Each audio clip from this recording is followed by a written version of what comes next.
Click, click, click. Slowly but surely. There we go. Kaboom. We're live. Hey, Chris. Hello, Barry Manilow. Real creative. What is there a name that Barry is short for? Like, I mean, like. In my case, no.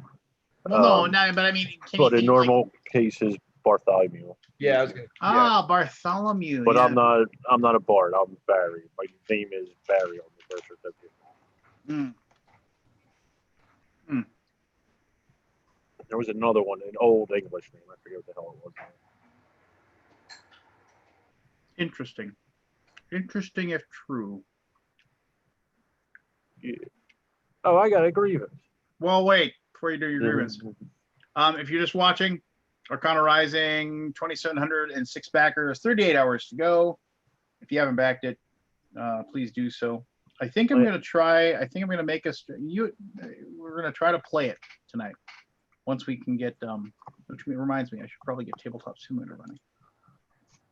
No, there's share screen. I think if the 12 people watching this haven't backed it already, they're not going to.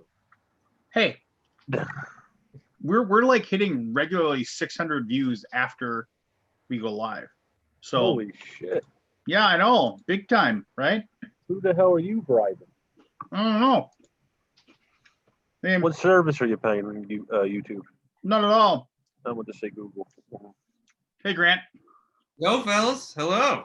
We're live, just so you know, but this is YouTube's After Dark, so nice. Don't feel free to survey. Just so I can explain to you who Grant is. Grant is a stand-up comedian / board game reviewer. That's an interesting combination. Yeah.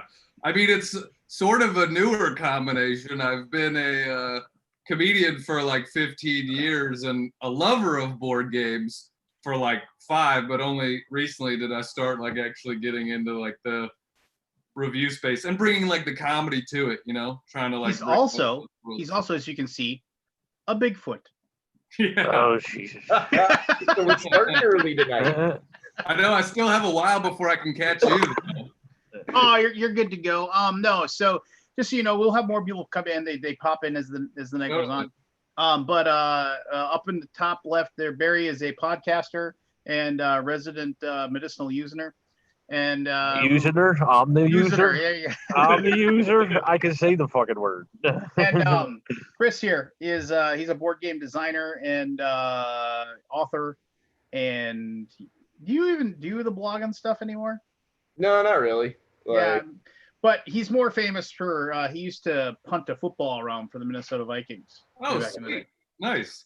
I was an athlete too once, but I was a college soccer player. Oh, nice. What position? I played up top. Yeah. Oh, nice. Yeah, I played goalie primarily growing up. Oh, nice. Yeah, I mean I feel like a lot of kickers grew up playing club soccer and oh yeah, for sure. Yeah. There's been only one NFL punter / kicker that I've met that didn't play soccer growing up. Really? Yeah. What was that one? Marquette King, who played for the Patriots for a while and then played for the Broncos. He was just a phenomenal athlete, and then one day in high school, he was, he played football for his football team, and he decided, I'm just going to try to kick a football and see where it goes. Boy, don't people like that make you frustrating, where it's like, oh, I think I'll try this. Oh, I'll just be the best in the country at it. Well, I mean, to be fair, like I was kind of the same way. I had never played football till high school. So, like I played soccer and baseball growing up, and then I was like, well, I need a fall sport. I'll try football. Like I can kick a soccer ball really far. See if I can kick a football. One of my roommates was a high school kicker, and he is the most unathletic person. I mean, I was like, how did you, like, and he was like, well, we had a small school and nobody wanted to kick, so I said I kicked. He kicked like with the toes straight on. Oh, the Dempsey style? Yeah. That's funny.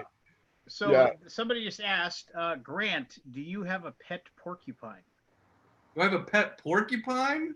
No, but the reason why is, okay, so just so you know, because it'll come up in conversation, I believe not that there is a Bigfoot, but I believe in the possibility of Bigfoot. He And strongly one of the most- believes in the possibility. One of the most- Feel free to mock him incessantly for this. one I of feel the- like you're really trying to downplay it, and everybody else is like, don't believe him. It is really upplayed as much as possible. Yeah. one of the most common like evidences If there was a that there tree for isn't a big. Lance Let me is talk. I behind have the you. floor. Can I finish? One of the most common evidences of the fact that we don't have a Bigfoot is the fact that they say that we haven't found any like bodies or bones of Bigfoot. But not that I 100% believe in this, but porcupines like to eat the bones of like large herbivores, and so it is very likely that the reason why we don't, where the Pacific Northwest is where there supposedly are Bigfoots, and what animal is abundant in the Pacific Northwest? Porcupines. So He's sitting there like, what the fuck did I get myself in? I see it in his face. I see it in his face. I'm mostly laughing at the other two gentlemen struggling to contain their laughter as you explain this. no, we don't have to go to Bigfoot. I mean, that's fine. That's fine. No. So Grant actually has an extremely popular video online that I actually had seen before I ever met him, because he, a professional wrestler, kneed him in the balls while he was doing his. Yep, that's a real thing that happened. I think That it's never funny feels too. Like, there's a ton of people that are like, this is obviously staged, and it's like, nope, it wasn't at all. Like, that was a completely real. Also, why would I stage? Like, that guy was such a tool. Why would I stage that? Right? Like no one wants that sick feeling in your stomach. No. And I will say, he did give me like a wrestling knee. Like, to hit, in his mind, he for sure thought it was a joke, but I wasn't in on the joke. You know what I mean? Like, I was on stage performing, and just, he's one of those dudes that, like, if it's not about him all of the time, then he doesn't care, right? So it's just every single, like, I have 100 people to do a show for. I can't just talk to one person the whole time. And so I have to, like, keep coming back to him, and he just keeps interrupting. And, like, not only interrupting, he's like yelling out jokes and then standing up and flexing for the rest of the crowd and stuff like that. He had a cut-off Batman t-shirt on. And finally, I got, like, I'm supposed to do like 45 minutes on stage, and I'm probably like 40 minutes in, and I'm just like frustrated at this point. And so I think I said, like, I went after him where it hurts, where I was like, I want to kick you in the teeth, but I'm not going to, because you fight for a living. But, like, let's be honest, you fake fight for a living. That's what you've decided to do. And then he came on the stage and put his, like, forehead right into my forehead and then kneed me in the groin. So That sucks. That's not cool. Yeah. That's cool, Lance, that you've seen that video. Yeah, no, because I mean, somebody had like sent me the link. He's like, "Hey, check this out," because I'm a professional wrestling fan. Like, check this out. This guy got kneed in the balls, and I was like, "Oh, okay." And I was like, "Oh, okay, that's kind of funny, you know." And to your credit, like, yeah, you could tell it didn't feel great, but you were like just totally like you didn't back down. You just were like, Yeah. Well, I like, look, if I had gotten in an actual fight with that guy, he would have crushed me. But the one thing that a little guy like me can bring is crazy, right? If you bring crazy straight out the gate, like, sometimes people don't know what to do in it. So if you watch that video and he knees me and then walks off stage and I don't say anything for like 10 seconds and I grab my beer bottle, because I was literally like, do I need to like jump off this stage and smash? Yeah. Like, that's my only chance, right? If I like, do something crazy. Strike hard. Yeah. So I mean, okay, so here I got to ask that. Well, first of all, so people that are watching, where would they find your? I mean, you're a comedian, so you got to have like a website, but where would they find your YouTube channel if they want to track you down? Yeah, my YouTube is just YouTube/Grant Lyon. Lyon is my last name. You know, if you go to GrantLyon.com, my website, you can find links to all the social media: YouTube, Instagram, Twitter, all that sort of stuff. And that video of the wrestler is on there on my YouTube channel. So So what possessed you to like either A, be a stand-up comic, or B, like decide you wanted to do like videos about board games? Well, okay. I mean, we're going back. So when I was in college, doing college soccer, I literally started doing stand-up by just getting my teammates when we were together, like on the road traveling for shows. I would just like get people together in hotel rooms and just do jokes for them and stuff like that, just to like be funny and silly and stuff like that. And then enough people were like, "Man, you should like try this." So I started doing it in college, but not that like seriously. And then it was when I was like getting ready to graduate, and like, you know, a bunch of my teammates went and played in the MLS and things like that. And I was like, man, do I want to do that? Or I think I want to like do comedy instead. Uh, and then so I've been doing that for like 15 years. And really the board game stuff was the pandemic that really started me on making the videos, because I've been playing. My roommates all like board games. We have a board game night for other comedians in LA. So we'll have like comedians come over and play games and stuff. And I live with 3 other comedians. We're all into games. And our entire lives shut down with the pandemic. I mean, which is the case for most people, but especially when you're like, I can't be in front of audiences. I can't travel. I can't, like, my job doesn't exist right now. And so for that first month, we were just playing games all day, just the 4 of us. Not that, because that was also the time where like now people are like getting out there, but still trying to be responsible. But that first month, everybody was like, I don't know what's going on. I'm not leaving my house at all. Right? I'm getting groceries delivered. No, the outside doesn't exist. Down. Yeah. And so like we were not leaving our house at all, just playing games and games and games. And then, I'm coming at games not as like a hardcore gamer, but it's somebody, Codenames was like my introduction. And, now I'm up to like medium weight games, right? Like I'm into like Horrified, and I'm into like, some of that sort of stuff, but I'm not like a heavy guy yet. And I was just thinking like, man, these are like legitimately saving my life right now, these games, like, because I have no performance and nothing else to do. So I'm sure there's a ton of people out there like I was 3 years ago where they don't know where to start with games. So like, let me, a lot of my followers and things like that aren't game people. They're people that like comedy and stuff like that. So I was like, man, maybe I can help some other people find some games, like how to get into the hobby. And so that's why I've been like trying to make them short and funny, right? It's like, hopefully they're short enough and funny enough that like someone who's not into games will watch them and just be like, oh, these are entertaining videos. And then also hopefully they're funny enough that like gamers will like them too, where it's just like, oh, I can go here for 2 minutes and have a laugh about a game. So that's the idea. There you Yeah. go. One of the other people that comes on here, Cassandra, she does theater on the East Coast, and yeah, strangely enough, she hasn't had much to do either lately. Yeah. Oh, weird. Hey, Lance, can you turn your mic up a hair? You turn your mic up a hair. Oh, look. What? I've had like weird headphone weird microphone issues today. I was on a podcast and the one person was just talk amongst yourselves. Here, hold on. So great. I know some of the comedians are doing like drive-through tours now. Or is that something you could do, or is it getting organized for smaller comedians? I know like the big guys like Bert Kreischer. Yeah. So a couple of my buddies are on that tour with Bert Kreischer. They're his opening acts. So yeah, that's gone pretty well.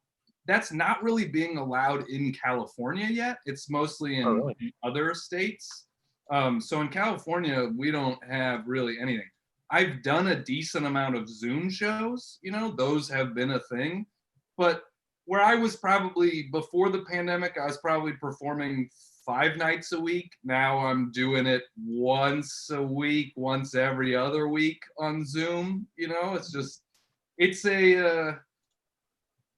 Those Zoom shows are maybe better than I thought they would be, but it's also like a poor substitute for the real thing, right? Well, comedy's so much of like an experience, right? Like, especially on the show. And it's about a connection, right? I mean, that's when the shows are the best, is when the performer is connecting with the audience and and their energy is feeding back to you on stage, and then you're giving them more. And and like the Zoom shows, I mean, I just use them to mess around a lot of times. Like literally, I did one the other night just from my shower because I was like, this is dumb. Like, Shower talk. yeah.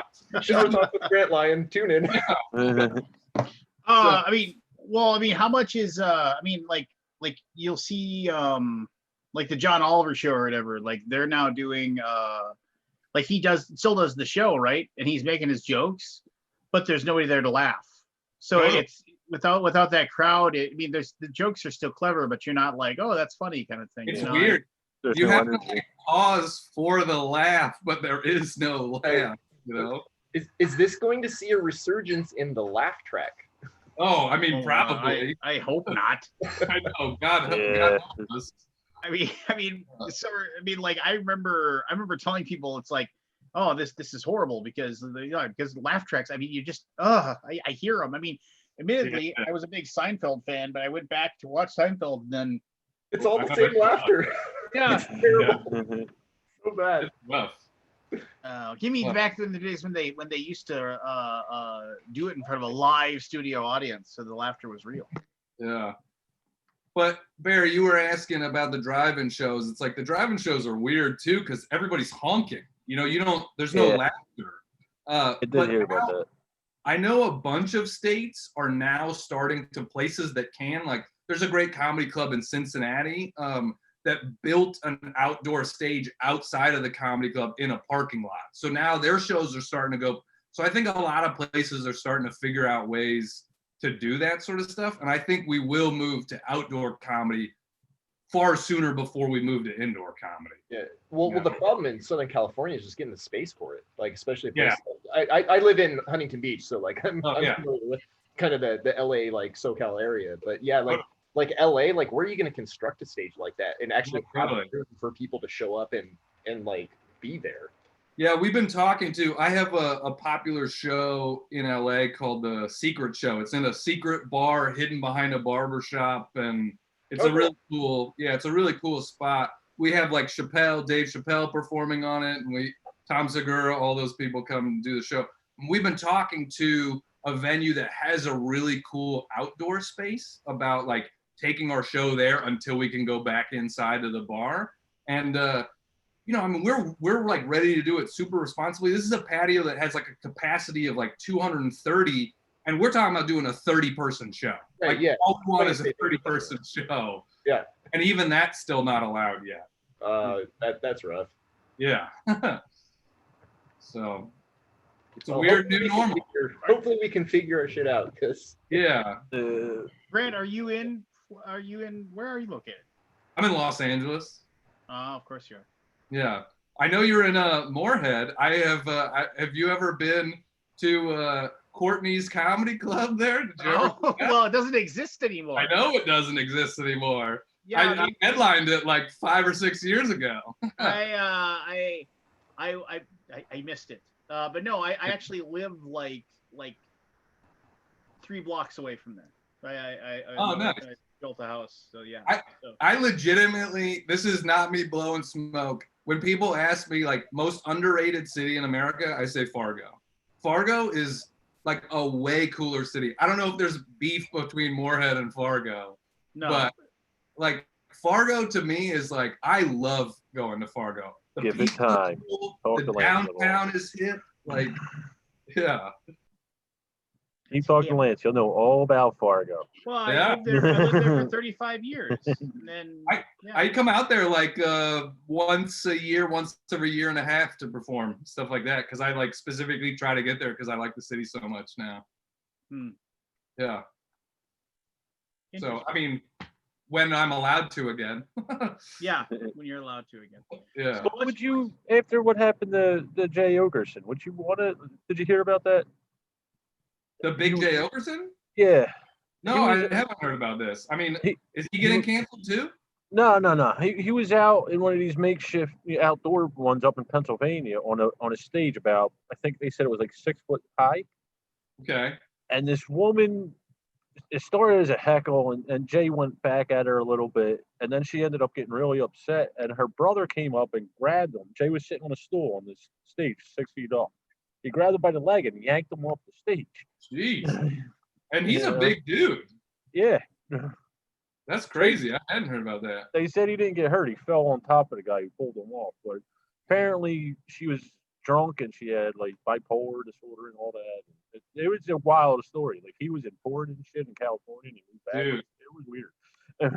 Yeah, I mean, you'd be surprised at how often that stuff happens. I had like an 85-year-old dude take a swing at me on stage one time. I've probably had 5 or 6 times in my career people come on a stage and try to fight me. So It's so I went to a comedy show with a couple friends, and like these friends are just out of control. Like they start drinking at 12 in the afternoon, and they don't stop. And so then like the comedy show was I think it was like 8 or something, and they're already hammered when we get there. They're super excited, right? Because it's their favorite comic, and they have seats in the front row, and we're sitting there, and they're just being loud, and I'm like, oh God, please guys, no. Don't be that person. But they caught the comic's attention. I'm just like, oh, just stop talking. Like it's not going to end well for you. And honestly, the people that are like enthusiastically heckling are the hardest ones to deal with.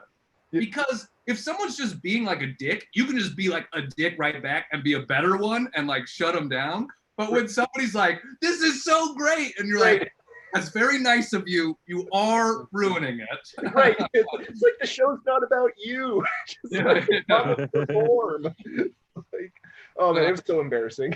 Well, I'm glad you got through the night. Yeah, no, it was, I just felt bad for them because like I mean like the comic it was the who's the dude, like they call him like the eagle, like he's got the what was it? Sorry, I thought my wife said the name. He's a fairly well-known comic. Like he was headlining the Open Mic Eagle. There's a guy named Open Mic Eagle. No, it wasn't Open Mic Eagle. It's he's a white dude, kind of has like longish brown hair. I forget his name. I'm sure I could look it up. But anyways, like like they were like this guy's our favorite. Like this is gonna be a great birthday present, and like they just were so obnoxious, and like he was cool with it like at first, but then you could tell he was like, okay, you're getting into the show. Like okay, I'm done with you now. I'm done with you. Right, yeah. And it was just like, oh, just please. Yeah. But it was a funny show though. It was solid comedy. I mean, that's the point of comedy, right? To be funny. So yeah. Hey, Cassandra. How are you? I'm well. Thanks for joining us. Grant, Grant's leaving. I'm gonna turn on the light so you can see me. No, Grant is a professional comedian / board game reviewer. So Nice to meet you. And this is Cassandra, who lives on the East Coast, who works in theater, who doesn't work right now. Awesome. Yeah, our lives don't exist right now. No. It's weird. What do you do in theater? Are you behind the scenes or on the stage? Behind the scenes, I mainly do lighting tech and lighting design. Oh, that's awesome. You're the one that, see, you just appreciated that I turned off the light right here. Yeah. So Cassandra, do you like judge our setups for the lighting? Because I'm sure they're all pretty terrible. No, like you can tell the truth. It's okay. It's not something that you normally think about, just like walking around looking, going, oh, they've got really bad lighting for like in your house. That's just like, if you were like in public doing a public speaking performance, I would be like, I like how you were like, no, it's not bad, as Barry's just like, I'll tell you a scary story. I never said it wasn't bad. I said that I'm not like judging it. Fair enough. Where's Richard? I was hoping. Did anybody hear anything from Scott or Richard or Pete or Keith? Well, Keith's too busy playing Warzone or whatever the heck it is. Nah. Yeah, that's fine. What was your grievance? You had a grievance there, Barry, and I interrupted you. What was your grievance that you wanted to air? So yesterday. Was it yesterday? Yeah, yesterday. I did some cleaning and I cooked dinner.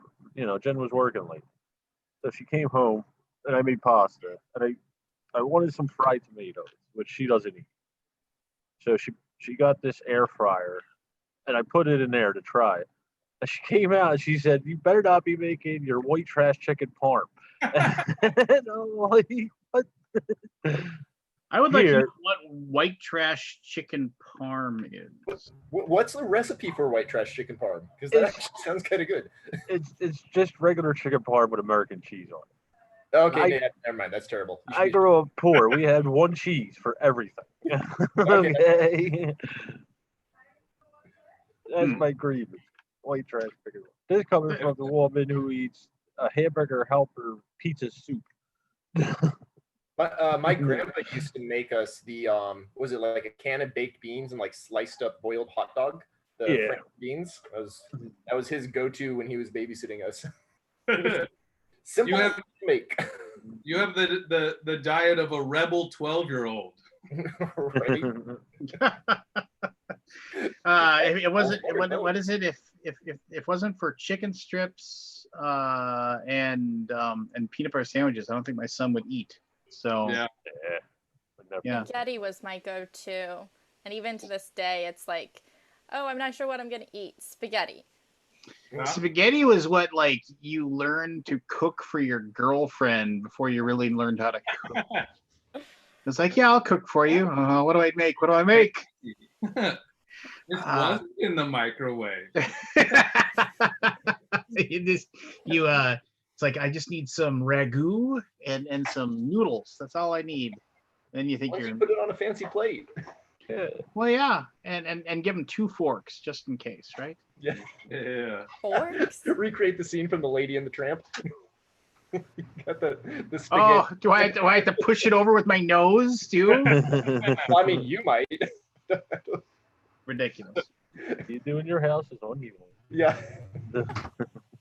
All right, let's do the. Did anybody play any new games lately? We might as well. Wait. No. I have a grievance. Oh my gosh, Cassandra, let's go here. I have a grievance about apartment community fixing things. Like, this is my spare bedroom where I normally do most of my shooting, and it is in 100% disarray. Everything is shoved into one corner because they have decided that they don't like our windows anymore and want to change out all of our windows and doors. And so I had 48 hours notice, which is what they require, to get everything 6 feet away from all windows and doors for them to come into my house tomorrow starting at 8:30 and to be there all day, lock my cats up because that's what, there's going to be a ton of people in here. Hey, 6 feet feels like a lot.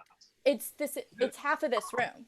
Yeah, I mean, Well, the windows themselves are 32 inches wide. The normal one's 32 inches wide, so you gotta be able to swing it. Yeah. yeah, I guess so. Can't they come in from the outside? Like, No, because I'm on the second floor and That's it's on like really- a huge steep angle. That really doesn't matter, but they could get a boom or something. That's There's true. tons of ways. Yeah. But A cherry That's picker. Yeah. very frustrating having to move everything, and then we have people over on Saturday, so we have to get it all back and in good enough condition for guests. I mean, you could double down and just convince your guests that this is like new decisions you've made during the pandemic. No, I'm telling you, this is how you all gotta live. Yeah. this is my empty space where I It's gain easy some to sterilize. Trust these walls, man. Don't get close. It's easy to sterilize this way. That is a dick move to give you like 2 days, though. That is a dick move. Something like this, usually with apartment complexes, this is months in advance in planning. It's not something they say, "Hey, we got some windows, we're doing it." Yeah, it's hard because they have been like letting us know, but they're doing it building by building. So about, I would say a month ago, they were like, so we're doing this thing, but we don't know when we're going to get to your building. And so it's like, I knew that they were going to come eventually, but it was an open-ended Right. Yeah, At least yeah. like a week's notice or something. Yeah, totally. Kind of plan for it. That's definitely a legitimate grievance. I'd be pissed, especially 8:30 in the morning. Yeah, I'm like, I'm not up at 8:30 in the morning normally. I'm a stay up till 3, 4 a.m., wake Right. up at noon type of person. Welcome to construction. Shit, I used to start at 7:30 when I was doing Hell, roofing. I when want to get it off is, that roof by 1, and no matter what. Just because of the heat and stuff. Yeah. Yeah.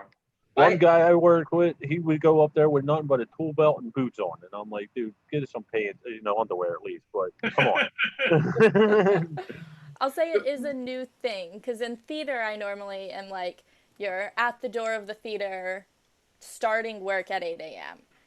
But still, Yep. I've been out of work for 4 months. I'm not Yeah. used to it anymore. Yep. Along those lines, I have a grievance. I think it was last night or the night before. Both me and my wife were woken up by a Ghost, a Bigfoot. There goes the Bigfoot. herd of Bigfoots that were also ghosts. No, it was either like a moving truck or a semi something, and we're in like a residential like suburb neighborhood at 4 in the morning, Yeah. unloading something and doing the beep beep beep. Like, what is happening? Like, what is wrong with you people? So yeah, please do not back up your semis. Did you go outside and give him what for? No, I just kind of like grumbled angrily and then went back to sleep. But I'm a pretty heavy sleeper, but my wife was not happy. Yeah, I don't get that. Like, I can like I often tell people like my secret power is the fact that like when I decide to go to bed, it's like go to bed, put my head in a pillow, out. I'm just out. It's just like I rarely I hear from people, oh, I was in bed and I tossed and turned for like 2 hours before I fell asleep. I'm like, that's happened to me in the past. I mean, like, but it's such a rare occasion. For me, it's just like I'm gonna go to sleep Like now. that. Yeah, I love it. The Jen, fun that's thing for Jen's me, favorite pastime is sleeping. like I'll pass out like that, but then while I'm asleep, like I will literally have conversations with people that I do not remember in the morning because I was asleep. No, I'm because- like, like, I'll wake they're up. Ghosts. Yeah, well, Oh. apparently, no. Bigfoot possesses me during the night. That's what happens. The Yes. ghost of Bigfoot. It is ghost a Bigfoot, yes. known. The last Bigfoot. No, there's multiple left. They're just on their way to extinction. Right. Oh, okay. So every time a Because Bigfoot that dies, damn comes possum in. keep attacking them. You think I'm getting hurt by these words? I've never drawn the line in the sand and said Bigfoots exist. I've said it's possible.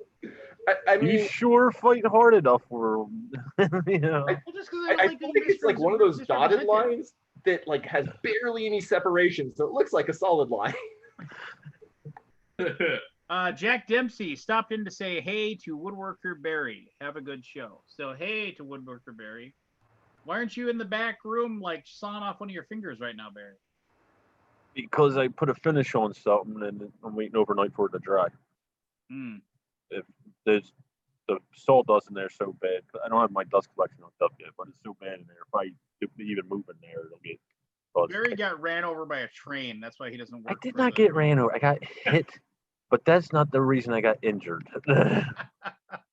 Run over. I mean, that seems like a pretty good reason to be injured. Impressive. It was all right. So I used to be a mechanic on a subway in Philly. Okay. And we have houses where they would bring the trains and pits basically. But this one house is where it was up in the air 8 feet. Okay. 6 feet. I could stand under it.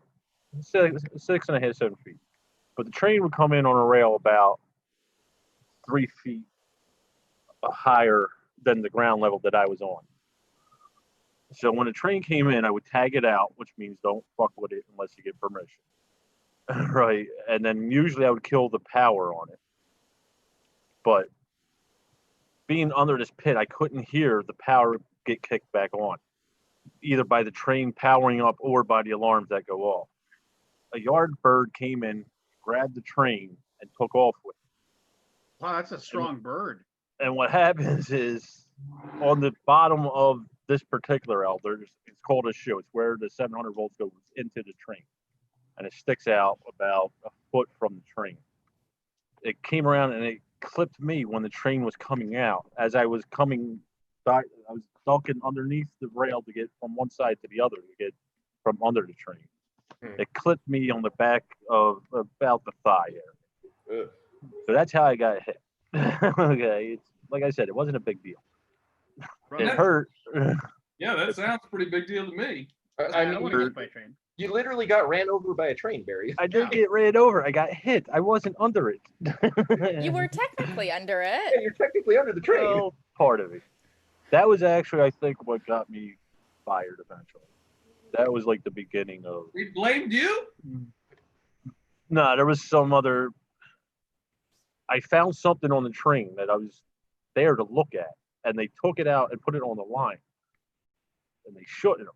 And it was a safety thing. And I told them to bring it back, and they ignored me. And I went to my manager's manager, and then I went above him, and then I went above him about it.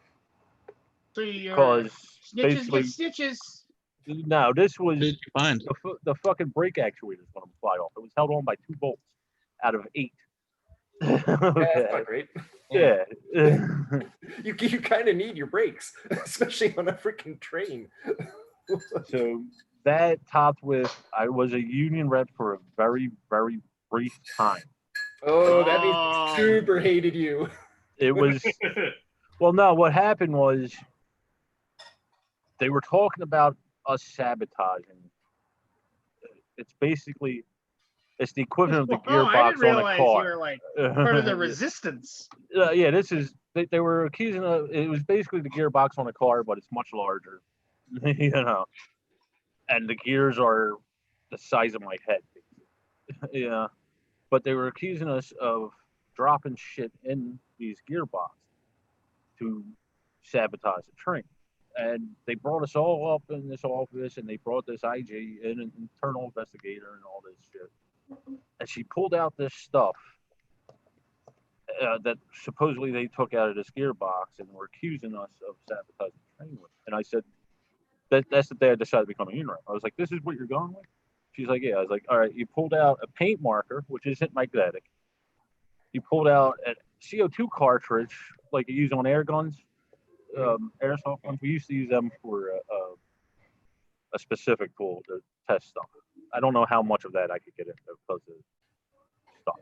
But they found that, which not only is non-magnetic, the gearbox would have crushed that like nothing. Yeah. And then a bolt about this big. Yeah. And I'm like, this is what you're going with. I was like, hey, half the people in here are too stupid to figure out what to do with that. And Barry, you have a longer story? The other half tell about is this. just fucking Talk lazy. it. Whoa, hold on. Could you- Let's could not you go on Include, like what about you had long for breakfast stories. on those days? Yeah. But yeah, I was like, the other half of it is just too lazy. It's bullshit. So that caused me. The union came to me right after that because there was a guy got appointed to go higher up and there was a vacancy. It was only 2 months. And I said no. And then this happened. I said, all right. You know, so that made me a target after this shit with the train hitting. Yeah. And then they were just looking for an excuse. The second injury, which wasn't a second injury, was just an extension of the first injury, came along. And I ran out of sick time, and that's what they were looking for. Yeah. Lance, I have to say, you have no standing to complain about. None at all. So, like I said, I was hit by a train. It was no big deal. There was a bruise for a couple weeks. Hi, Scott Alden. Mm-hmm. Hey, Lance Meister. Scott Alden, How you doing? Grant Lyon is Grant. Hey, do you know him? How's it going? I feel like I should know Grant Lyon, don't I? Grant is a board game reviewer / stand-up comedian. Oh, awesome. yeah, Scott Alden owns BoardGameGeek.com. awesome. I feel like I met you from somewhere or something. I don't know why, but Was it that camping trip where you saw Bigfoot? you know me, you know I don't go camping. I know you don't go camping. Yeah. Honestly, when people are like, I recognize you, I've been in a bunch of commercials, and I honestly think that's where people probably are like, I don't know why, but you look familiar. It's like, well, you probably saw a commercial. What's a commercial you've been in? Right now, I'm currently in one for Sam Adams. I don't know if you've seen like Your Cousin from Boston.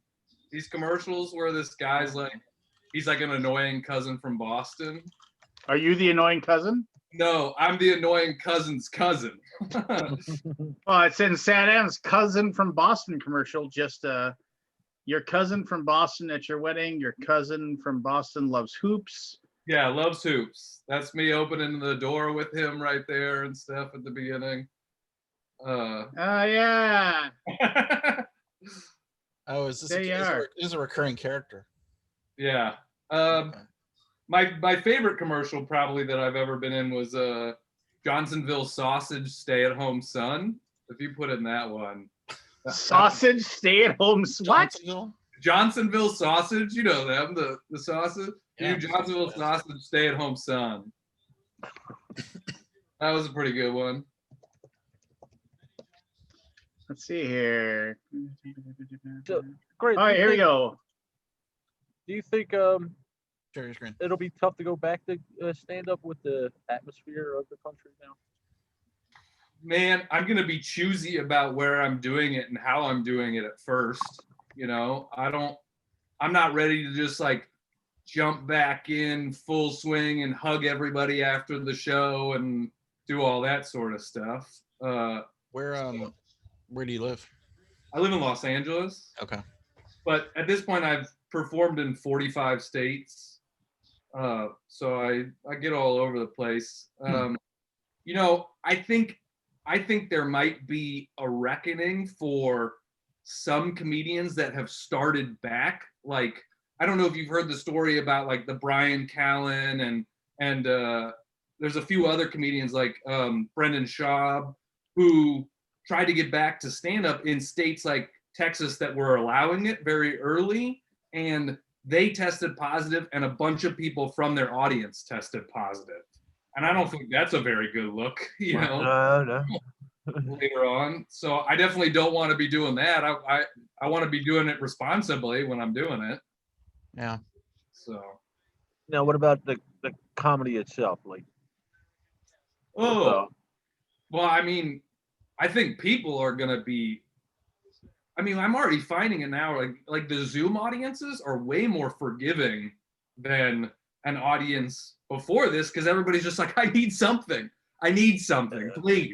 Please help me think about something else. Relieve me from my pain and terror, nightmare life. Please make me laugh, funny man. Please. So I think at least for a while, there's going to be a nice grace period where people are just going to be so excited to like. I mean, I've been dying for more hot ones. Yeah. Because he was doing comedians there for a while, and it's like, but they're doing them remote right through Zoom, which is cool.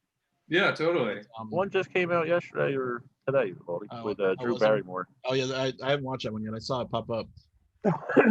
But they had, I mean, he was at the top of his game, man, with all the people he was interviewing, and then COVID comes along and crushes it. But they're doing them now remote, which is okay, but not as good. I don't know. If you're going on that show, there's got to be something wrong with you.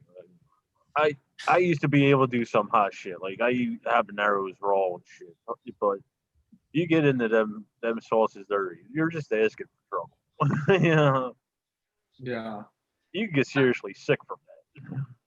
I wonder too if when we're back to comedy, if comics that do political and social commentary stuff are not going to be as in high demand because people want it as an escape, you know?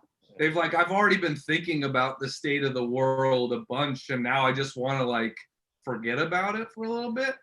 Yeah. You know, it's weird to say because obviously in an election year, regardless of the election, political comedy's at its most popular, and I don't think that's probably the case right now. You know? I mean, I'm looking for anything. That's deep. I'm even watching the stupid late night monologues for something. Yeah. Well, Which but it's also tough to laugh when the world is just crappy. But well, it's also tough to laugh when there's no audience. Yeah. I'm Irish. We I mean- just find humor in dark shit. Totally. So. I can pretty much laugh at anything. Yeah. Well, okay.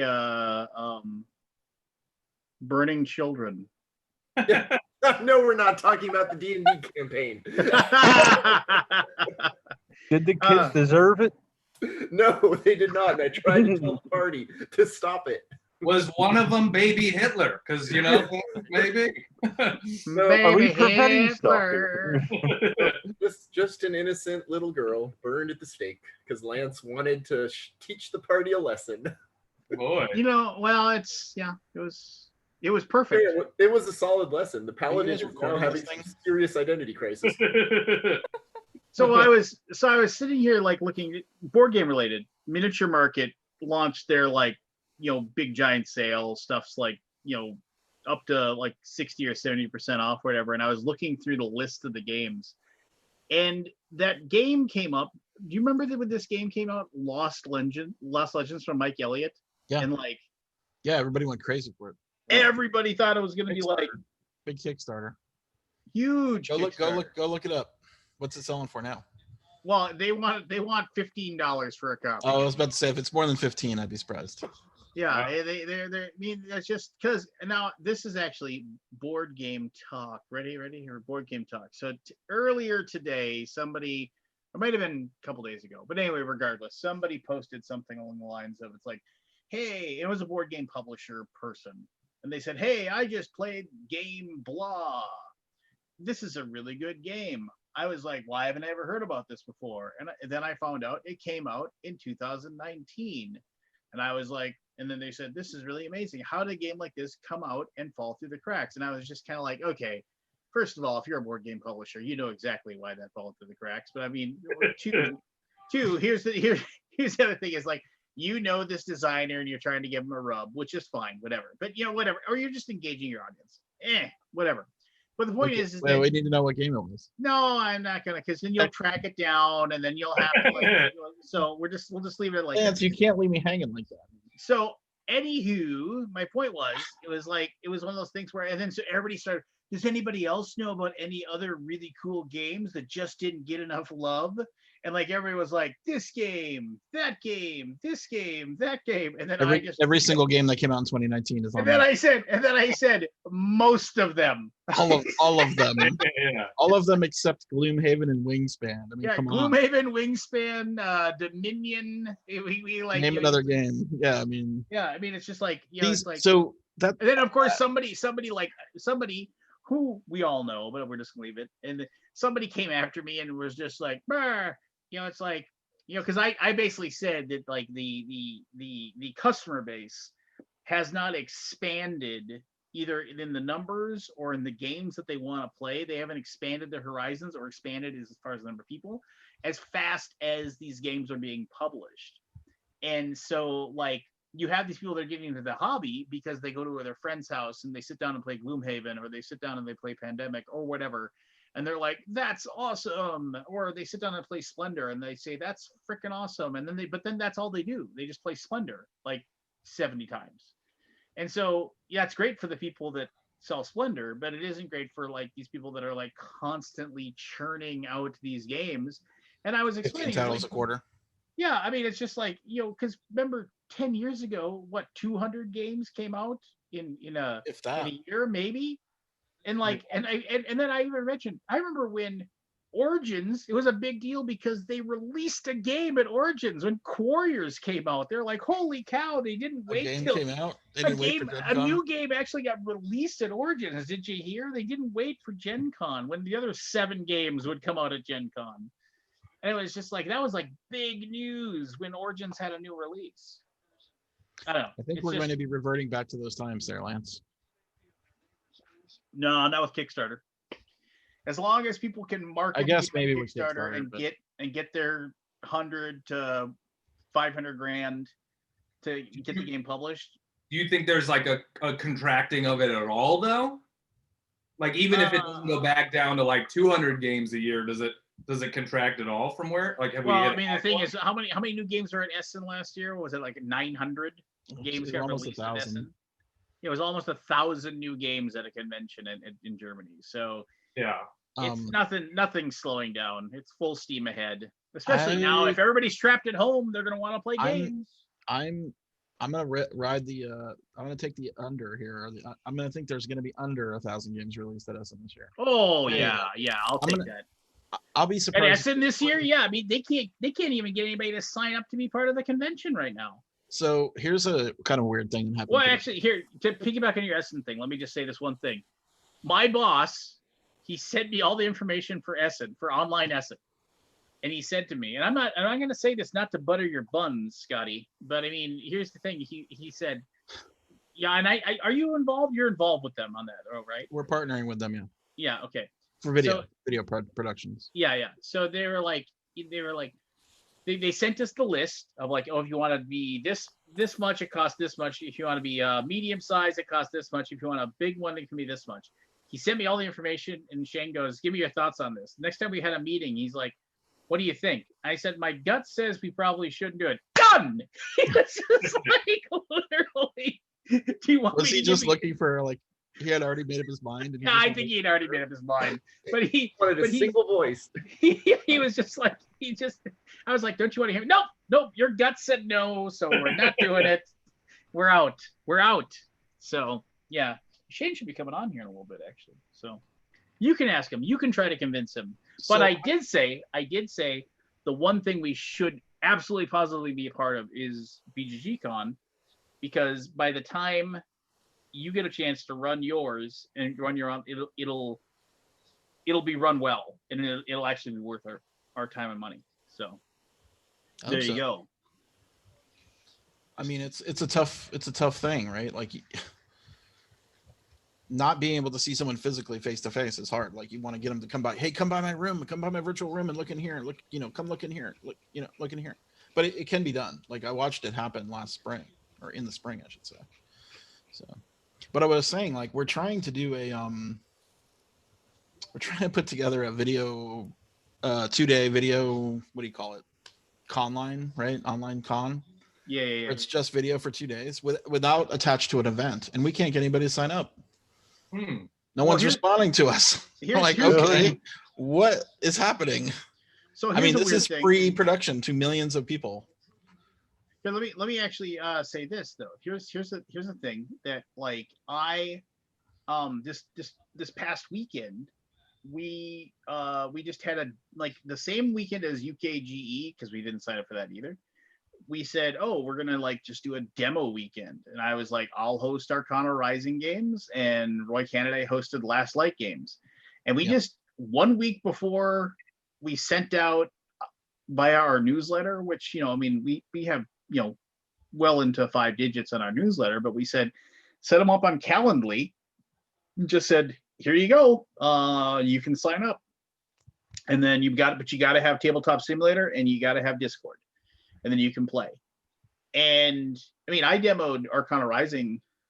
I did like 8 or 9 different demos of it, and I showed it to nearly 90. And it was like, what I end up with, it was right around like 50 or so people. I mean, which is a small number, admittedly, but I mean, I know I converted at least 10 of those into pledges for the Kickstarter, and people enjoyed it. It was like people from all walks of life showing up, playing, talking, having a good time.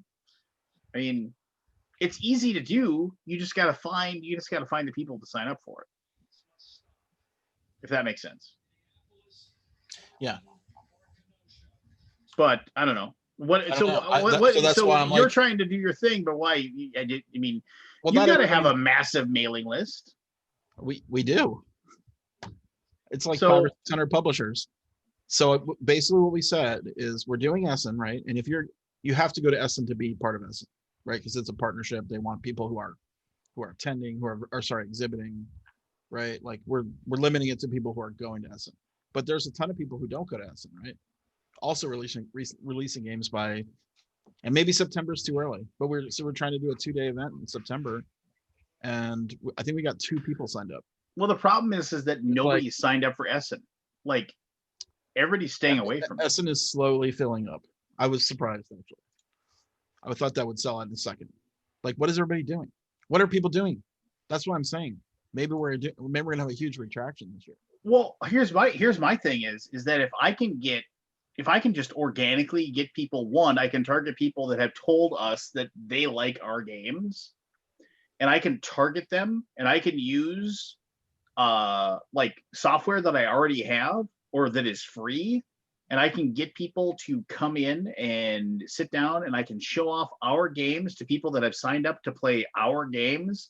Sure. I mean, so it's like it's a win-win, you know. Okay, so you just put every convention out of business. Yeah. I mean, but for exhibitors.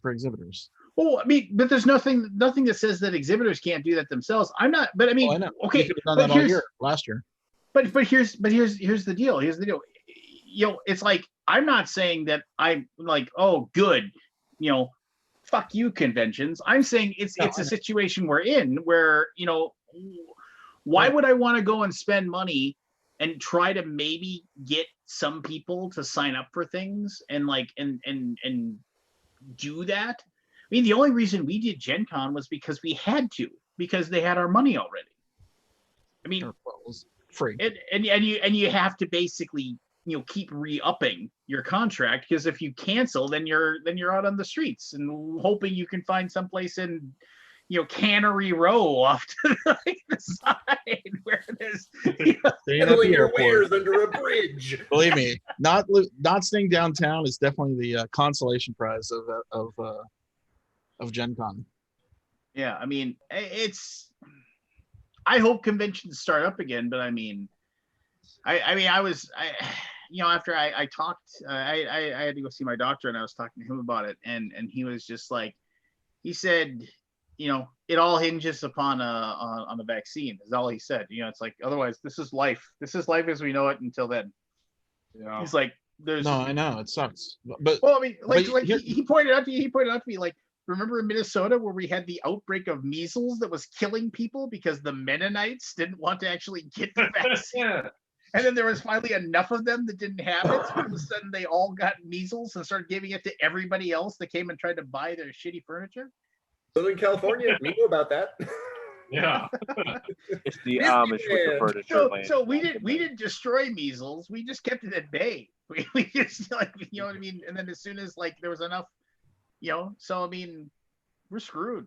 And Yes. like what I was talking to Jason Brenner earlier today, and he was talking about, he's like I'm not an anti-vaxxer, he said, but I certainly don't want to be the first person in line. no, Yeah. yeah, exactly. You want to be like the third wave or something, right?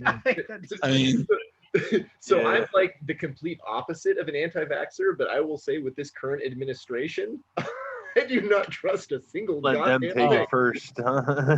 well, one- and then there's enough crackpot videos out there. These people saying, "Oh yeah, they're gonna put the digital chip inside your bloodstream," and that's all Bill they Gates' 5G microchip that turns you into a lizard person. Wake up, sheeple. Dumbasses. I'm taking notes. Yeah. Taking notes. that's good content right there. Yeah, I was like, Quality Yeah. content. I have it here. Oh, Hey, put that pull down, motherfucker. man. Yeah, I don't know. I mean, I don't know, man. I'm a little bullish right now. Only because of this reaction to Well, so here's when we here's put up our another- Essen things. Normally, it sells. We finish it out in like a couple days, like not even 2-3 days. So to have it not burn up on fire, or even an additional non-Essen event light up, no one's making games right now. At least the ones that Yeah. are traditionally making games. Well, so here's another legit question though, from like if we go back to physical conventions, is like, are Americans even going to be allowed to overseas conventions based on how we've handled this virus? Like, because right now our passports aren't accepted. Anywhere else in the it's world. a big problem. Like I mean, So great. the Nuremberg Toy Fair happens in February in Germany next year, right? Yeah. Which I mean, that's a huge trade show. Like, it is big, like 15 convention center type halls big. jam-packed full of toys and games. And it's like, if that doesn't happen, that's a huge hit. Like that show does like I would probably say like more than 50% of the business for a year for most companies, right? Like it's all prearranged in February of the next year for the year forthcoming, right? Yeah, and if you can't physically travel to there, Yeah, no one from America will likely right? be able Yeah, to. like they just won't let you in, and Yeah. with good reason. Like, Well, maybe they will if we take an adult with us. yeah, right. We can have someone to vouch for us. This is something we're talking a lot about in comedy right now, is that, essentially a lot of independent comedy clubs are not going to reopen after this ends. And a lot of places that don't own the land where they're on, if they're renting, they're not going to make it either. Probably evicted. Yeah. Yeah. How many publishers aren't going to make it through this thing? Do you think? I just want to send the herd, definitely. Yeah. Well, so the thing about most publishers, they don't do it as a full-time gig. I mean, it's just like it's their side hustle. For those people that are full-time gigging, they usually have an evergreen game. Like, I mean, for us, it's like, we can just keep publishing Champions, our Midgard stuff. We can just keep publishing those, and we can just keep publishing our Deception, the Murder in Hong Kong games. I mean, we can just, it's like, yeah, I mean, because they're always gonna, I mean, it won't be forever, but I mean, it's not gonna end anytime soon. It's enough to pay the bills. Yeah, exactly. And then I was actually going to mention, my boss told me, I had no idea this. Do you guys remember the game Campaign Trail from Cosmic Wombat Games? Yes. Probably not. Oh. Yeah. I heard of it, never played it. It is. I mean, I did a video for it 1,000 years ago. But we're going to do out now. Yeah, we're going to do a second edition for it on Kickstarter. Pimp it out. You're missing the election. I mean, well, no, we're going to launch it in October. We're going to launch the Kickstarter in October. Oh boy. It'll actually represent a true what's we're looking for here. It'll actually, like, you can actually have a third party candidate and you can theoretically win in the game, because like they all start off evenly. Are you going to have the Russian hacker add-on? It's a Kickstarter. we are actually going to the I hate original, original designers, the Cornelius brothers. They're maybe perhaps adding some topical cards. There should definitely be like a social network influence. But no, good stuff. It was really, really good stuff. So yeah. Yeah. Yeah. Does anyone else have a grievance? Yeah. What? I mean, Your I guess friend just trashed on conventions. No. I'm undergoing identity theft right now, dealing with identity theft. Really? Someone got my information and basically is running wild. Whoa. Time out. Yeah. Time out. Aren't you the one that tells everybody to do double? I am locked the fuck down, man. I don't know what happened. Secret probation and everything like that. Well, then it just basically tells you, like, here everything in my system, in my life, is frozen with double two-factor authentications. However, my credit is not frozen. I suggest, in fact, anybody listening tonight, if you don't think you're going to take any credit, and here's the deal, even if you are going to apply for credit, like buying a house or a car or like something where you need to have credit to do it, just freeze your fucking credit. It doesn't matter. I keep mine frozen all the time. Keep it frozen until you need it, and then unfreeze. Why is that not the default? Why is that not the default instead of, oh, everything's on and open, and like I can get, people can query my credit. I looked at all these, like, they call it soft credit or something thing. Go check your credit rating, everybody. You get free reports 4 times a year. All the major things: Equifax, TransUnion, and Do you think it was linked to that to the Equifax breach that Probably. happened years ago? Probably. Well, and that's, I mean, I remember when I worked at And I should have froze my credit right then. When I worked in banking, what they said is that when, like, somebody, like, the way those get stolen, he said, is because it isn't stolen at a like at Equifax. What happens is that somebody within that company who purposely got that job at that company for the purpose to of find- somewhere downriver, they were going to steal the information. I have suspicions of how it happened. But they wait until like 6. It's all long con with them. So Yeah. then they wait like 6 months, and then they hear about, oh, we have to physically move this physical server from this physical place to this physical spot, and then they And you figure out when it's How to getting get picked on up. there without getting noticed. No. They figure out when it's getting picked up by and like by what courier, and they find somebody that's within that courier company, and they pay them like cash, like to that person, fuck you money, like literally, like, oh, you make 50 grand a year, here's $50,000. Yeah. You just have to be slow on your deliveries. Give us that physical thing that has the physical information For an hour. for an hour. Yeah, We'll yeah. copy all of it.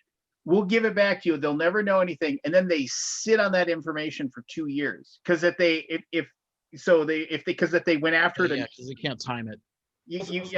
so then they sit on it. So I will say I follow quite a few cybersecurity people on Twitter, and you would be amazed at the amount of idiots who work at banking institutions and like Fortune 500 companies that will click on the links in a phishing email, and they will just, oh, it looks like a company email, I will click on that link, and now my computer has been hijacked. Like, are you a grandparent right now? Or are you my grandparent? Right? like seriously, Exactly. the number one issue they're- for like for I thought I was cybersecurity- immune. like for cybersecurity professionals, it's like how do we make it so if someone clicks on one of these shitty links, it doesn't screw over our company, because there are so many people who will click on that link because it looks like a normal work email, and it is insane. I thought I was immune to this stuff, right? Like anything that just tells me anything in an email, I Yeah. just ignore it, right? One of them got me. This was a couple years back. Something with my, it was a very sophisticated, and I looked back at it and found all the issues that I should have seen, and changed my Google password. Like, this is before 2-factor, right? Mhm. And that means I changed it in their system, and meaning they got my new password. Yep. And then immediately noticed it and changed and went to my real Google and changed it. But no, I mean, everyone can get caught Yeah, on that stuff. It's not, there's well, and the thing is, like, it's not just the person getting the email's fault, because the other thing that the cybersecurity people complain about is that these businesses will actually send out emails that look like scam emails. Like, it will be a legit email from like Wells Fargo or whoever, and it looks like a freaking Prince of Nigeria scam. It's like, how are you supposed to gain the trust of your customers if they can't tell what's real and what's fake? I recently got like a phone call that was like, you had your computer worked on 2 years ago, and unfortunately our company's going out of business, so we're giving you a refund for the work. Call us back. And so I mean, obviously it was like a scam. And so I kept calling back and timing how long I could keep them on the phone. Nice. I just wanted to see how long I could do it. And I'd just be like, oh no, your company's closing? Wow, I'm really sorry to hear this. This is a tough time for everybody right now. Yeah, if I can help anyway. Like, oh, you got kids? Wow, that's, just like, That's the best. just trying to be naive. Yeah, I kept, and then finally they would like catch on, and I'd be like, man, you just made my record. I just had you on the phone for 3 minutes, and they're like, oh no, and then hang up. It was fun. Oh man. The only way I found that if one of those people gets a hold of you and they're trying to like convince you that you need to, like, oh yes, your credit card is in danger, I need you to read that number off for me. You have to act like you're super old and you have no idea what you're talking about, and then they'll stick with you. If you sound young and smart, they're just like, yeah, whatever. They tell you. Is that 0492 or 0294? You just have to say, hold on. I gotta get my glasses. Can you hold on a My second? bifocals. Oh, As these, good as they used to. these kajiggers, they're so tough to understand. another problem with all this stuff is everything's been outsourced, right? Mhm. All the customer service is outsourced. I'll get random calls from like 800 numbers and I'll Google them just to see what they, just before I answer it to see what they are. And if it like says, don't answer this, it's like, there's tons of stuff like that. But when you really legitimately need these services, you have to like just take a winger. Like I got a text on my phone from a random 800 number that says, did you write this check? And it had my check number on there. And I'm like, what the fuck? Like the bank is now asking me if I wrote a check. Oh shit, did I get hacked? And guess what? It was the wrong check number, but it was the right amount. And I'm like, man, did someone get a hold of my checkbook? So I went on this really like all night, like lockdown of everything. And it really was one of the checks we had written as a company, which I had written a long time ago, and someone just recently cashed it. And it just sucks. Like the pressure you have, like with all this stuff at your door, check verification. Oh, I need to get my internet installed. I'm going to get a weird call from someone who I can't half understand in a shitty thing. And they're asking me like all kinds of extra questions. Like, you should know all this already. I'm already your customer. Why do I have to answer all these questions again? Like, I feel like I'm like super paranoid. Like I will not answer anything beyond my my address or my phone number, which they've already gotten because they called me. That I'm no more than that. No dates of birth, no socials, no code words or hashtag, like all the passcodes you have. Forget it. No, I'm not answering any of that stuff. Done. Let's see how far I can get in this world. No, what you have to do is you just should say, it's like if it's your banking institution, just say I'm going to Google up your number and I will call back, and then ask which department should I ask. I was halfway down that check fraud thing, and then I thought I was getting phished, so I hung up on her, and I'm like, oh, and then I investigated it for like another hour. I'm like, oh, it was really legitimate. I felt. And in the meantime, like, somebody stole 17 more of the checks. No, the check actually got returned, meaning they defunded it from the guy who cashed it. So he got charged a $25 fee. Yeah, that reminds me. I had to write him you owe me $25. I wrote him another check with $25 to make up for the stupidity of it all. Anyway, I'm super frustrated with modern day whatever we're doing. Let's just go back to keeping our cash in our mattress. That's what we need to do. So we're gonna live off the grid, man. Yeah. Yeah, you're not allowed to watch them Malone Alaska shows or nothing like that. So. Yeah. So Scott, you're joining me in the critique of late stage capitalism? Sure. Well, plus the automation of it all. Again, Christopher. It's like you tell us about Bigfoot, Lance. No, you regale yourself against capitalism, yet didn't you make millions of dollars for a living? There's nuance. There is capitalism and there is late stage capitalism. Oh. Capitalism properly regulated is okay. Late stage capitalism, where we're just burning the shit out of everything, empirically not okay. No. I mean, late stage capitalism it's kind of like every man for themselves, right? Yeah, it's just like, what can I grab for this quarter's earnings? Yeah. Through everything else. Like, I guess I just feel like you got yours, and so the rest of us can go, Yeah, well, so to be fair, I could have got a lot more. Well, if you just didn't have to stand. If I just kept my mouth shut and played you just were too busy worrying about standing up for what was right. So. Yep. Too busy protesting. I just wish I could reset my footprint, because I feel like, I'm 50 next year. 50 years of my social security number being used like 10 times a year on all the stupid crap you got to give it for. How could it not be out there when someone has it? You know what I mean? Yeah. I don't know.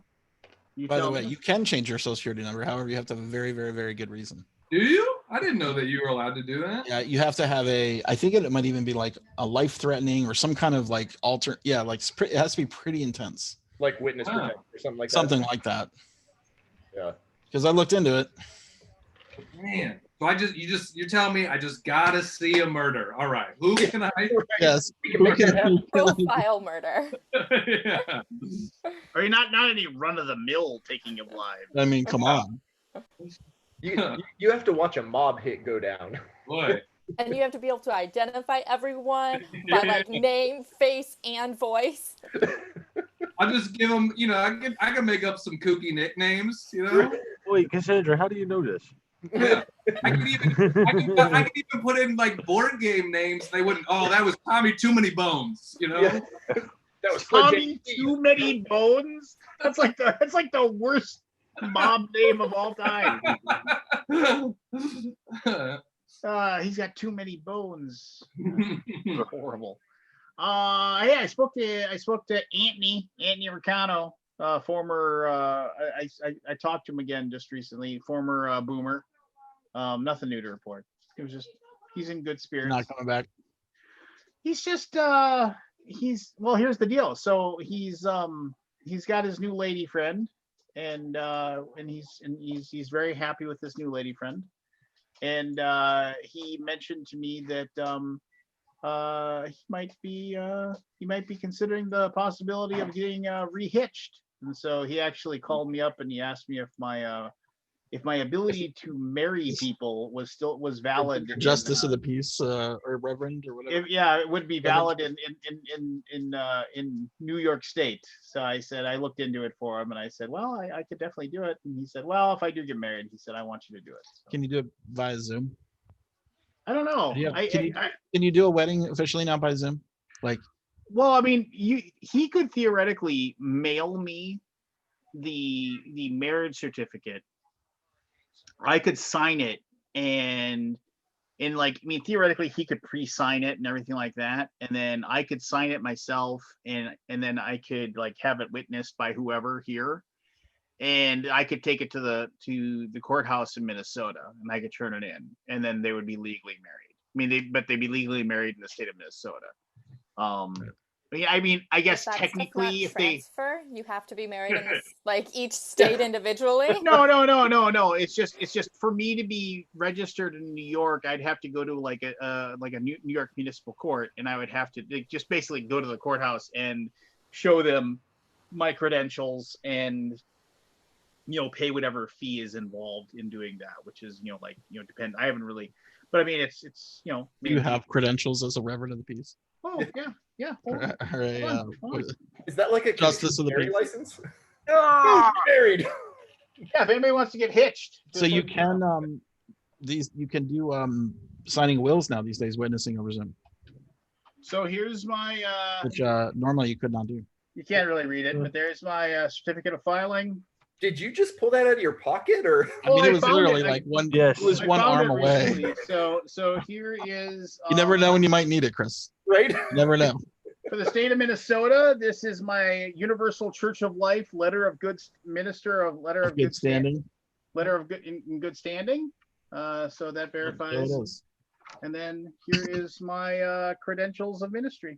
There you go. Wow, gold seal on everything. Gold seal and everything. Fancy Do you marry a lot of your friends? I've only done 2. I took care of my younger brother, and Ben Harkins, who is the publisher, runs Floodgate Games. Him and his wife Emily. I handled theirs as well. So, and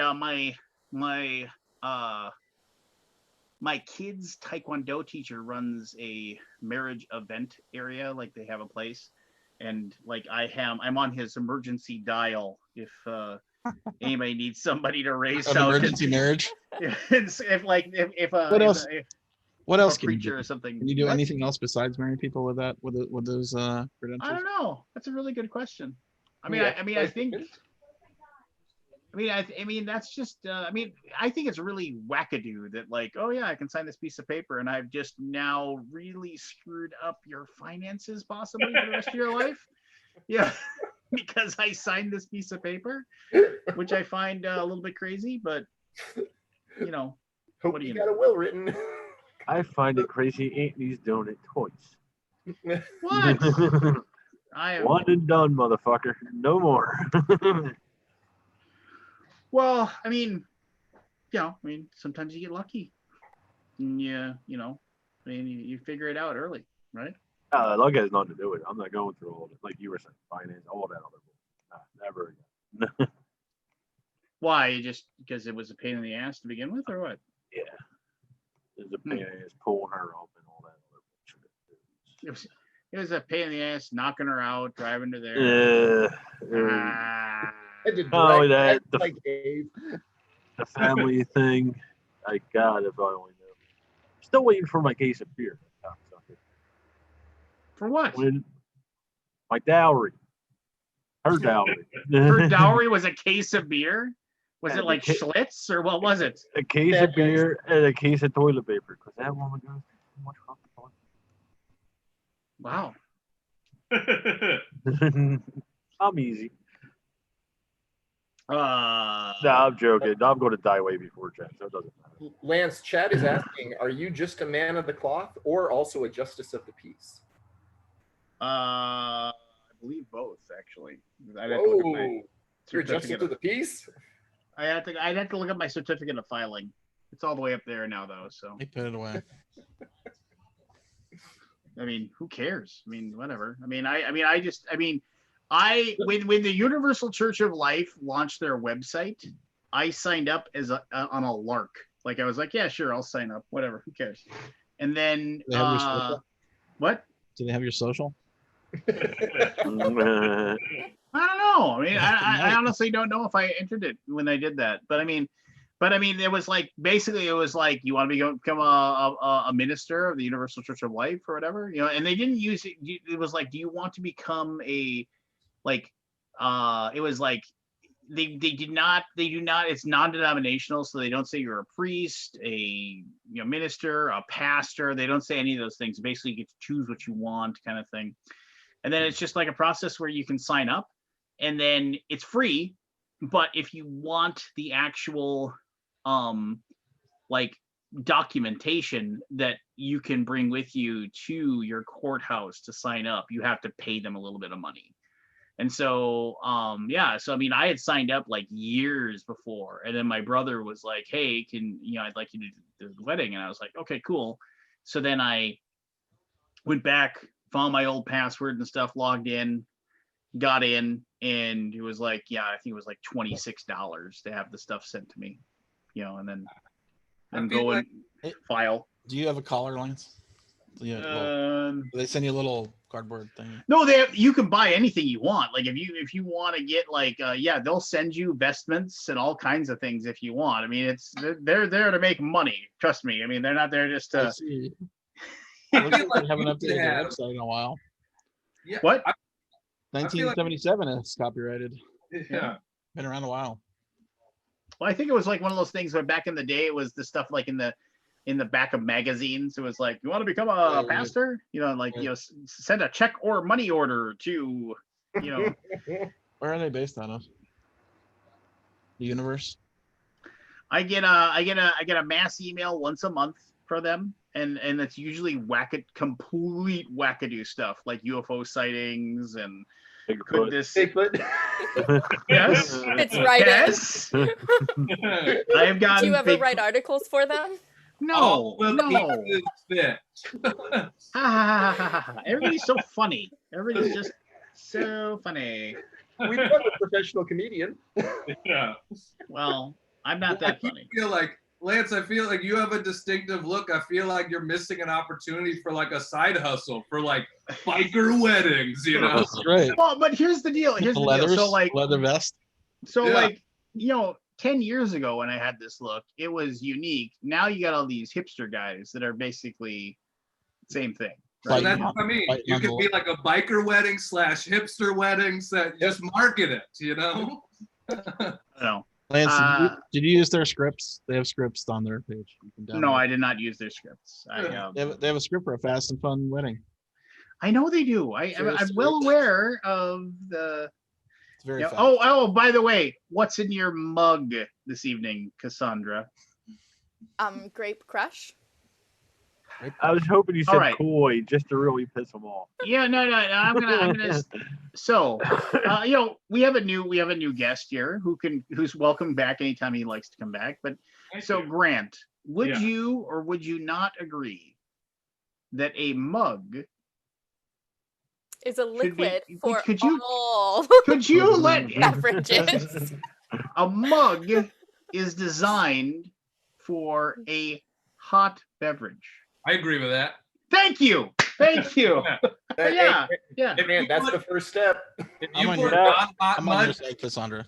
if you put non-hot Oh. liquids in a mug, I think you have something to hide. Next thing you know, he's gonna be talking about Bigfoot. Yeah. Yep. There you go. That's like Oh, that's like you just saying like I don't want anybody to know what's in here. That's why I've put it in this mug. I feel like that's why I bought blue glasses, not why I bought my mugs. All right. Good point. so here's the other thing. Thing- I was talking to Anthony Ricano, former Alaboomer. He also says the possibility of Bigfoot existing is a definite maybe. So We're talking about That is a Anthony. definite That's maybe. a strong you know what? backup for you. Yeah, I mean, yeah, I know.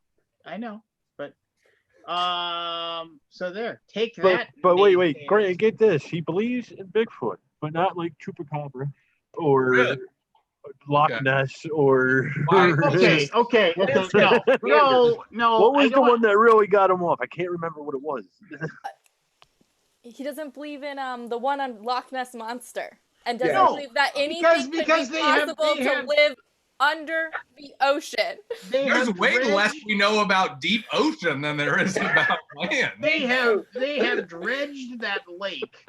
No, but we moved past the lake. It's ocean. We were like, it's not in the lake. Dude, It's I in mean, the ocean. There are the these Loch Ness kinds monster of isn't in the ocean. Then it would be like the Loch Pacific monster or something. No, All right, we can go with that. Then if you want to tell me that there's possibly like, okay, here's the problem with what you're suggesting. Stop! You can't. I mean, I'm being serious. It's that when you have large creatures in the ocean, like sea serpents or whatever, large monsters need a lot of food to eat. You know, there's a reason why the plankton there's tons of plankton. That's why blue whales can eat that plankton and just be able to exist. Whereas if you have like a megalodon or like some sort of prehistoric creature and like that's 50 feet long and has a long neck and like the whole classic Loch Ness monster, that's just there just isn't enough food. There isn't an ecosystem to support that. However, if you have a small number, say 1,000 herbivorous, like large mammals in the Pacific Northwest who can survive by eating nuts and berries and leaves, of which there is plenty available to them, then that is way more believable I than had to escort the Mothman out of my house. I'm sorry. But I mean, I'm sure you've already heard the argument is like, we know so much about the world now. If we were going to find it, wouldn't we have found it by now? Thank you. no, because once again, porcupines eat the bone. The porcupines are attacking them. They're murdering Bigfoot at night while they sleep. No, And they're eating their bones. Bigfoot's really only like a foot tall. Fine. It's not wolves or fucking grizzlies. It's porcupines. I wonder, Porcupine conspiracy. What do these quilled devils have to hide? yeah. My buddy Joe Zimmerman has a really, really great joke about being friends with a the Joe Zimmerman? Yeah, he's one of my closest friends. Oh, okay. Do you know I Joe? don't know. It was a joke. I was trying to be funny. Okay. Well, he's I got- know. Leave the jokes to the professional, right? Anyway. Yeah, Joe's got like a half-hour Comedy Central special and all that sort of stuff. But he has a joke. Where's your half-hour comedy special? I'm working on it. Okay. Believe 15 me. years, you think you'd have one by now. Yeah.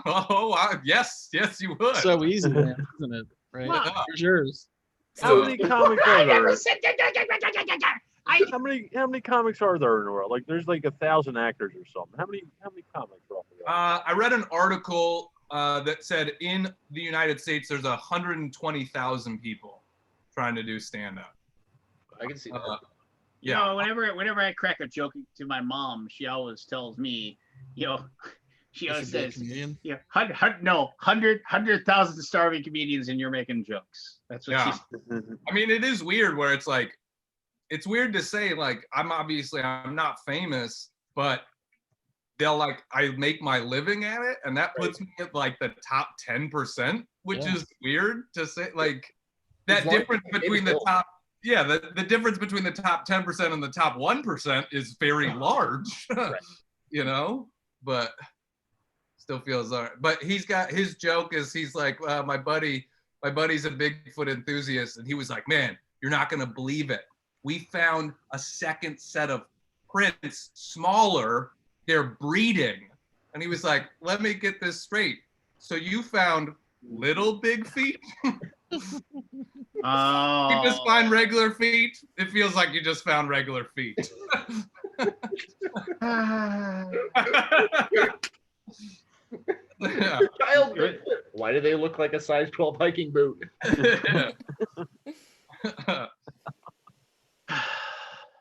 So Liz, remember when Nike had them sneakers that actually had toes on the end of them for a while? Yes, of course I did. Did that confuse you guys, or what was the deal with that? What is this, you guys? I don't have the crappy show on whatchamadig. No, But if you were offered one, I'm sure you would take it. yeah, no, of course, who wouldn't take the cash on that thing? I mean, like, you look at those idiots, those ghost hunters shows. I mean, those just drive me absolutely crazy. Just absolutely. Never seen one. You don't watch them, because like literally it's one of those things where it's like first of all, they're gonna go into the spooky house together. They don't turn on the lights ever, you know, so it's everything's like dark and they're moving around, and then. But why would that happen? You know, why should they do that? Yeah, so I mean, because ghosts won't come out unless it's dark. Yeah. Right. Yeah, but no. So they're all like sitting there, and then like there's nothing happening, and then one of them will say, "Hey, did you hear that?" And they're like, "What?" "Oh, I heard something." Nothing. $50,000 cameras and everything, and like they hear something that nothing. Hear that, but nobody heard it. Yeah. But Lance, if it was a show about the ghost of Bigfoot. Oh no, I wouldn't watch it, because those shows are ridiculous and stupid, and like, they don't actually pay tribute to the actual like hard-nosed research that these people actually do. Yes, there's tons of crackpots out there who like have their theories and everything like that, and that's all these theories, all these conspiracies, all of these like UFOs and Loch Ness monsters and Bigfoots and Yetis and all of those. There's tons of these. So the complete nutball lunatics out there with the tinfoil hats on and like, you know, being like absolutely nutballs are like they get all of the focus. And so if you have somebody that actually does some research and like goes, hey, check out this actually like kind of interesting research. I'm not saying one way or the other this is the truth, but maybe this is something that's interesting to look at. They just get lumped in with the people that are, you know, screaming about lizard people and what have you. And that's unfortunate, because we are stagnating actual, you know, relatively smart, independent thoughts. The moth may gets no respect. Yeah. I mean, I did recently watch the movie Smallfoot, and now I'm on board with Yeti. So. Yeah. And we're back to Convinced me. So can I talk about a video game I've been playing? Go for it. Oh, is it going to be like Warzone? No, but Warzone is one of the best video games ever made. It's Factorio. Do you remember when that came out, like 5 or 6 years ago, or 4 or 5 years ago? It's called Factorio. Factorio. It was like initially released like 4 or 5 years ago. I forget when, but they just came out with their version 1.0, and holy crap, is that game fun! If you like management, building machines that make things, and then you can fully automate it to make its own things, and it keeps making it like it's just like perpetual motion machine type stuff. Yeah. Like, it's amazing. Like I cannot believe what they pulled off with this thing. It starts as like a top-down version of almost like Minecraft, where you're just like this little Yes. spacesuit dude. Like It's all kind of two-dimensional. yeah, like you have to build a spaceship because you crash landed on this planet, but all you Yeah. have is your little mining laser. And Yeah. eventually you get to where it's like full on like automated factories. Like you send in the raw materials to build the like primary components that then build the secondary components that then build the tertiary components that you have machines assembling. Like it is ridiculous. Yeah, it's wonderful. If you like those kind of like build a thing to build a thing to make a thing that generates to make a thing, and then it all like loops back on itself and like self sustains. Like you don't have to run around like filling all the things up with coal to make them work, right? It'll just, you can make it so the coal gets delivered back to the machine so that it's like a self-perpetuated machine, right? Like it'll just keep generating energy. It's awesome. And the goal of the game is to launch a rocket, and I'm just scratching the surface of it. And I played it a little bit when it first came out, but I was kind of lost. I didn't have a good grasp of how to play it.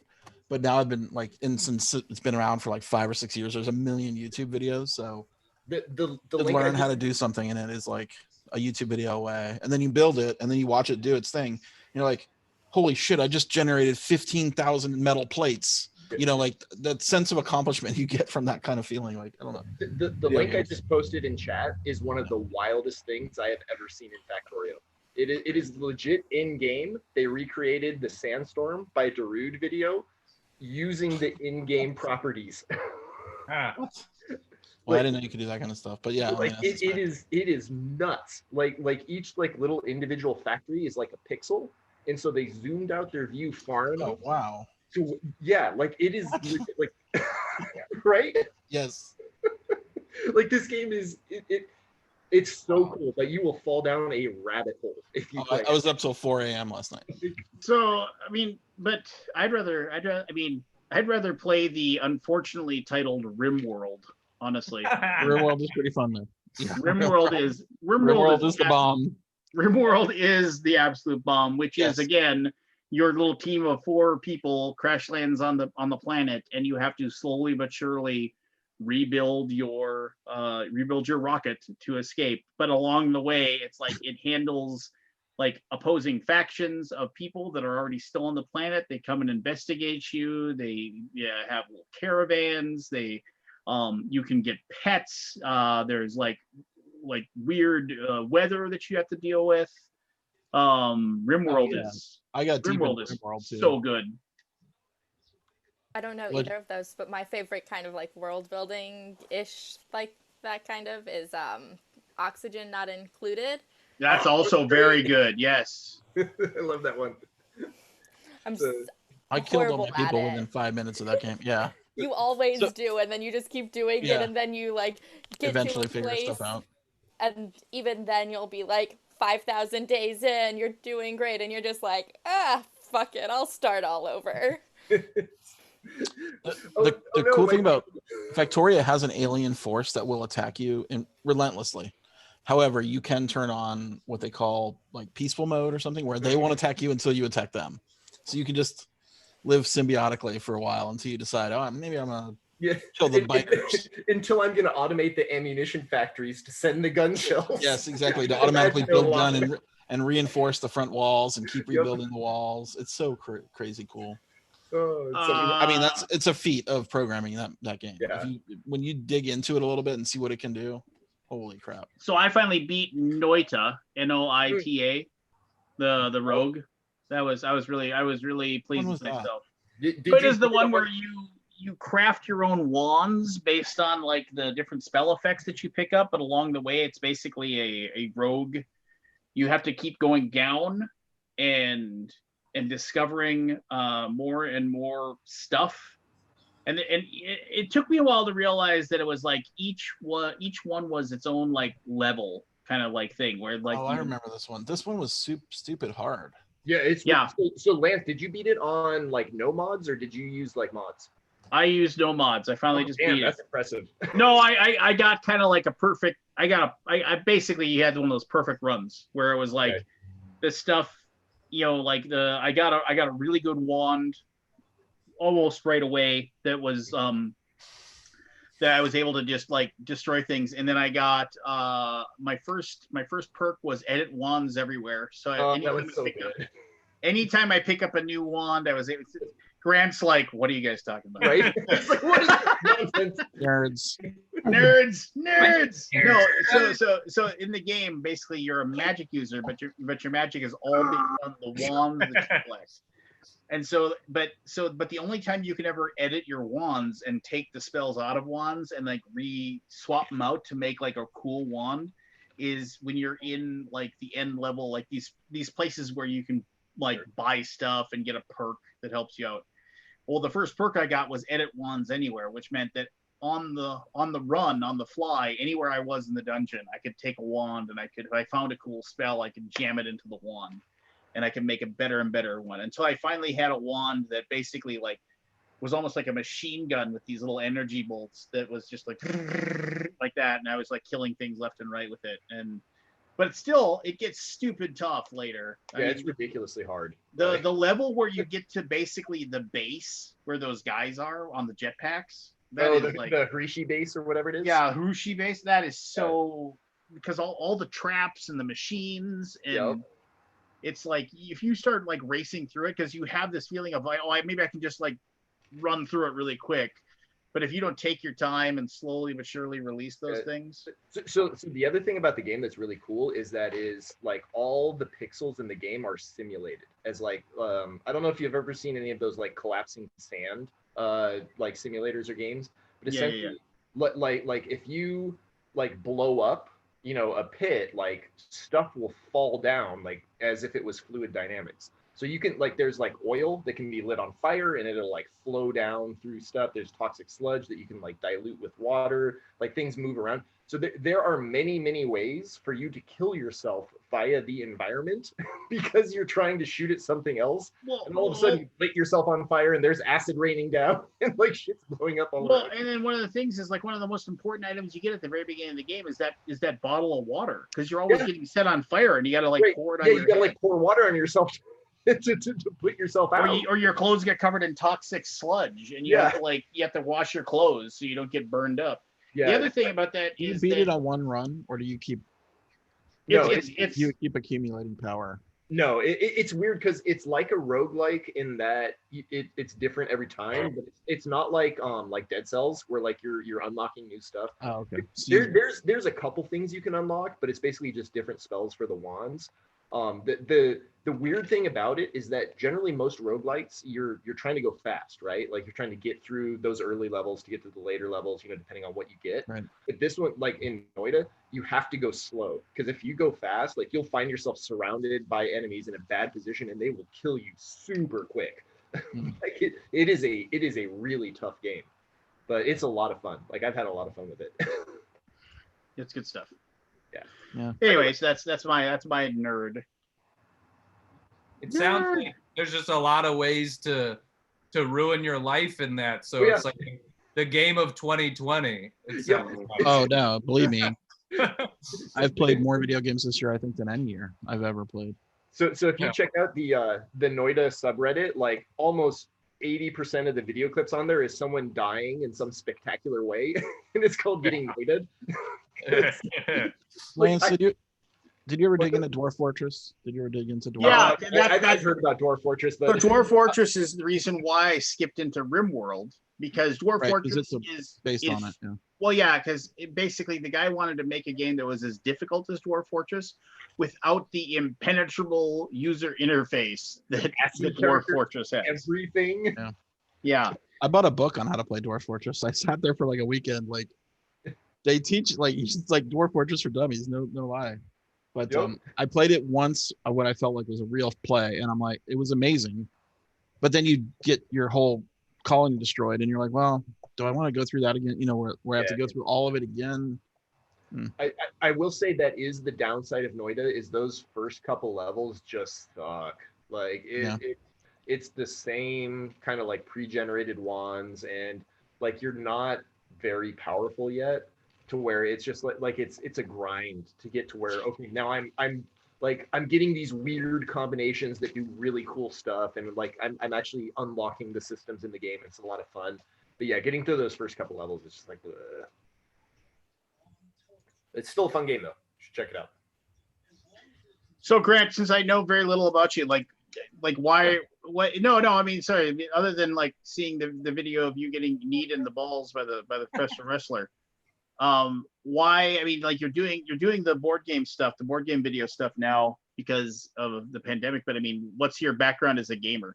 mean, because every one of us is like I played board games as a kid, and my brother introduced me to Dungeons and Dragons when I was 8, and the rest is history, kind of thing. I did a lot of Magic the Gathering when I was a kid. So here in Los Angeles, I especially was in it. I lived in from the ages of 9 to 13. I lived in Claremont, California, and we literally lived in a townhouse complex that backed up to like a strip mall area where there was like a Vons and stuff like that, and there was a game store there, and so I could hop the fence, and I would just go and just like, you know, when I'm 10, 11, 12, just be looking through the glass at Magic cards a bunch. Like Charlie and the Chocolate Factory, like totally. Chocolate, like what are those chocolate? Did they have the display case of like the early edition like Warhammer pewter figurines and stuff like that? Yeah. Well, it was like when I was probably like 8, 9 years old, I was like X-Men cards. Like I had full sets of cards, and then so I think those cards then got me into Magic, and then, you know, I did that a ton, and I got my brother, like my older brother and sister were willing to play it, and I even, you know, think I entered a couple of tournaments when I was like 13, 14, didn't do very well or anything like that, but you know, and then I think by the time I got to high school, I just kind of got out of it, right? I'd moved on to other stuff or whatever. And it wasn't until like 5 or 6 years ago. And my family was always like, liked playing games, but you know, it was like, we're playing Sorry, or we're playing that sort of stuff. You know, it's like the Hasbro games. Yeah. And I think for a lot of people out there, they don't even know that there's a world beyond that. Right? Like, for a lot of regular people. And so it was like, I think it was like 6 years ago, my buddy Shane, who's a comic as well, started hosting like game nights in Los Angeles and just inviting a bunch of comedians.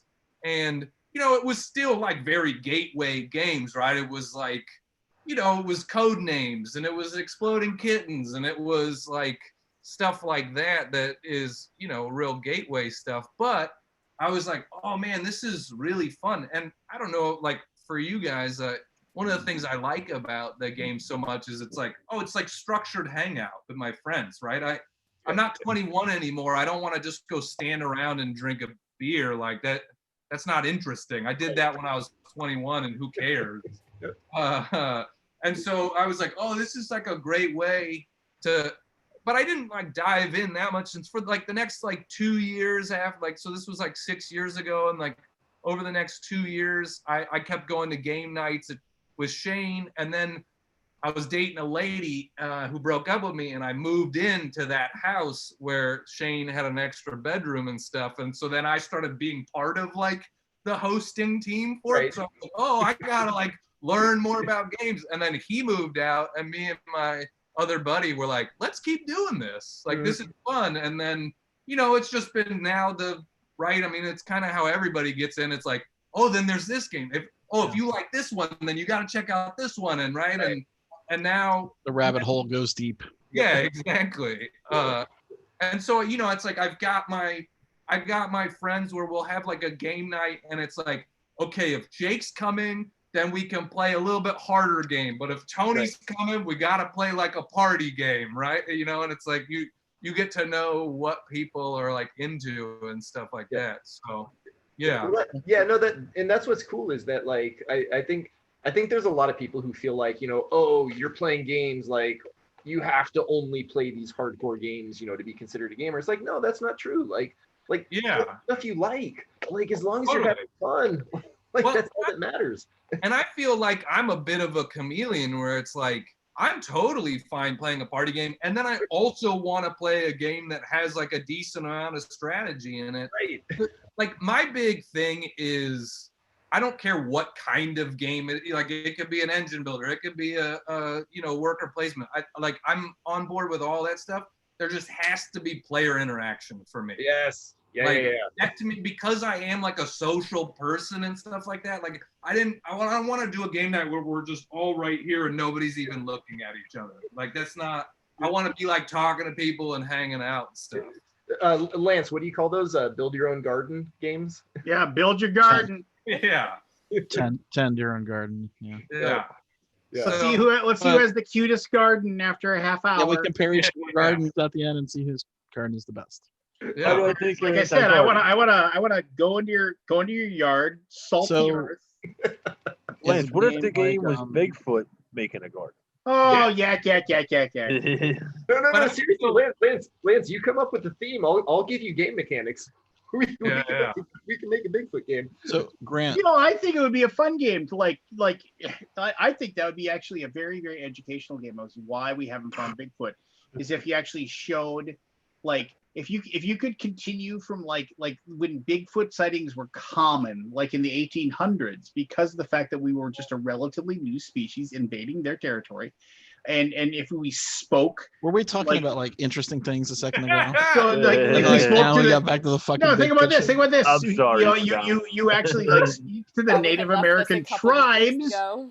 the Native American tribes who lived as one with these creatures, who like according to their like their customs and their spoken word traditions and stories and histories that they felt. They talked about how they actually would commune with them and talk to them and trade with them and interact with them. And then because of the fact that we show up, tear apart the land, chop down the trees, you know, and they slowly but surely migrated further and further away from. Wait, I've got it. Okay, so it starts in the 1700s. Each turn is a 50-year period. So when you start out, you're playing as a Bigfoot.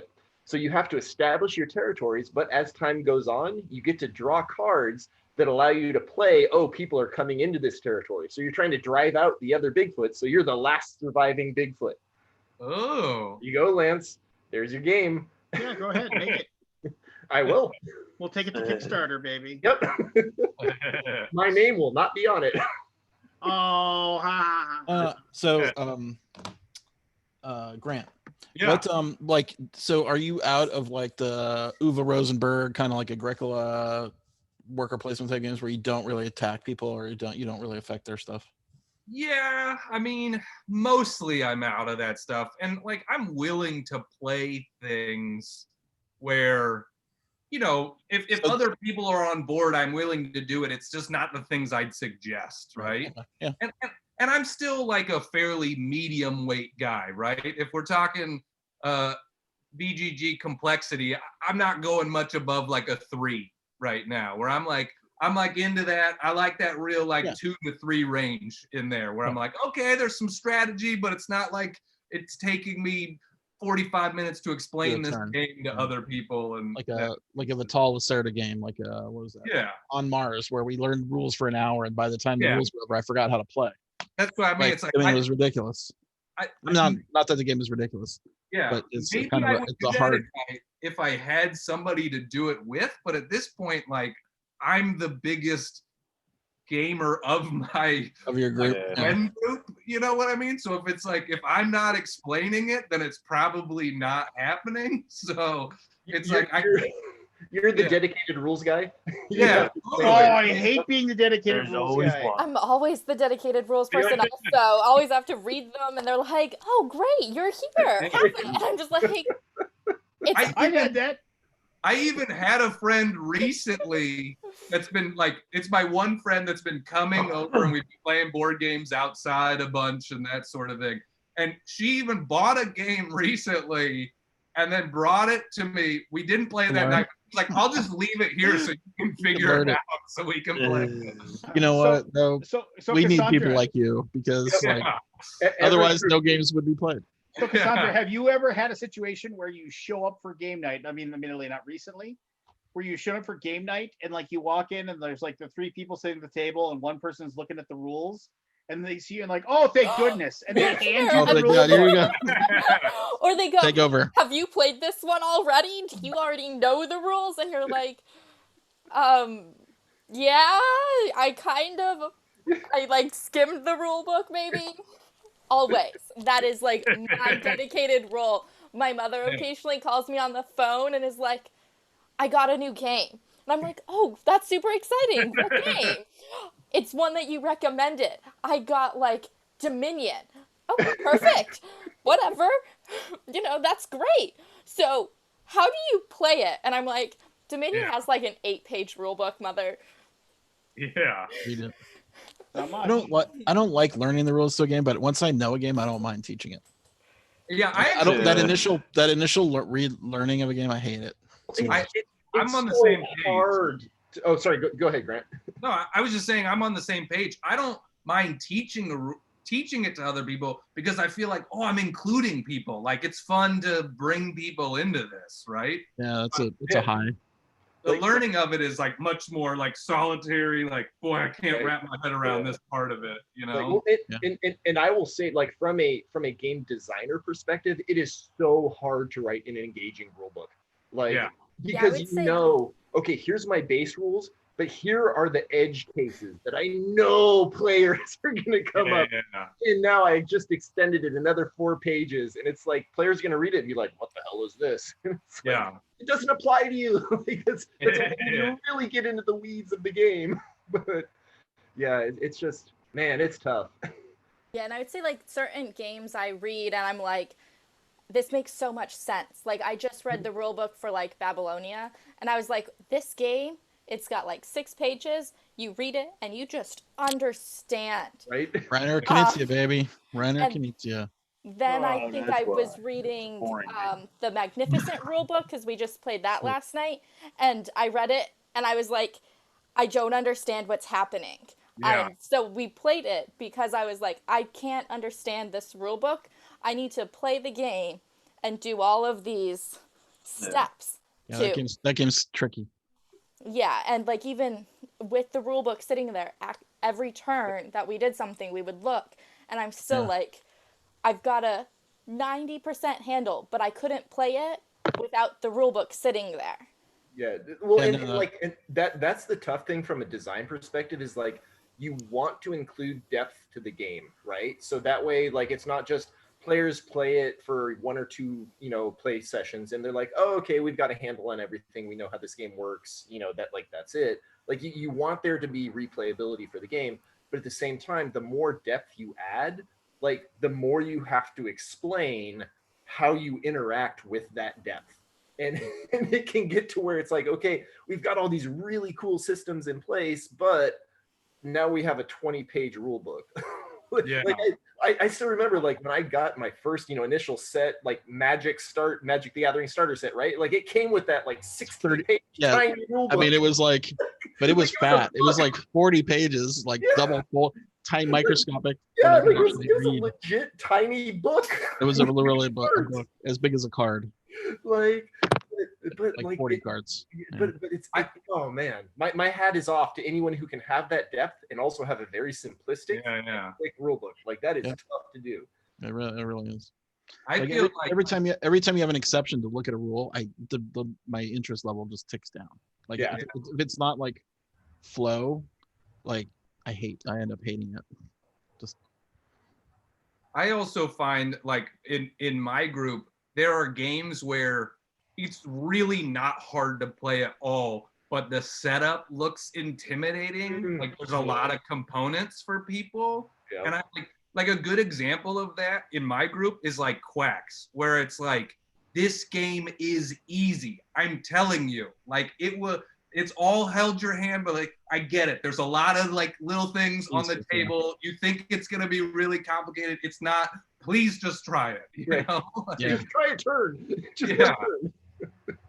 I also feel like some of those more complicated rule books go away when you play with someone who's played it 20 bajillion times. Oh yeah, once someone internalizes rules, it's like, Yeah. and that's what I think my strength is. Once I internalize a rule book, I can Yeah. explain games pretty well. What made you buy Babylonia? Actually, I'm curious.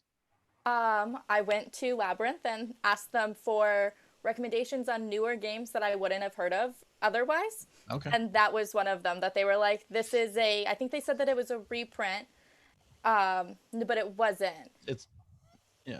I think it's like I think it's like sort of like Tigris and Euphrates, when I remember reading a description of it. Oh, then maybe it was a reprint. It's not a reprint though. Yeah, it's a completely different game. But Yeah, but they were like, you should try this one.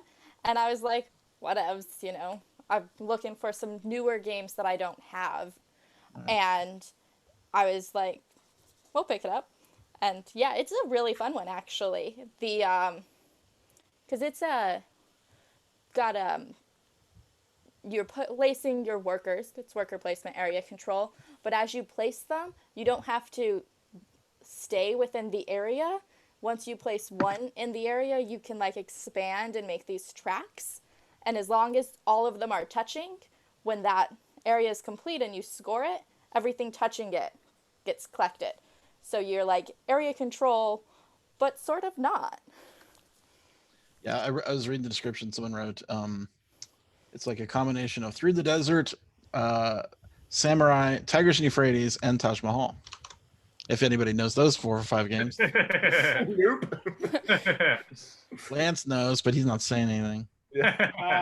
All negative. So, Cassandra, are you more a Euro or an Ameritrash? Say it Or again. a thematic player? Are you more of a Euro gamer or a thematic player? Probably. Oh, I don't know. You like rolling dice and fighting with monsters. Great Prussian I like and mug both kind of gamer. of them in different ways with different people. I think like by myself playing with like just Devin, I prefer a more like Euro style. But when we get more people in, I do enjoy the more RPG type of games where you are kind of rolling dice, dungeon crawlery, thematic games. How about you, Grant? Well, I will say about myself, I've never played a dungeon crawl game yet. So Okay. I was asking people recently for recommendations on like a good one to like get into first, because I'm very interested in doing that now. And you know, a lot of people have told me Descent. A lot of people have told me, you know, Jaws of the Lion, like a lot of that sort of stuff. So I definitely know I'm going to get my first one soon because I'm ready to do that. So yeah. I heard the Gloomhaven Jaws of the Lion is like phenomenal. Yeah. I've been debating that one myself because I'm like, I'm not sure if I've not played Gloomhaven and I'm concerned that it'll ease you in. It does not it throw you. It does not throw you right into the whole. Jaws of the Lion. Yeah. Well, it was more. Does it ease you in where you start with it and then you're going to progress to Gloomhaven, or is it Correct. more of Yes. like okay? Because I'm like, it doesn't introduce everything at once. I think the first 5 or 6 levels are tutorial. So it's like video game type progression at the beginning. Now, but Scott, what she's saying is, will it progress you into Gloomhaven, the original Gloomhaven? That's what people have told me. It's the same game. Yeah, I mean, there's nothing changed. The there. mechanics all the are rules the are there. same? Yeah. okay. Yeah. No, you'll get to Gloomhaven, and then you can go buy Gloomhaven and Frosthaven, and then you'll have nothing to do for the rest of your life besides play this game. Yeah, pretty much. Believe me, if you let it do it, if you don't have needs or interest to go to other games, I know people that have been playing it for years now. It's crazy. Yeah. While I've never done a dungeon crawl, I do own Bloodborne, the card game, which is not a dungeon crawl, but has like elements of it, you know, and I love that game. So I feel like I will be very much on board. Interesting. Dungeon crawl. I never played that Bloodborne card game. I wanted to, because that's Eric Lang, right? Yeah, it is Eric Lang. Yeah. And I would, you know, for someone who plays a lot of dungeon crawl games, I imagine that they probably wouldn't love it, right? Because it's like, well, this game's way simpler and but sometimes those are great.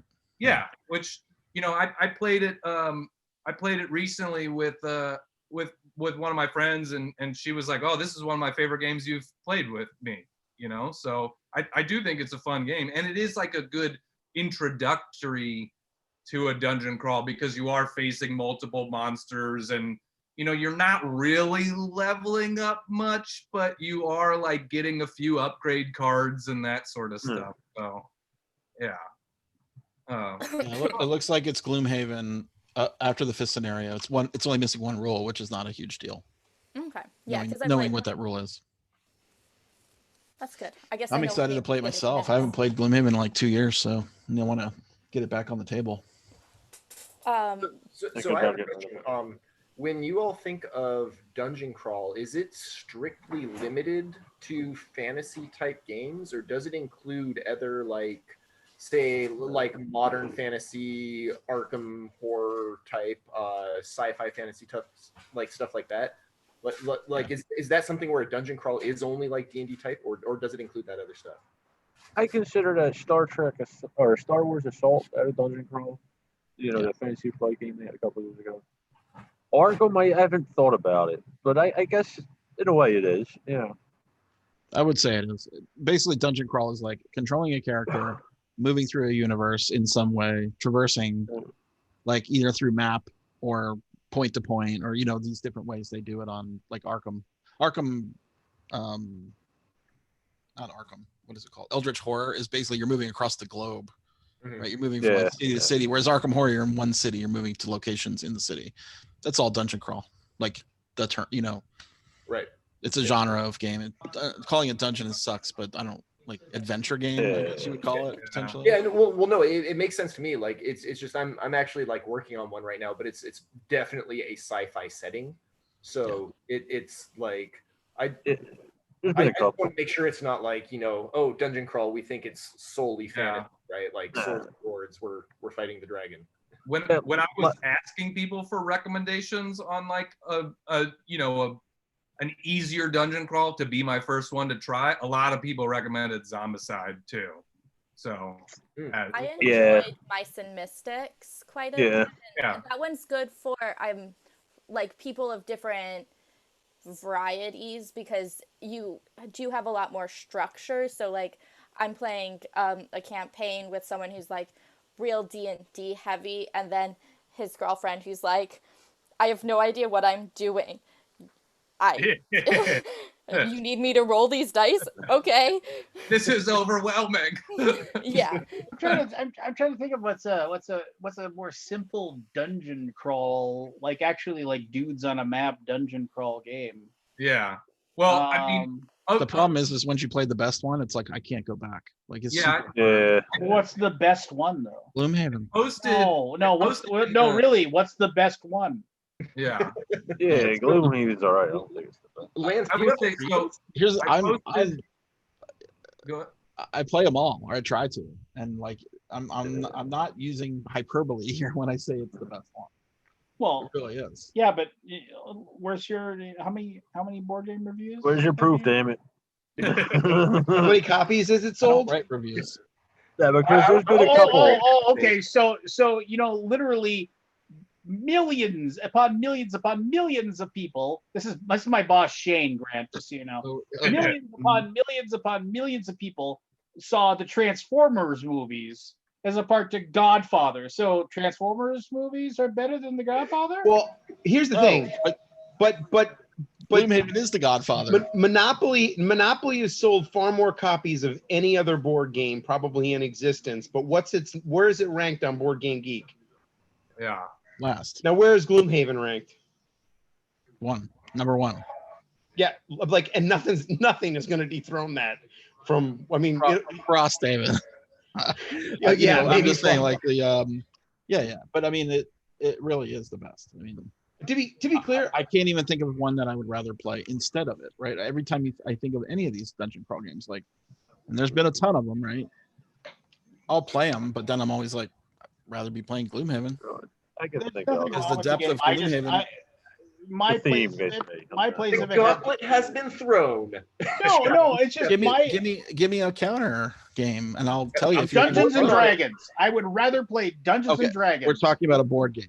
Dungeons and Dragons is on a board. There's a battle map. You'd rather play any of them Dungeons and Dragons board games other than Gloomhaven? No. I would rather play apples and oranges there, Lance. Apples and oranges. No, something that has a set of paper rules that you follow to play the game. Okay, do I have to go get my Dungeon Master's Guide and Player's Handbook? D&D in a box. D&D in a box games.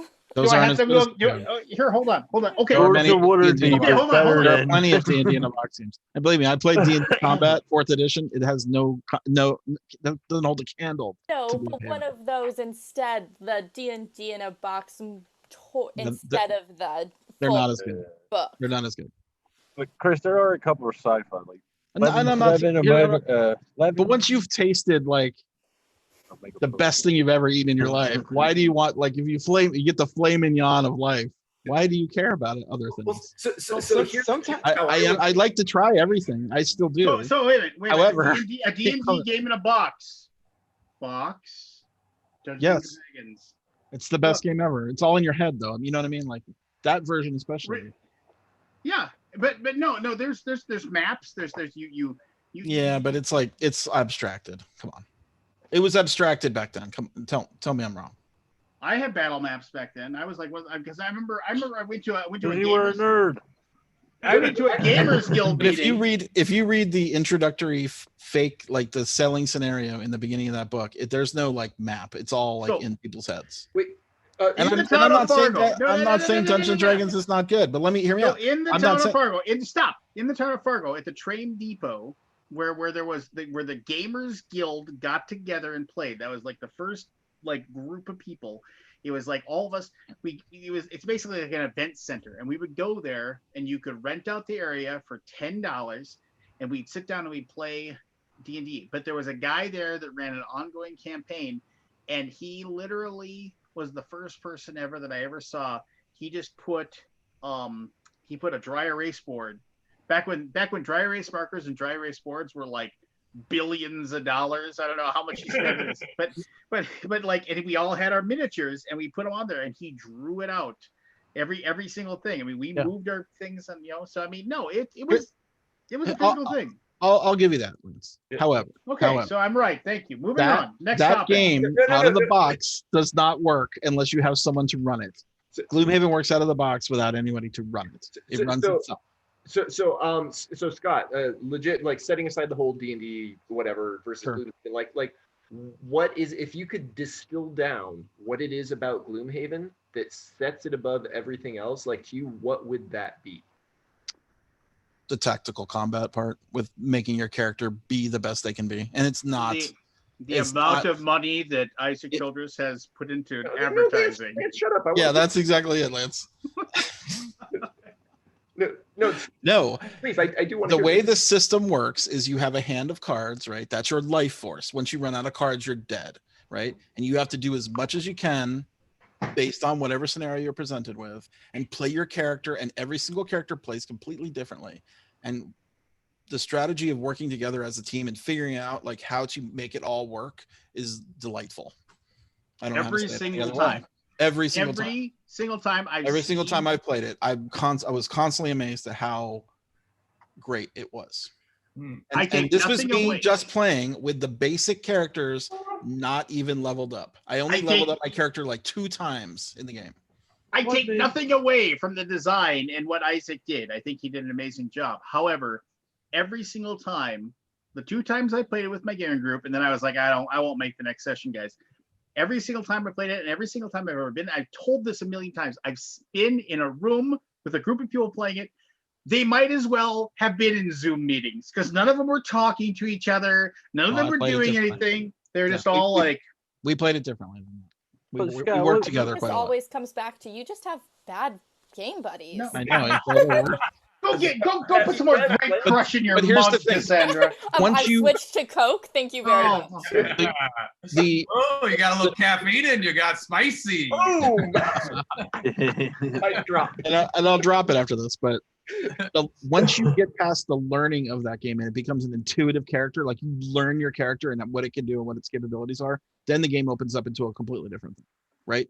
The beginning, you So have nice gatekeeping. Once you actually understand what's going on, then it's good. That's not gay. But You just that's why haven't it's not taken the blind. time. all right, Lance. Right? Magic missile, magic missile, some magic games missile, have magic missile, higher magic missile. Sleep.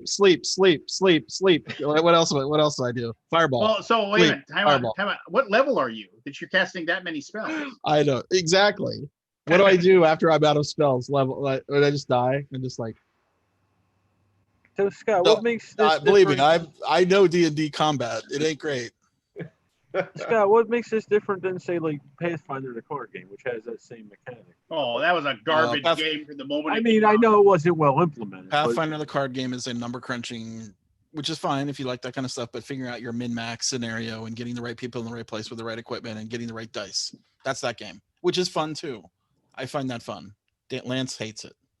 Strider was one of the worst games ever. It's not. They had no Bigfoot. Thank you. I was going to let him go. There you go. Here's the thing. $50 at Target, change your life. Guaranteed. If you really get So- into it. So Grant, not just so kidding. you know, Shane is my boss who runs Gray Fox Games. Grant is a board game reviewer, but he's like a professional comedian. Like, that's what Yeah. he really does. My job is as professional comedian, and that I also like board games a lot. Nice. Yeah. He also looks like a Bigfoot. My Yeah. job is board games, and then part-time, I'm a part-time comedian. That's great. Put us together and we're unstoppable. There you go. We should be one person. So Exactly. Shane, did you advertise together. this game well enough on Kickstarter so you could be as big as Child? What's the question? Did you advertise enough on this game that you could sell like Pathfinder or not Pathfinder? Are we talking about my game? Gloomhaven? Yeah. There's not enough money in the world for me to have been So able it's to not- spend enough. It's not advertising, Lance. It's not advertising. My bigger concern is based on what I've heard so far tonight from you, Lance.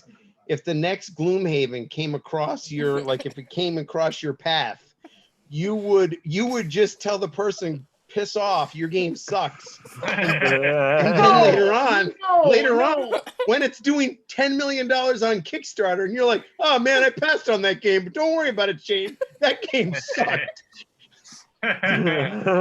I can recognize why people like the game. I can recognize good. It's just, I don't know. It's not a game for me. But anyway, you don't have me do that anyway. You and Josh are the spelunkers. Because he doesn't trust you with it. That's fair, but we're always running across people that pitch us stuff. I mean, I'm sure you are too. Yeah, one of them. He left. Chris. Chris has a game for you, Shane. Oh, Wait we till he know. comes back. We know. Oh no. Yeah, actually, Chris came up with a really good idea about finding Bigfoot, like a game about Bigfoot discovery. No, it wasn't We'll talk about finding Bigfoot. You were surviving. You and can't to be find the Bigfoot solo Bigfoot. because there is no Bigfoot. You can't find Bigfoot. Oh my gosh. Oh my god. So You know what? also, You know what, Shane, you might be right. You might be right. But the you know what? No. Pretty sure I'm right. I'm pretty sure he is too. I'd bet a lot on it. Yeah. Grant and Cassandra, track down a copy of Arkham Horror 2nd edition before it Yes. sells out. Second. completely. Second. Third is okay, but second is really where it's at. Yeah. All right. Right, Lance? Am I right? Third's a What piece now? of shit. Arkham Horror 2nd edition. Oh Scott, yeah, Arkham Horror. Do we agree on that? Yeah, second. Scott, And get all the expansions. Don't. You were shaking your head earlier, Scott, when I said Descent. Why is that? No. Oh, Descent is fine. It's just a little old school. Okay. And the new one might be cool. I don't know. Maybe they'll make it. Maybe they'll turn it, reinvent it. But and Descent is great. I had plenty of great games with Descent, but all I was doing on that game was like, you move, attack, you move, attack, you move, attack. Yeah. And Didn't they do a Descent. refresher on that? What's that? Didn't they do a refresher on that? Recently? Yeah, they announced the 3rd edition. Well, Oh, I'm sorry. I was This thinking one? of the digital, Yes, the app that's the that goes one. with it. I have this one. you And I have have it. like Yeah. 2 expansions to it. Yep. But I'll be There you completely go. honest. I can't get through this game. I don't know the rules. Rodney Smith. Yeah, Yeah, watch yeah. it played. Watch the watch it played video. I think Rodney did a tutorial. Because It's yeah, tough. I've tried It's it a many challenge. times and I'm keep getting stuck. I'm like, okay, I have the rule book, I'm doing it, and then I'm like, Yeah. okay. No, I will 100% agree with you. There are parts of that game that just are impenetrable. That's a 12-year-old rule book to begin with. But At least 12. get through it if you can, and then you'll be like, Okay, yeah, I've been wanting to try it again because it's probably been a year, maybe 2 since I picked it up. And Check out videos. I think Rodney has a Yeah. video where he actually plays through it and just it explains everything. And I don't okay. remember if it was that or the other Yeah. one. and that's why they keep revising it, right? Eldritch Horror like streamlined it and took away some stuff that was really great about it, but the 2nd edition's still the best. Yeah, Okay. that third one's garbage. It seems like they just want to make one game. It's You know, between that and the card games. The third one, they and- took a lot of the card game and put it into the board game. Yeah. And I do like that Arkham Horror card game, but I don't think it's for everybody. Yeah, I can see that. Yeah. Anyway, second edition. Good stuff. Good tip. It's all good stuff. I Yeah. will say Arkham Horror does take a while to play though. So, Can. It's got a lot of nuance rules. It's, yeah, you're gonna want to set aside some time to. Boy, Yeah. Arkham Horror Third Edition was garbage, though. You Yeah, guys are that's too why we're harsh. man. talking about the second edition. It is weird. They could get something right and then get it so wrong, though, where you're like, man, this is. But they went from Arkham Horror Second Edition to Eldritch Horror, which I quite enjoy Eldritch Horror too. If you don't have Eldritch Horror, get that. I highly recommend that too. Like I like all three of them in the order of Arkham Horror Second Edition is the best, then Eldritch, then Arkham Horror Third Edition, then the card game is tied there. Okay. Eldritch is okay. I like Arkham better. To me, Arkham is more Arkham- claustrophobic. Yes, Arkham is Where- claustrophobic. Eldritch is the whole world. you know? Yeah. Oh Yeah. wow, that Eldritch expands is a a lot better of it. game. Eldritch is a better game. It is a better game. The game design is better. Yeah, it's- Arkham Second Edition can go off the rails. It can get out of control very quickly, and then that's what's fun about it, though. Like that's the cool thing. Like, oh, Well, wow. Yeah, it it's does fun as seem hell. All the shit we're in. forever. Like we stopped, I want to say like 4 hours into it, and we were like, we just have to put it away because Yeah. it's And a been lot of 4 times I've done hours. that too. I've just Yeah. given up. Yeah, you just give up. You're like, I can't beat this. Give up. And I wouldn't play with a lot of expansions either. It's you get to so many, Depends. and then they got their what are they called? Them side things. They're all expansions. Yeah, it gets There's it mini gets expansions complicated. and there's whole box expansions. Yeah.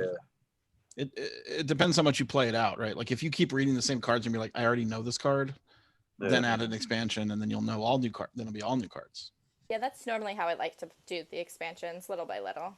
Heralds. That's what I'm trying to think. Yeah, So, yeah. I get the bigger ones with the And then- like the and they added a rule, I think, in one Dunwich of the expansions and all that you that. sort of have to play with no matter what.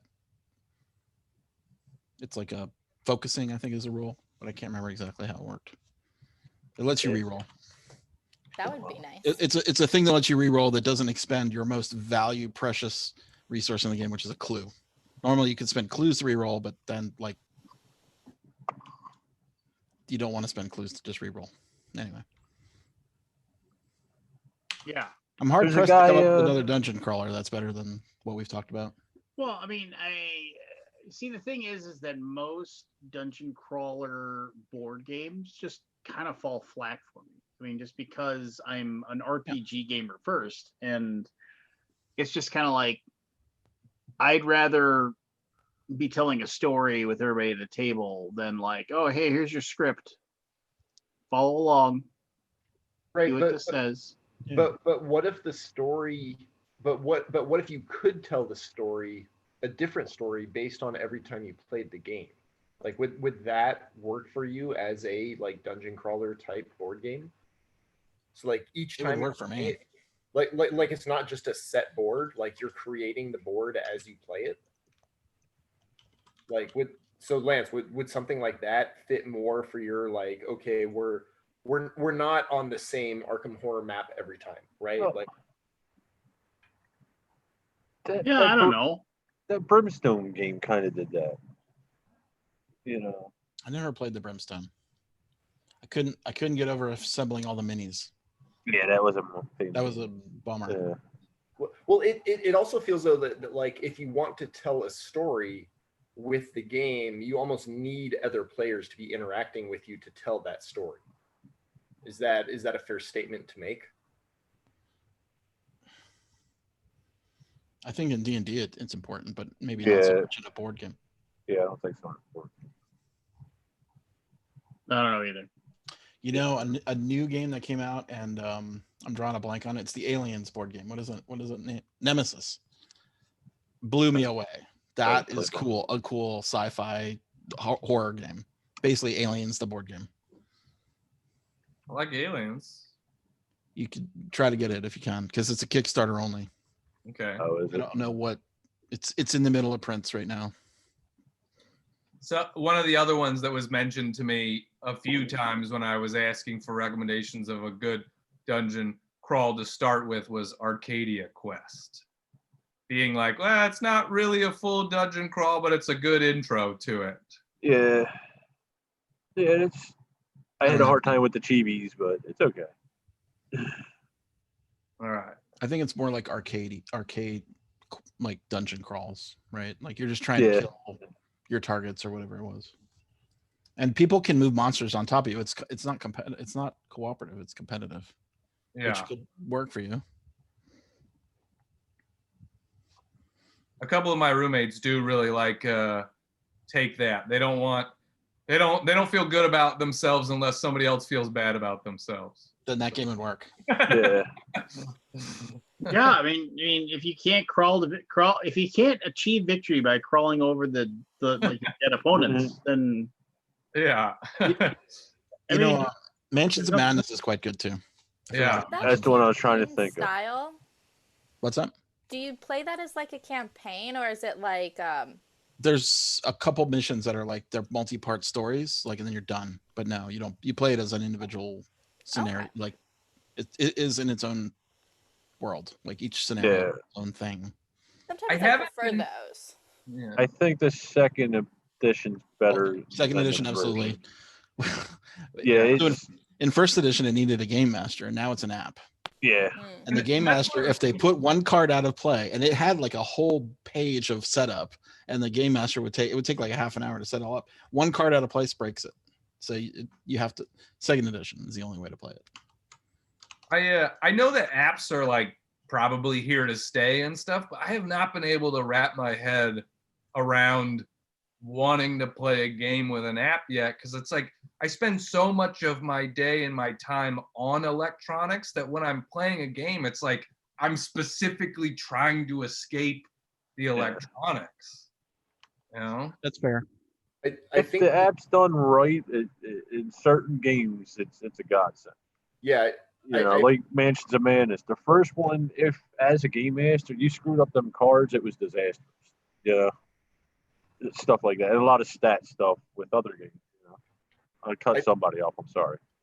Oh no, you're fine. I was just gonna say, I think the only game I played like with a like electronic component app component to it was a I forget the name of it, but like you were a crew on a spaceship and you had like this CD, right? That would tell you what's going on. So it would essentially be like the computer AI, from the bridge being like, asteroids incoming. What was it? Space Alert. Yeah, it might probably that. Like where it would say like you're in an asteroid storm and you can't talk, or whatever, the meteor shower, and you're like, right, yeah, you have like a minute to place your characters, like, and then it would go on, and it would evolve from that. Like that was pretty cool. Like I enjoyed playing that. But yeah, for the most part, like if I'm already pulling out a board game, I don't want to have to pull out my phone too. Yeah, I mean, I know a lot of people have been talking about like Forgotten Waters, and people say that the app's like great on it and stuff like that, and I haven't done it. That one's kind of cool because they've got a whole bunch of voice actors. Yeah. It feels really story-like with those people coming on, and you're just like, cool. Oh, that's really cool. Where like I feel like some of the others where it's just like, great, I pull it out and now I read. Yeah.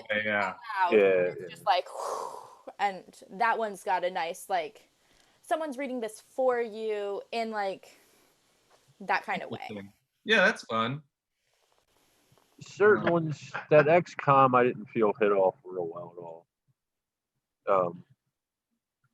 XCOM was probably I enjoy it, but I think XCOM was probably just too difficult. I mean, which sounds weird, but I mean, I think a lot of people were turned away. Plus, like a lot of people love XCOM because of the tactical battling. Like, oh, move my guy here, shoot the aliens, move my guy here, shoot the aliens. And that one just didn't have it. It was more of a simulation overview of the whole thing. It's like the base management and fighting off every segment of your base. Yeah. I don't think the perfect XCOM game has been made yet. Well, it's called Elite, Project Elite. Project Elite. Now that Star Wars game, finally out now? that Assault, I like the app for that for a solo game. Yeah, the once in a while. Star Wars dungeon crawler. what was it? God, I can't remember now. The dang it. Oh, I was gonna ask you guys this. So have you seen this game? Like it's like the $150 game called Stellar Horizons that is like Yeah. it's like basically a giant. I ordered it. It's here. It weighs like 10 pounds. I'm scared. Where'd you order it from? The direct from the publisher.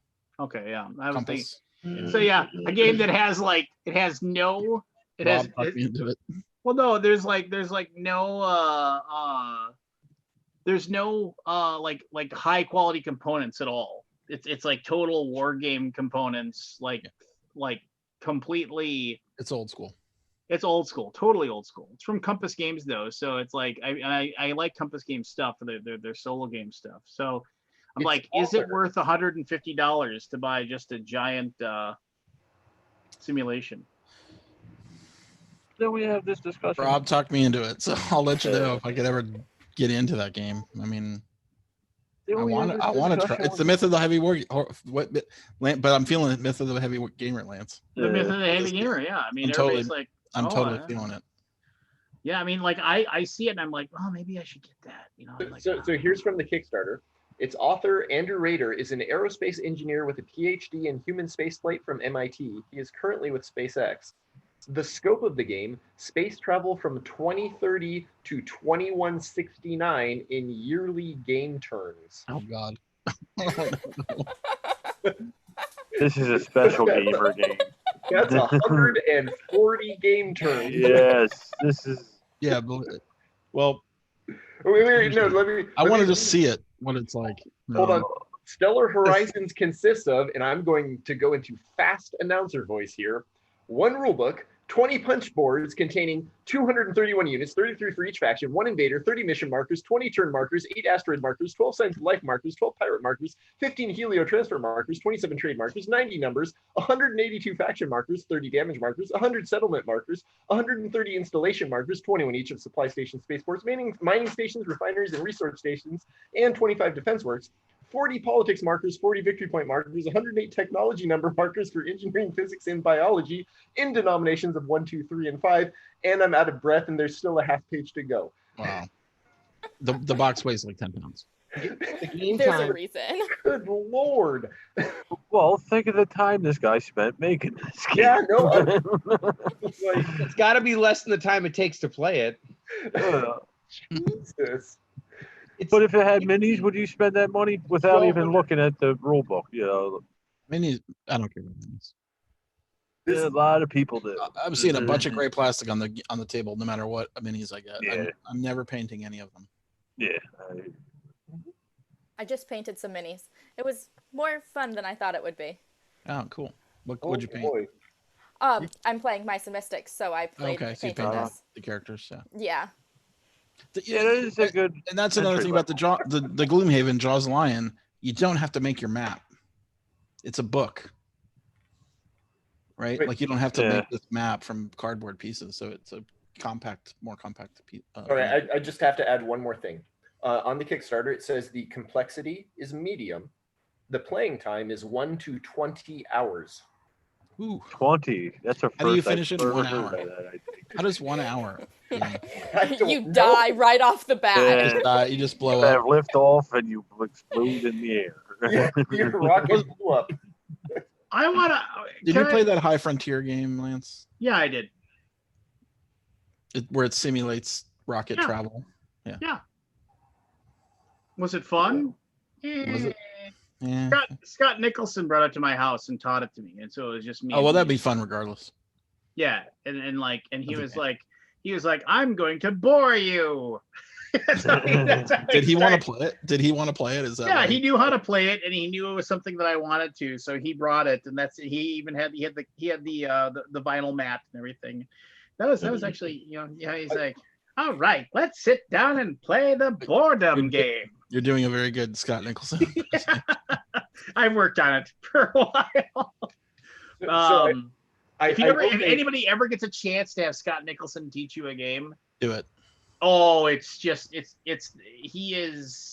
I mean, he's a professor, so he's used to trying to getting his audience engaged, but he's also he's very quick with his wit, and yeah, he's fantastic.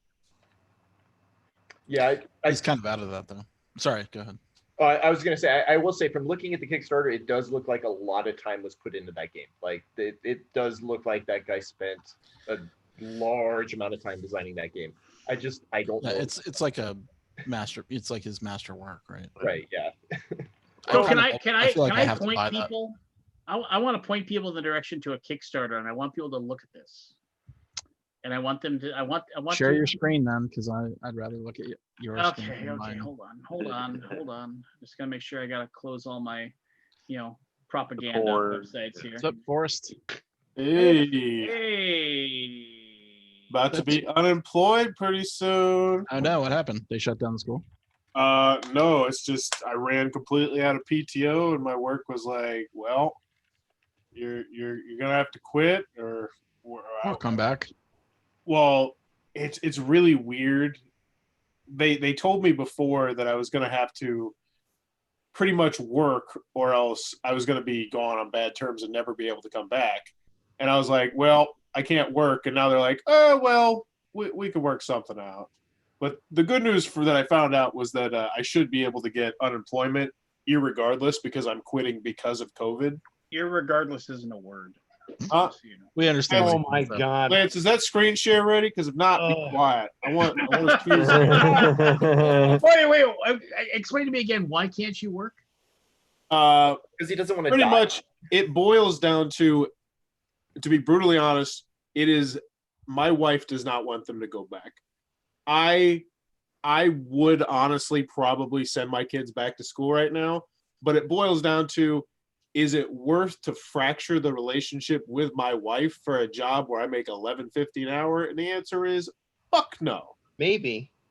Fuck no. $11.50 an hour. I can Depends. be a cart boy at Myers and make comparable to that probably. So you love your But wife. are you That's going to what go you're work at Myers then?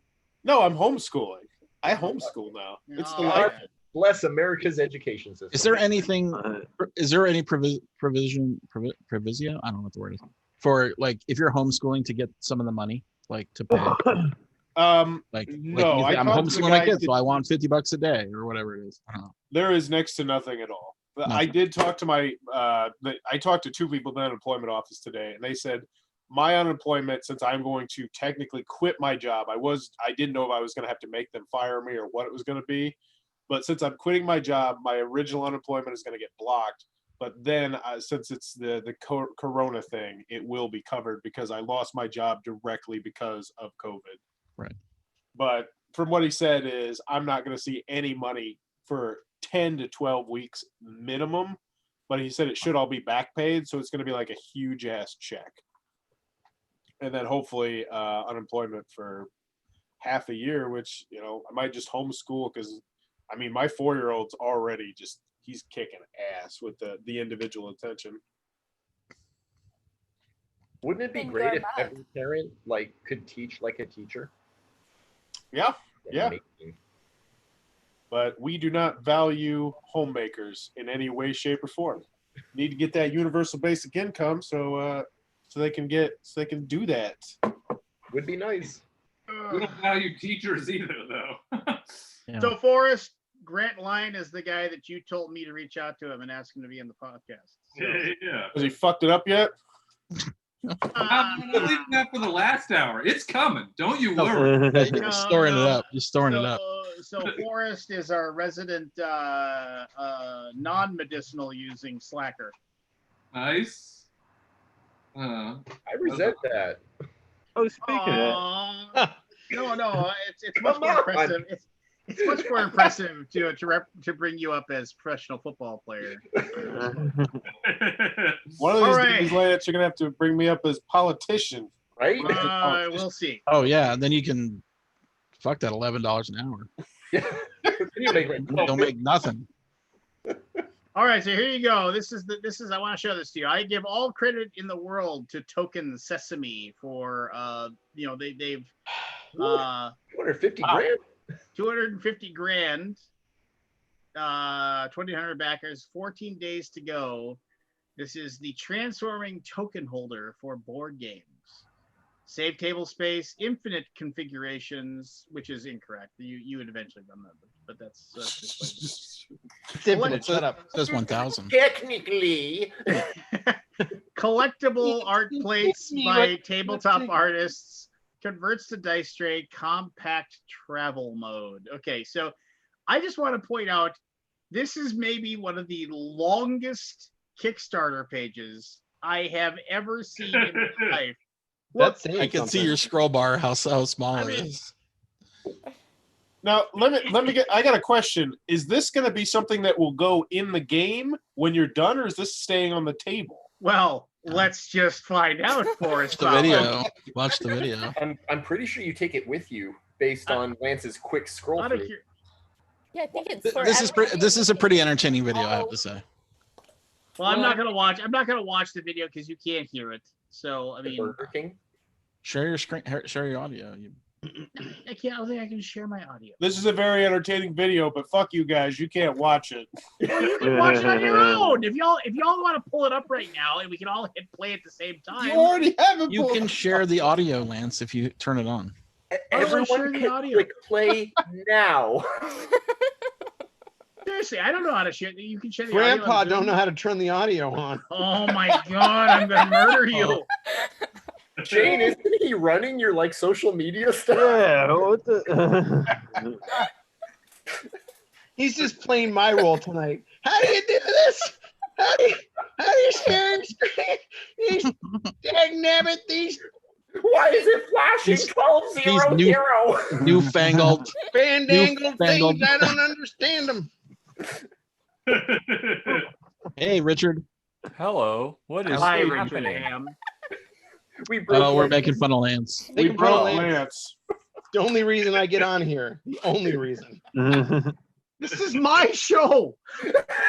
We've been But through when you this many start inviting times. people, You invited all these people here. You are responsible.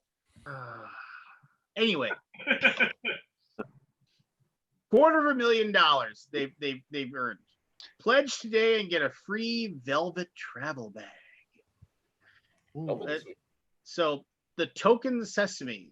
It's a modular, customizable token holder that adapts to any board game, safe stale space, and is smooth as butter to the touch. I like that. So like, here's the problem. Well, first of all, who does that? I don't understand that. But I mean, so now you go and it's just like you have basically like this. I don't know. Is it like a lazy Susan? I like that they're using the geek up bits to sell these. By the way. Oh my gosh, you're just such a suck up. Oh, They are, look, you see it right there on the screen. Yeah. Actually, that's not a bad idea. I understand why it got funded so much because like a lot of games come with a lot of little small components that an errant swipe as you reach for your drink and like, oh crap, where did all my little things go? So messy piles, stubborn tokens, digging your nails under paper tokens makes for an unhappy game night and grumpy guests. Makes me grumpy. Lost pieces. Oh. I mean, nobody does this crap. It's a little infomercially, right? It really is. Has this ever happened to you? Oh my god! They sold 250,000, so they're obviously. Yeah, that's what I mean. It's like we can make fun of as much as we want, and they're just going, "Oh, I'm sorry, I can't hear you over my $250,000." Look, Yeah. I'm all sorry, the this credit. mountain of money in front of me is blocking everything from you. Yeah. Magically modular. I will say, as someone who's run a lot of Kickstarters, the amount of money they actually make in the campaign is irrelevant. It's what they end up with after they deliver. Yes. The question is how much will they have left over? And in fact, this looks like having a manufacturing world of making bowls and trays. This looks like a challenging manufacturer, in my opinion. Yeah. So here's this thing, snaps together, adapts to any table, as opposed to those troublesome bowls that don't.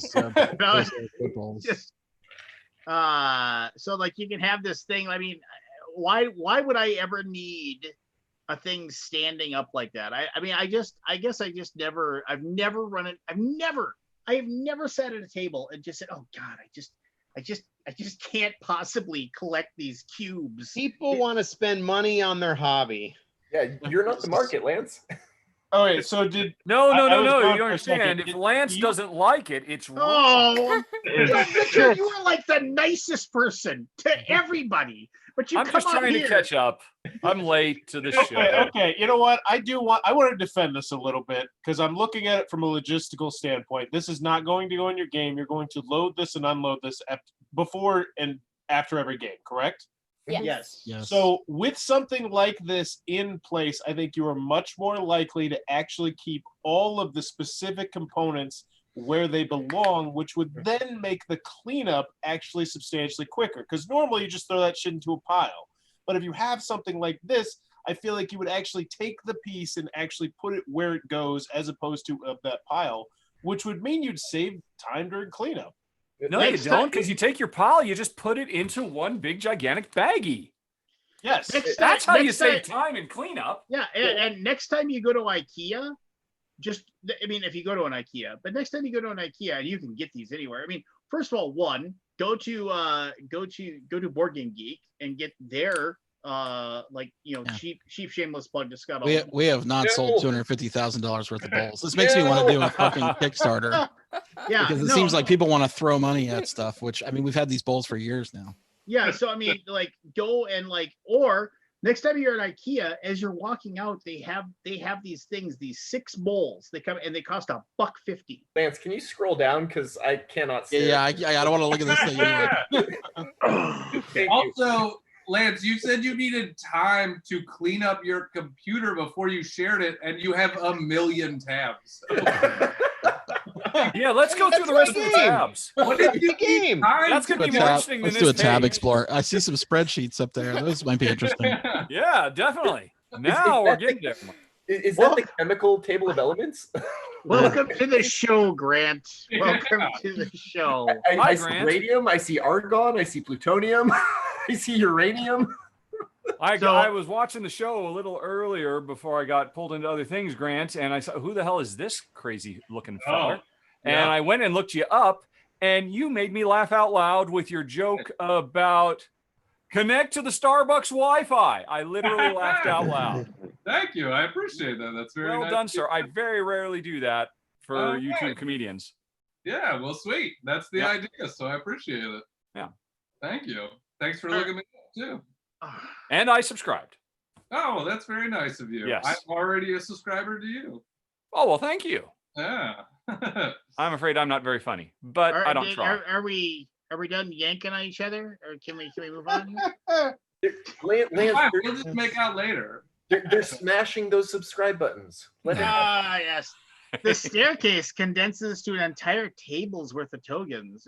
I mean, Boy, you're just hating for the sake of you hate. really just don't want people to like what they like, do you? Yeah. I just don't understand. I mean, I guess Shane put it best. People just want to spend money, right?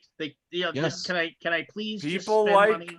organizing stuff with clever organizers. It's really no mystery. There's a whole store on it. Yeah.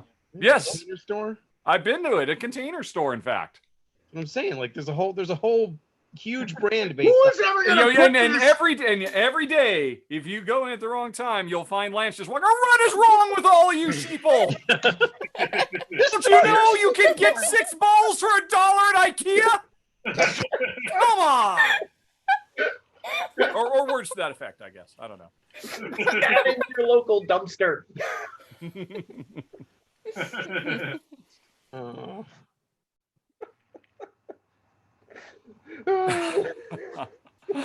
You know what? Fine. Everybody go buy. I will admit it's also not for me, but I Right. don't sort anything. I just dump everything in a big pile, and then we play the game, and then I put it back in the baggie. Yeah, and that's fine. Go life's too back short. it. Go back it for The $339. Wait, that's the stop. price of this thing? Stop. Listen.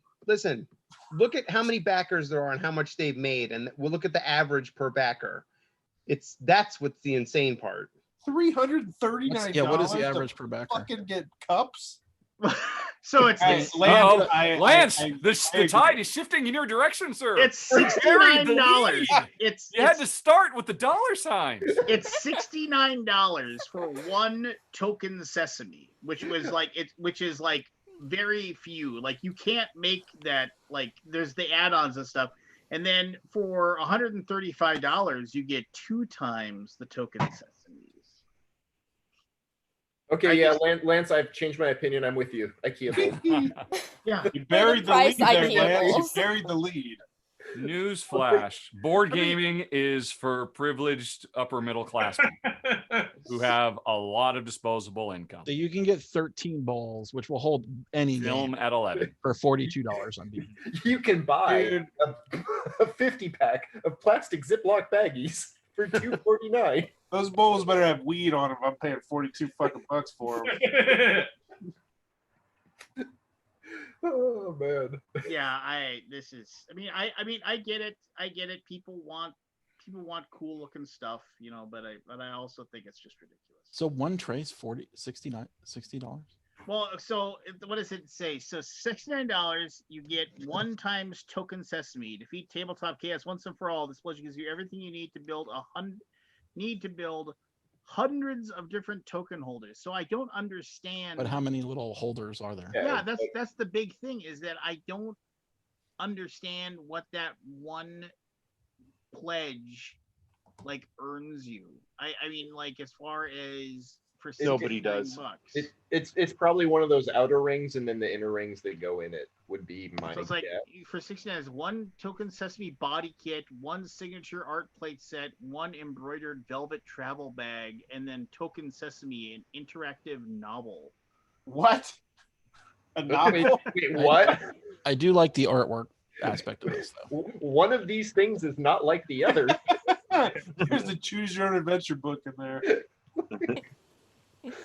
So like, how can I?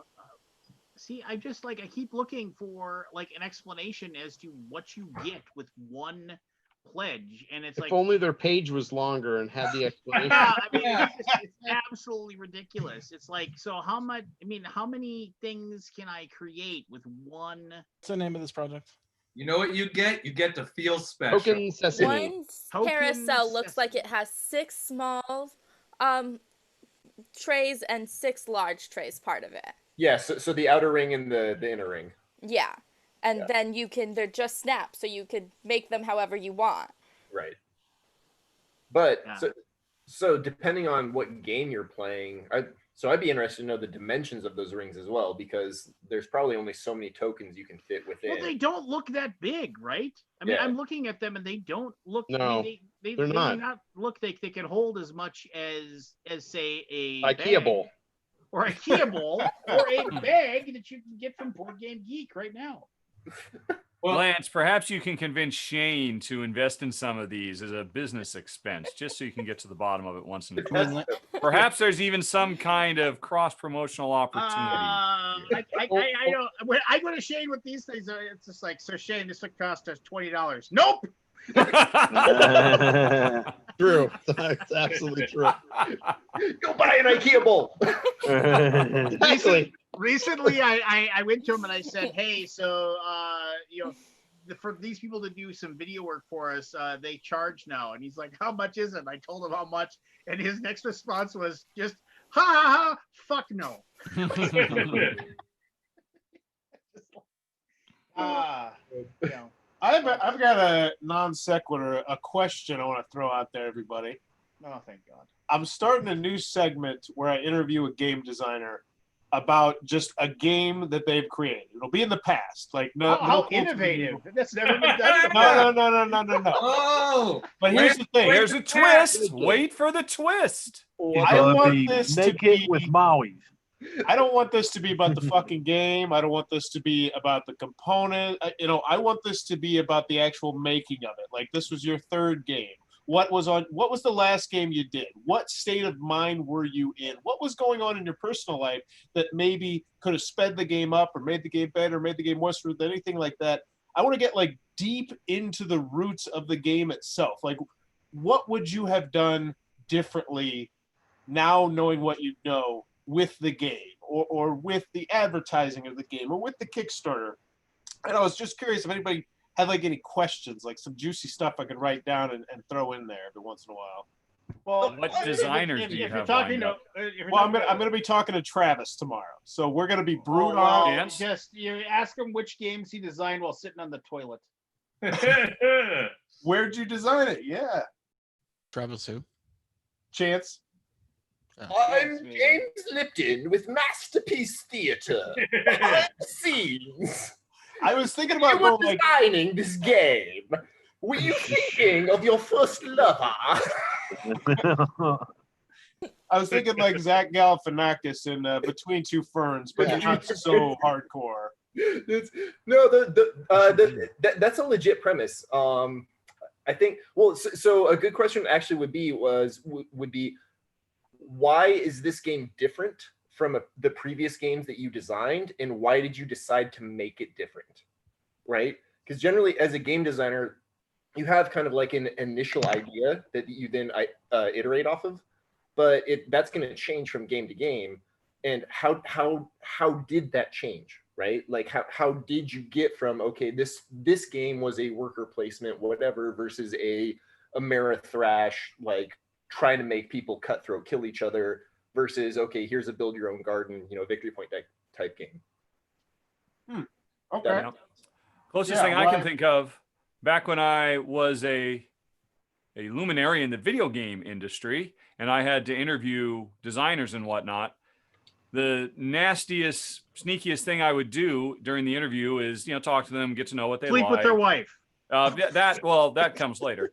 But I would also find out, okay, so what was your favorite game of the last year or what have you? And we'd talk about it, and I would just shift and say, okay, rip that game apart now. Tell me everything that's wrong with it. Tell me what you would do to fix it. Yes.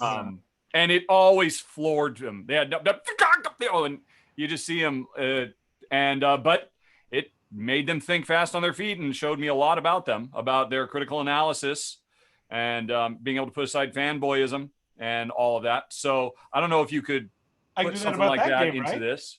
I could say that to Travis. Like, I think we're gonna do a Retreat to Darkmoor, which was a smaller card game. But be like, what was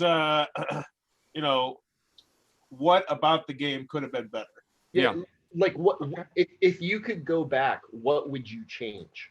Yeah. Right? Because like everyone, like whenever you release something, you think it's the best thing ever, but then a month later you're like, damn it, I wish I had thought of that. I wish I had fixed that problem. And that leads into the kind of stuff you're wanting to get, because whatever it is that he's taken from Darkmoor or anything else, I'm sure he took those lessons forward and he applied them in the next thing he worked on. And so that's a good springboard to talk about that, because that sounds like what you want to get to, the DNA of a game and how it came to be. Yeah. I'm curious as to what their expectations were and what actually panned out. Yeah. I think an interesting question would be the best idea in this game that wasn't your own. Yeah, that's a solid one. Oh yeah. Yeah. It's basically a series of questions to break down the interviewee, make them cry, and realize they're a hack. Yeah. But then you can build them back up in your own image afterwards. If you were a worm, what kind of worm would you be? Thank you for this. This is good shit. Oh man. Yeah, no, but like seriously though, it is you as a designer, like you have ideas in mind, like you have all this like cool stuff you want to put in the game. And actually that might be another question. Like, what did you want to put in this game that you couldn't put in? Oh, did anything get cut? And Right. Why? Yeah. And why did it get cut? Compromises. What compromises did you have to make to get this on the shelf? So I think another one would be most games that end up being great. It's not because of the person that designed it. It's a combination of the person that designed it and the people that helped them develop it. So I don't really know where the specific question, but maybe like, how much development help did you have with the game? And less is more, baby. Less is more. What was the development process like? Or even how did the iterations change between you working by yourself versus you working with your publishing or development team? Because that can change a game drastically. Well, he was the owner of the company too, so I'm going to ask him how does that process work when you are the top dog? Yeah, no, that's a good one. Like, ooh, that would be a good one. Do you have someone who can tell you this sucks? You should not have this in the game, because if you're the owner of the company, right? Like, you're the one who approves everything. So if you don't have someone telling you this is a bad idea, you're going to throw in whatever you want. Yeah. Shane, how many people do you find fall into that category that Chris was saying? Like, you got to stifle how much they put in the game. Oh, every designer. I mean, is it like Seriously, a ton? every designer. Almost every designer. Is it like a ton or just here or there? Yeah, a little thing here or there. Usually so like every designer is different, but a lot of them start with an idea, right, that they build on to come up with a concept for their game, right? And sometimes the initial thing that inspired them to make the game is the thing now that's holding it back, and it's garbage that they need to get rid of, right? And so that happens a fair bit, where it's like, well, I initially made this game and this was my concept behind it. It's like, well, yeah, that helped you get started, but now that thing is making the game suck, so that's got to go, throw it out. Throw it out, right? And sometimes you need somebody to tell you that, like, and that's why we have contracts, so I can basically go, well, I know you might not like it, but you kind of signed a contract that said I could do it, so throw it out. I'm gonna do that. It's out. I mean, we'll have a conversation about it, but let's understand this is really a dictatorship. This isn't. Take your $20 and you'll be happy. Have you ever considered breaking a contract because it created differences? No, I mean, honestly, I've never had a designer that's been that difficult. I mean, we've been super lucky, and we've had some that have been more difficult than others, but I've never had one. We've never had a situation where we've had a total, diva that just had to have their way on everything. I mean, I've heard horror stories like that, and that's why you don't do that, because people talk, right? And if somebody knows that, then you're like, oh, well, I'm just never going to work with that designer because that sounded like a nightmare. Well, do any designers have a reputation as being a diva? Konnichiwa every time. None of them. I mean, none that I've worked with, and there's there's been a few smaller ones that I've been kind of like, usually other publishers won't come out and be like, stay away, that guy sucks. It'll usually be like, it was interesting working with that person, which really means it was a fucking nightmare, and I never want to deal with this person again. So I won't give names or things, but when I worked for TMG, we published a game from a designer, and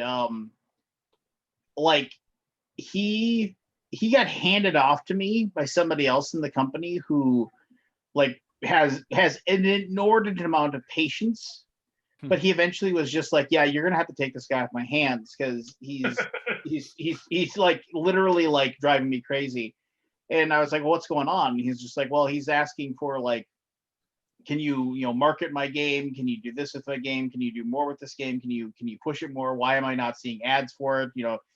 So like I took him on, and it was like one of those things too. Yeah, it was like every day I got an email from him. Yeah, why am I not seeing my game in publications? Why am I not seeing my game? Why haven't I seen more reviews of my game? Why haven't I seen, and it's just like, you are going to have to type the name of this game in the private chat now. Yeah. Insider trade, baby. Because you've never heard of it. Forrest needs to follow up for another interview here, I think. No, and it was one of those things too where it was just like, I eventually like I was at Board Game Geek, and he was there, and he tracked me down and like started like verbally like berating me like on the convention floor, like talking about how I was ruining his game. I was the reason why his game wasn't selling. I was just like, well, I was like, now it's a fun guessing game. Shit. I am putting my first guess in the Zoom group chat. You'll never guess it. You'll never guess it. Do you know which one I'm talking about, Scott? I think so. Well, then why don't you guess it then? Well, put your guess in, pal. I gotta remember the designer's name. Put your money on the table. Here it is. It's So I will also say, like, because with Twilight of the Gods, one of my design team is that story sounds very familiar. Like, why isn't our game getting more attention? Why is the publisher, talking about this and not our game? And like internally, it's like, okay, you need to understand, like, this is a business. Like, we signed a contract.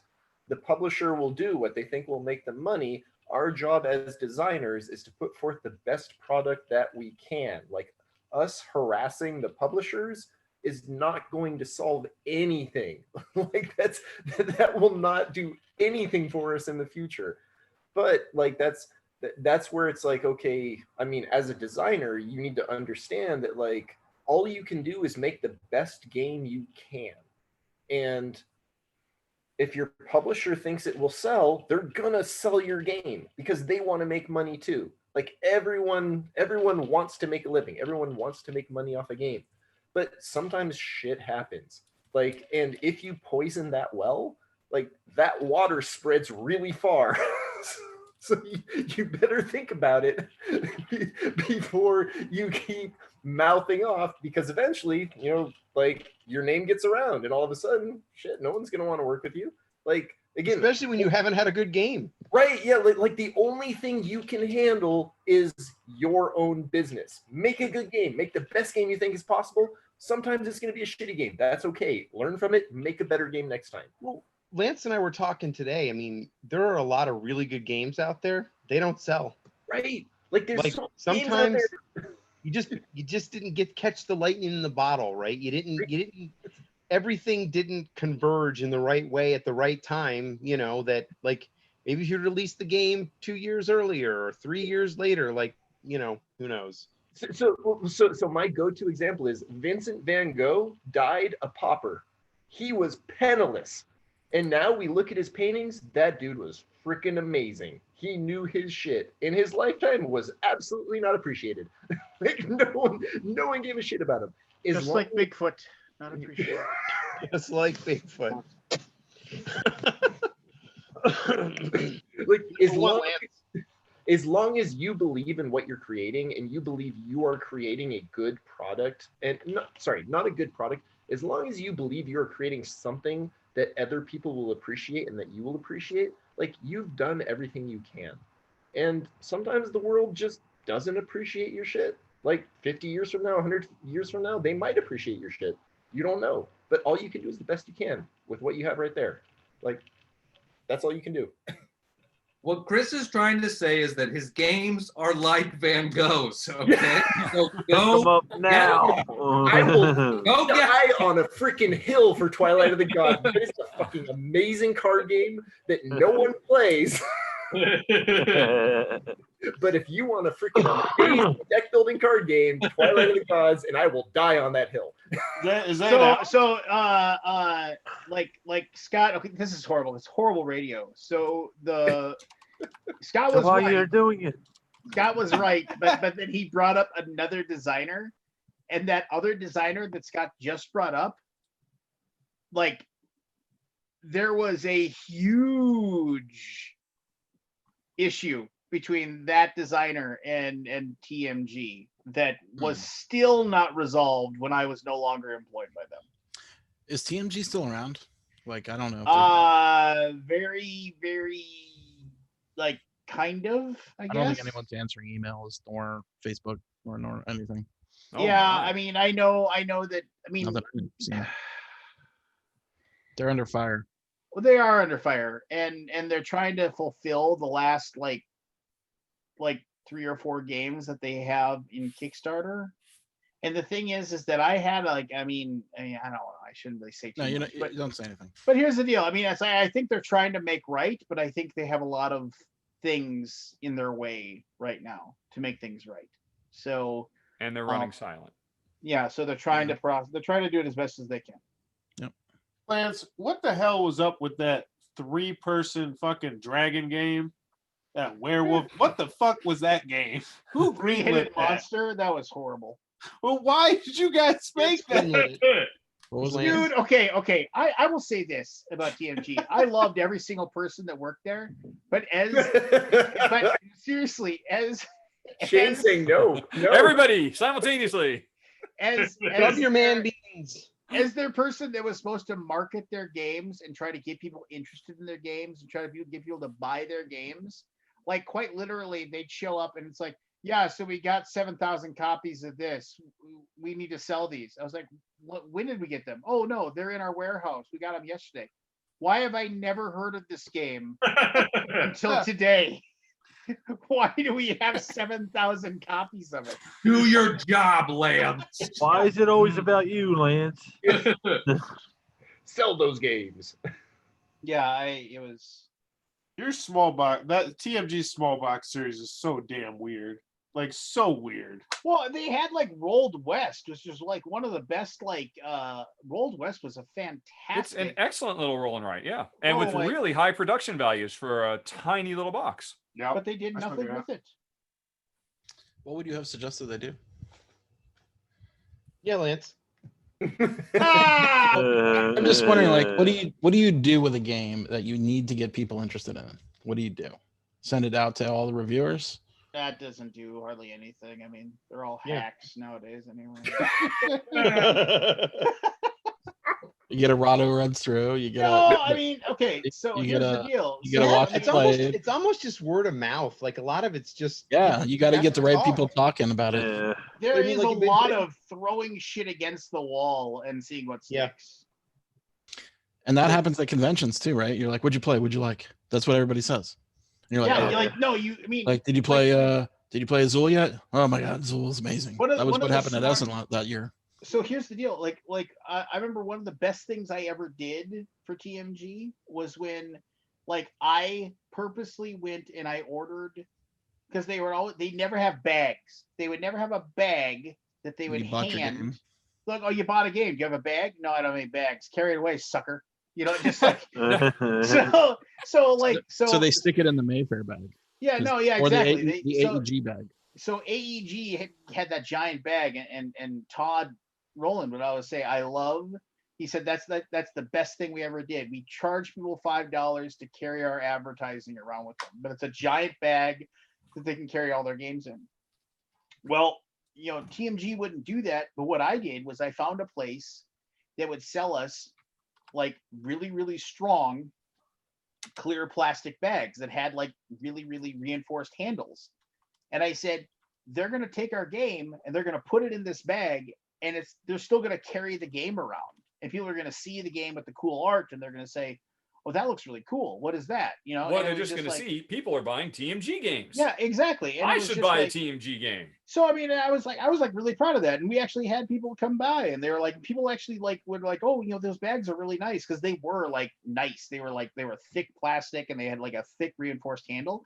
And people were like, "Can I buy one of those bags?" And of course, they were like, "Oh, just take them." And of course, we ran out.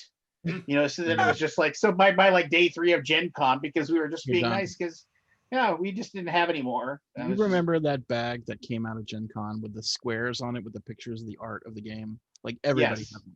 What was that game? Do you remember? Nobody remembers that game. Didn't have the name of the game on the side of the bag. Only had the art. No, yeah, and you guys remember that game was on the box for the game either, as I recall. You remember that game though, right? Like you remember that bag. But nobody played it. I don't know of a single human being that played that game. And they like rented out like an entire hallway at Gen Con to promote it. They spent Which some game is serious. I don't remember. I played Ortis Regni? Yes. Yeah. Ortis Regni, yes. Ortis They Regni. sponsored the Who bag. remembered this? They sponsored. Well, that's because it was actually a big deal. We had a lot of discussions about Ortis Regni and how they ruined the bag system for a couple of years. Nobody bought bags after Ortis Regni probably told everybody, "Oh, the bag system sucks." Man, Ortis Regni. They just What's sponsored the bag system? Okay, so the first year, Well, I don't know the what this first bag year, is. the bag, I have it somewhere, did not have their name on. It just had the artwork. Like Yes. literally nowhere on the bag did it say its name. Brilliant The marketing. second- I couldn't. I wanted one. Yeah, it was Because a black. everybody and their brother had one. I mean, it was ubiquitous. So here you go. Ortis Regni. So now I know what to find you for your birthday, is what you're saying. Here's bag. So here, I'll read this to you. Ortis Regni is a Ortis novel Regni card game inspired by the late Anglo-Saxon period of English history, a time of warring earls claiming whatever lands they could, establishing fiefs, cultivating powerful vassals, fighting and engaging in endless political struggles, all while Vikings roam not just the sea but the land. It is truly a dark age, or is it? Lasting for 600 years until the Norman conquest of 1066. This era decided the future of great kingdoms that would become England. It's like Ordus Regni is a deck design game rather than a deck building game. That is, you are entirely in control of the deck that you will begin play with in the game of Ordus Regni. There are several design concepts exist, such as the Lord deck or an army deck, a politics deck, an emissary deck, and more. But such concepts are only the start of your design options. The Earl deck you put together will be the subtle hybrid of several concepts or something entirely different and unusual. It is a two-player game. They didn't put any rules on the cards, right? Or any titles or any. It was just pure art. It was just pure. And then it's got a 7.6 rating. How many ratings? 474 ratings. I will say, I imagine this is the type of game that most people would look at it and never fucking buy it. But the people who do are saying, "Ooh," they're more inclined to like it. So did they sponsor you, Forrest? Is that why you remembered them? No, I remembered them because they did the bags 2 years in a row. And both years, if I recall correctly, you couldn't really tell it was Ordus Regni on the bag. And these were the free bags you got at Gen Con. And there was like a 2-year drought where they didn't do bags. And I'm guessing that Ordus Regni told everybody that the bags sucked, even though they just sucked at advertising. Oh, so talking the rest of the industry out of it. I hate Ordus Regni. That's all I'm saying. So that's why you remember them. I do.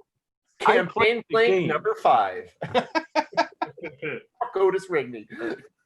I played the game. I don't remember it. Yeah. At Beer Mongers, Don brought it. I played it twice because the first time was just learning and because of the cards. It was just all artwork. And you had to know what each thing did offhand. And then we played it again, but it didn't really leave an impression because I can't really remember if I liked it or not. Glowing review. Like most people that are like positively, it's like they say it's like there's relative simplicity. The cards are text free, rules are thematic.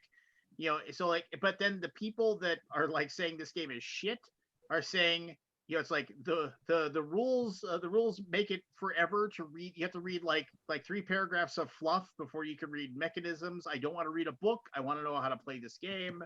It's like, it seems people are pretty divided on it. Like, just like the things that people love are the things that people hate. It's like, well, I just remember. I don't know why we're talking about bags, but yeah, here there are so many specifics to each impression. card that could be a nightmare of keywording to make everything fit on each of them. So the solution picked was instead to go full hipster and call it a feature.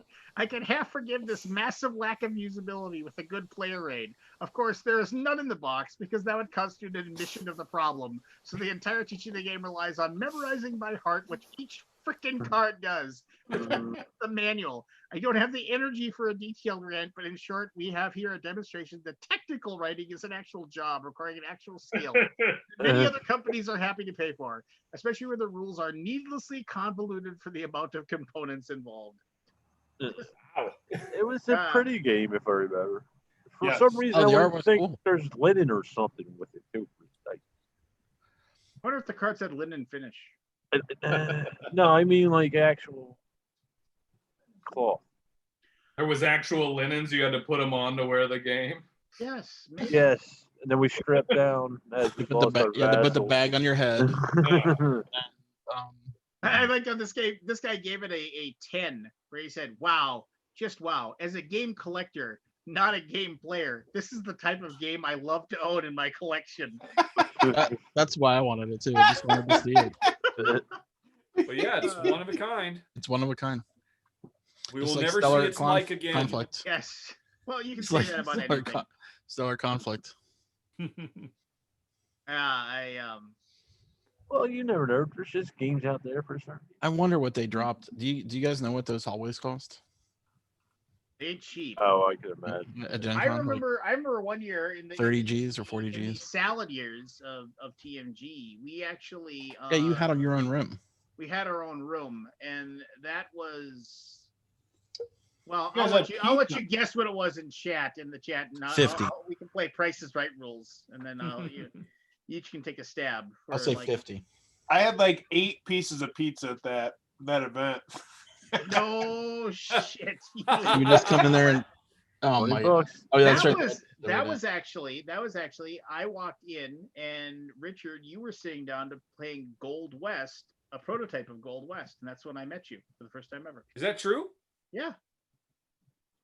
I remember. I mean, that's the only Gen Con I've ever been to, and I do remember that room. Yeah, and you were. And you're right. Of course, yes, that was the first time we met. Of course, it would have to be. Yeah, that was. You were playing a prototype of Gold West with the designer, and he was teaching it to you. Really? Yeah. I don't remember that at all. I remember Well, in that room playing Bomb Squad with Tiffany Ralph. I remember. Oh my gosh, Bomb Squad. Just love Bomb Squad. You know, Don't Mess with Cthulhu is the best game Tasty Mitchell ever made. That game is. I know it's not. Isn't it Bomb that's Squad? not us. That's not that. That's not even them, Scott. That's Indie Board Cards. They didn't make Don't Mess with Cthulhu. Nope, that's Indie Oh. Board Cards. Never mind. Perhaps you meant Cthulhu Realms. Never mind. Say, Don't Mess with Cthulhu is you meant outstanding. Cthulhu Realms. I don't. What was Cthulhu Realms? So It's I Star want. Realms of Cthulhu. So if you look. So here's the I want to. This is, oh man, I feel bad about trashing on my old company, but here's the thing. You're not don't trash it. Just But say let me do it for the next 20 minutes. So let me just show you, just so you can see, like, this is something where it's like, I need to sell somebody on a copy of Bomb Squad. So how do we show them the back of the box, which what? Why don't we have a picture of, like, the board? Why don't we have a picture of cards? Why don't we have anything? Who- and then What's have the front? all this what's on the front? just a picture of the game. It's that same person. It's that same Bomb person, I believe. It's at the You bottom of the weren't back. working there when they did that game, though, were you, Lance? No, I wasn't, but I remember telling them this is stupid. I mean, this is the front cover. It's not bad. It ain't great. I really do think Bomb Squad was a missed opportunity because that game is so freaking unique. Like, and I will say that was one of the things that I asked for when I first got hired by TMG to do like the sponsorship. You guys never hooked me up with it. Probably were out of it. That was their mistake. Yeah. No, that game was so intense and just I love that game. So do you guys think with this COVID thing going on, people are going to previous titles that weren't necessarily as popular? No. No, they're still going just to- buying new shit nonstop as fast as they can. They still got new shit out. I mean, No, I think they're buying old everything that's known. Like all the things that oh, are okay, well-known. okay. I mean, You don't think I mean, they're I could be exploring wrong. more? I feel like known is like people who aren't into it are going to the Target and buying whatever's there and going. Yeah, got a point. Yeah. I talked earlier, Richard. Today we're trying to do a 2-day videothon thing like we did in May. Oh yeah, and we can't get anybody to sign up. really? Yeah. So Nobody's got anything. meaning that there's Shane, I just told no them- they were willing to experiment with it once, and there's just no enthusiasm for it now. Or they don't have games. Shane, I told them our conversation about when you They said need the game in the office. Yeah. Let me know what you think if we should do Essen. I was like, I said, my gut reaction to this is maybe we shouldn't. Okay, we're out. Oh, Chris, did you pitch your game this year? Which one? The new one I'm making? The one involving Lance. The Bigfoot one? Yeah. No, Well, this is gold. This is gold. Listen to this. So I'm gonna incorporate an idea from chat because I really like the idea that chat came up with, a hidden movement Bigfoot game where your goal is to be the last Bigfoot surviving. Okay, but you can also play cards, whatever, that reveal the other Bigfoots as you move around the board. Yeah. Like Bigfoot the theme. game? Makes sense. Yep. Lance will be the only person backing it on Kickstarter. Please, Shane, don't get Wants so the co-design. enthusiastic all at once. Just get Eric It's Lang to fine. co-design or something. Everybody just. Actually, I'm curious, Richard. Have you slowed down at all with your stuff at all? I wouldn't say at all. No. Okay. I'm still So saying Kickstarter's still no faster. more often than yes. I have a question. I'm getting enough that I'm actually having contributors who are covering because I can't cover it enough. So no, I haven't seen any slowdown at all. I have a question for Richard. Did you get a haircut? Yes, I did. Well, I didn't get a haircut. My wife cuts my hair, so she Okay. did it. Yeah, a couple I days was ago. going to say it definitely looks like it got cleaned up. Well, okay. I'll let her know. Yeah, see, It definitely definitely looks like you cut it, honey. All details. Nice to know that you noticed his haircut, but you didn't notice my haircut. Oh. I can't see. You got the headphones on. You also can almost never see the ends. Right? It's like I got 2 inches off, but Plus, it's partly covered by the headphones. Yeah. My wife was complaining about that the other day. She's like, my hair is down to like the middle of my back. Like I can't go get a haircut. Like, give me a pair of scissors. Yeah, that's easy enough. no. I don't think No. she would appreciate that. Here's the thing: she can always go to the salon or whatever and fix it later. Just trying to could get it be? If you have a person, you Mine- cannot get your haircut by someone else. Yeah, That is just wrong. That's a betrayal of the person. How hard could it be? You get some hedge Here's my clippers theory, and Richard. A lot of Kickstarters because that's instant money, right? You don't have to risk any of your own money to do Yeah. this. Actually, Publishers more that don't traditional Kickstart publishers make do- no sense to me. I More just don't traditional understand at publishers all. are doing far less. I have a question for Grant actually. Grant, have you backed any games or anything on Kickstarter or anything like that? I haven't done Kickstarter yet because there's just Okay. so many games already in the market that I haven't played yet. So I'm like, I still feel like I'm just catching up on games from the last 5 years that sound super cool and I want to be interested in, and I'm interested in, you know? Yeah. I mean, that yeah. being said, I've gotten some like new game, like some very new games, you know, like I'm not just buying things from like 2015, 2016 or whatever. Like I'm still getting 2020 games, but once they're to retail, not on Kickstarter. Yeah. No, I find I'm much the same way. Like I generally don't back Kickstarter stuff. But Yeah. Well, you know what you should back? Arcana Rising. Arcana Live on Rising. Kickstarter right now, last 48 hours. Hey, I already tweeted it out. I probably drove 2 sales your way.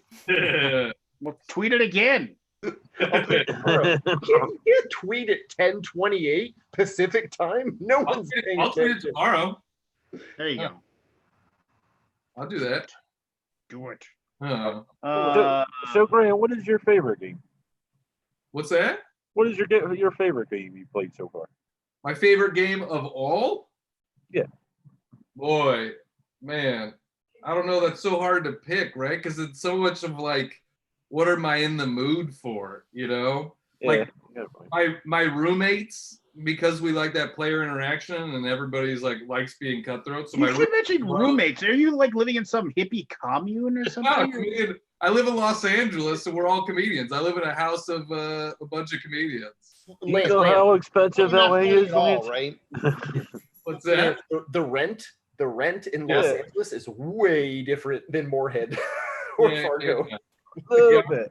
Our place, people always react at how cheap our place is because it's $3,000 a month. How many bedrooms?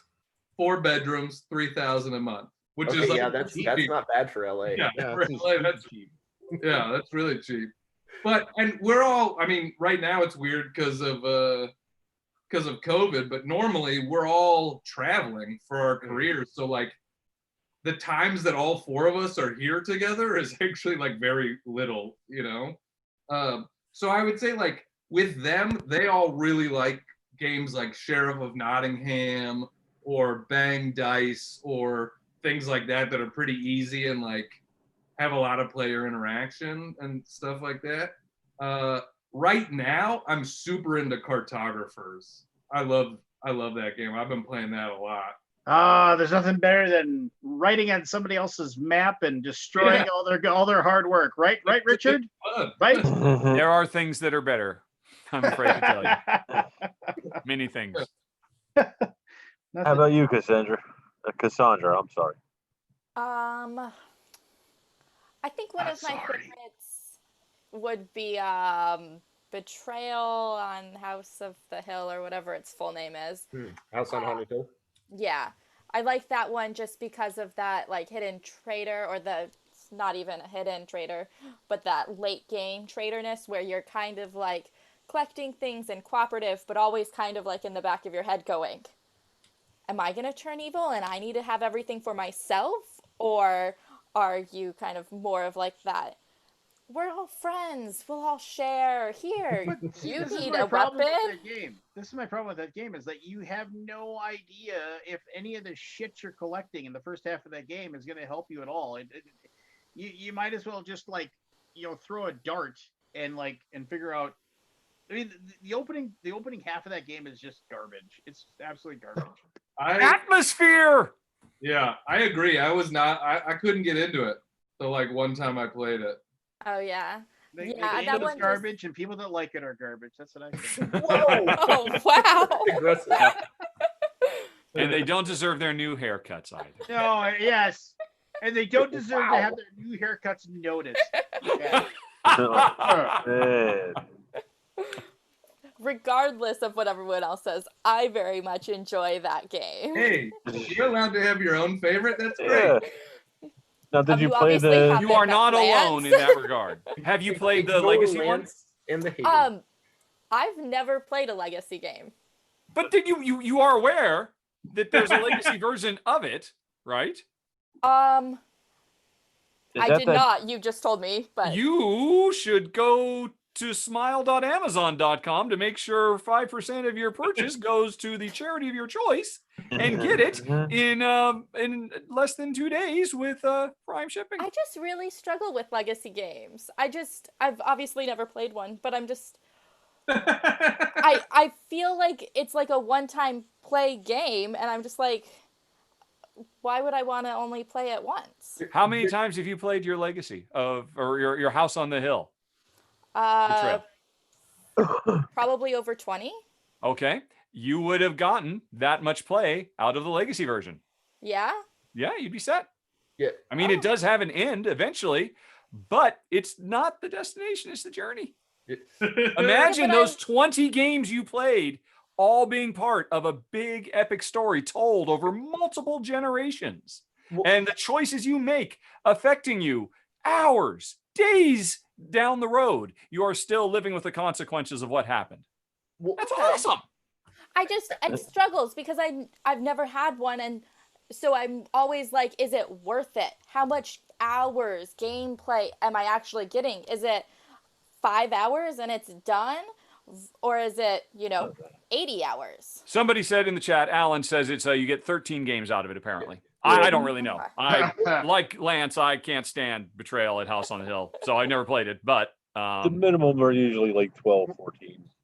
So the other thing though is with legacy games, though, it really depends on your play group, because like legacy games, you have to have that consistent play group where you're all invested. It's so hard to get the same people there every week. I don't struggle with that as much. Well, that's nice. Yeah. Some of us have friends that are committed to us. Wow. Oh, also, Cassandra, apparently Betrayal at House on Hill Legacy is after you have finished the main campaign. Apparently, according to Alan, you can continue to play it. It continues to function as the Betrayal House on Hill you have in some way. I don't know what. Richard, is that Boulder Dash or Boulder Dash, the old video game? Betrayal. Oh, I love the old Boulder Dash video game. That was great. They do have another edition set in like a D&D Boulder Dash type. It was Boulder Dash? Yeah. So that's not the legacy. There's 3 separate games. There's 3 separate games of it, and then a legacy apparently. The thing about legacy is it takes a game that you already know and twists it and makes it into a campaign. I like campaign games with interesting stories usually, but sometimes they're not great stories. Yeah, So, but again, though, it really depends on like, do you have that group of people that will go through the campaign with you? Because like, if it is just randoms coming in for a one-off, like it feels like they're not gonna understand what happened before, and like you're gonna be like, well, okay, I'm progressing, but what about all these other people that are supposed to be progressing too? Yeah. And like one of my friend groups that comes every Sunday is very much like, we like the campaigns. We want to do campaign type things. They're like, oh yeah, we could play like 2 different games, but I don't want this to play a whole bunch. I like this game and I want to see it through its whole story arc for longer than like an hour and a half. Then yeah, a legacy game sounds like it would be good for your play group. Like if it is that consistent group of people, like absolutely a legacy game. Like that's a story that you'll all tell over the span of weeks to months to whatever, and like you'll make those memories of like, oh, remember when we unlocked that part and like so and so did such and such. Like that's the cool thing about legacy games. Yeah, I got a legacy game because it was like $13 on Amazon, and I was like, it's only $13. Is it Seafall? Oh no. Is it Seafall? I don't know because I didn't actually buy it. My mother bought it for me and sent it to me, and so it's still. It was probably Seafall. Did anybody play the Machi Koro Legacy? I think Richard, you played it, right? No, I haven't. I totally would, but they never sent it to me. I played the demo. I play tested it. It was a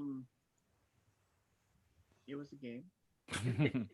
I'm still trying to wrap my mind around Machi Koro having a legacy. So, I mean, not really any spoilers. Isn't there a Munchkin legacy? I mean, come on. Basically, it's going to tell you a story as the game goes, and the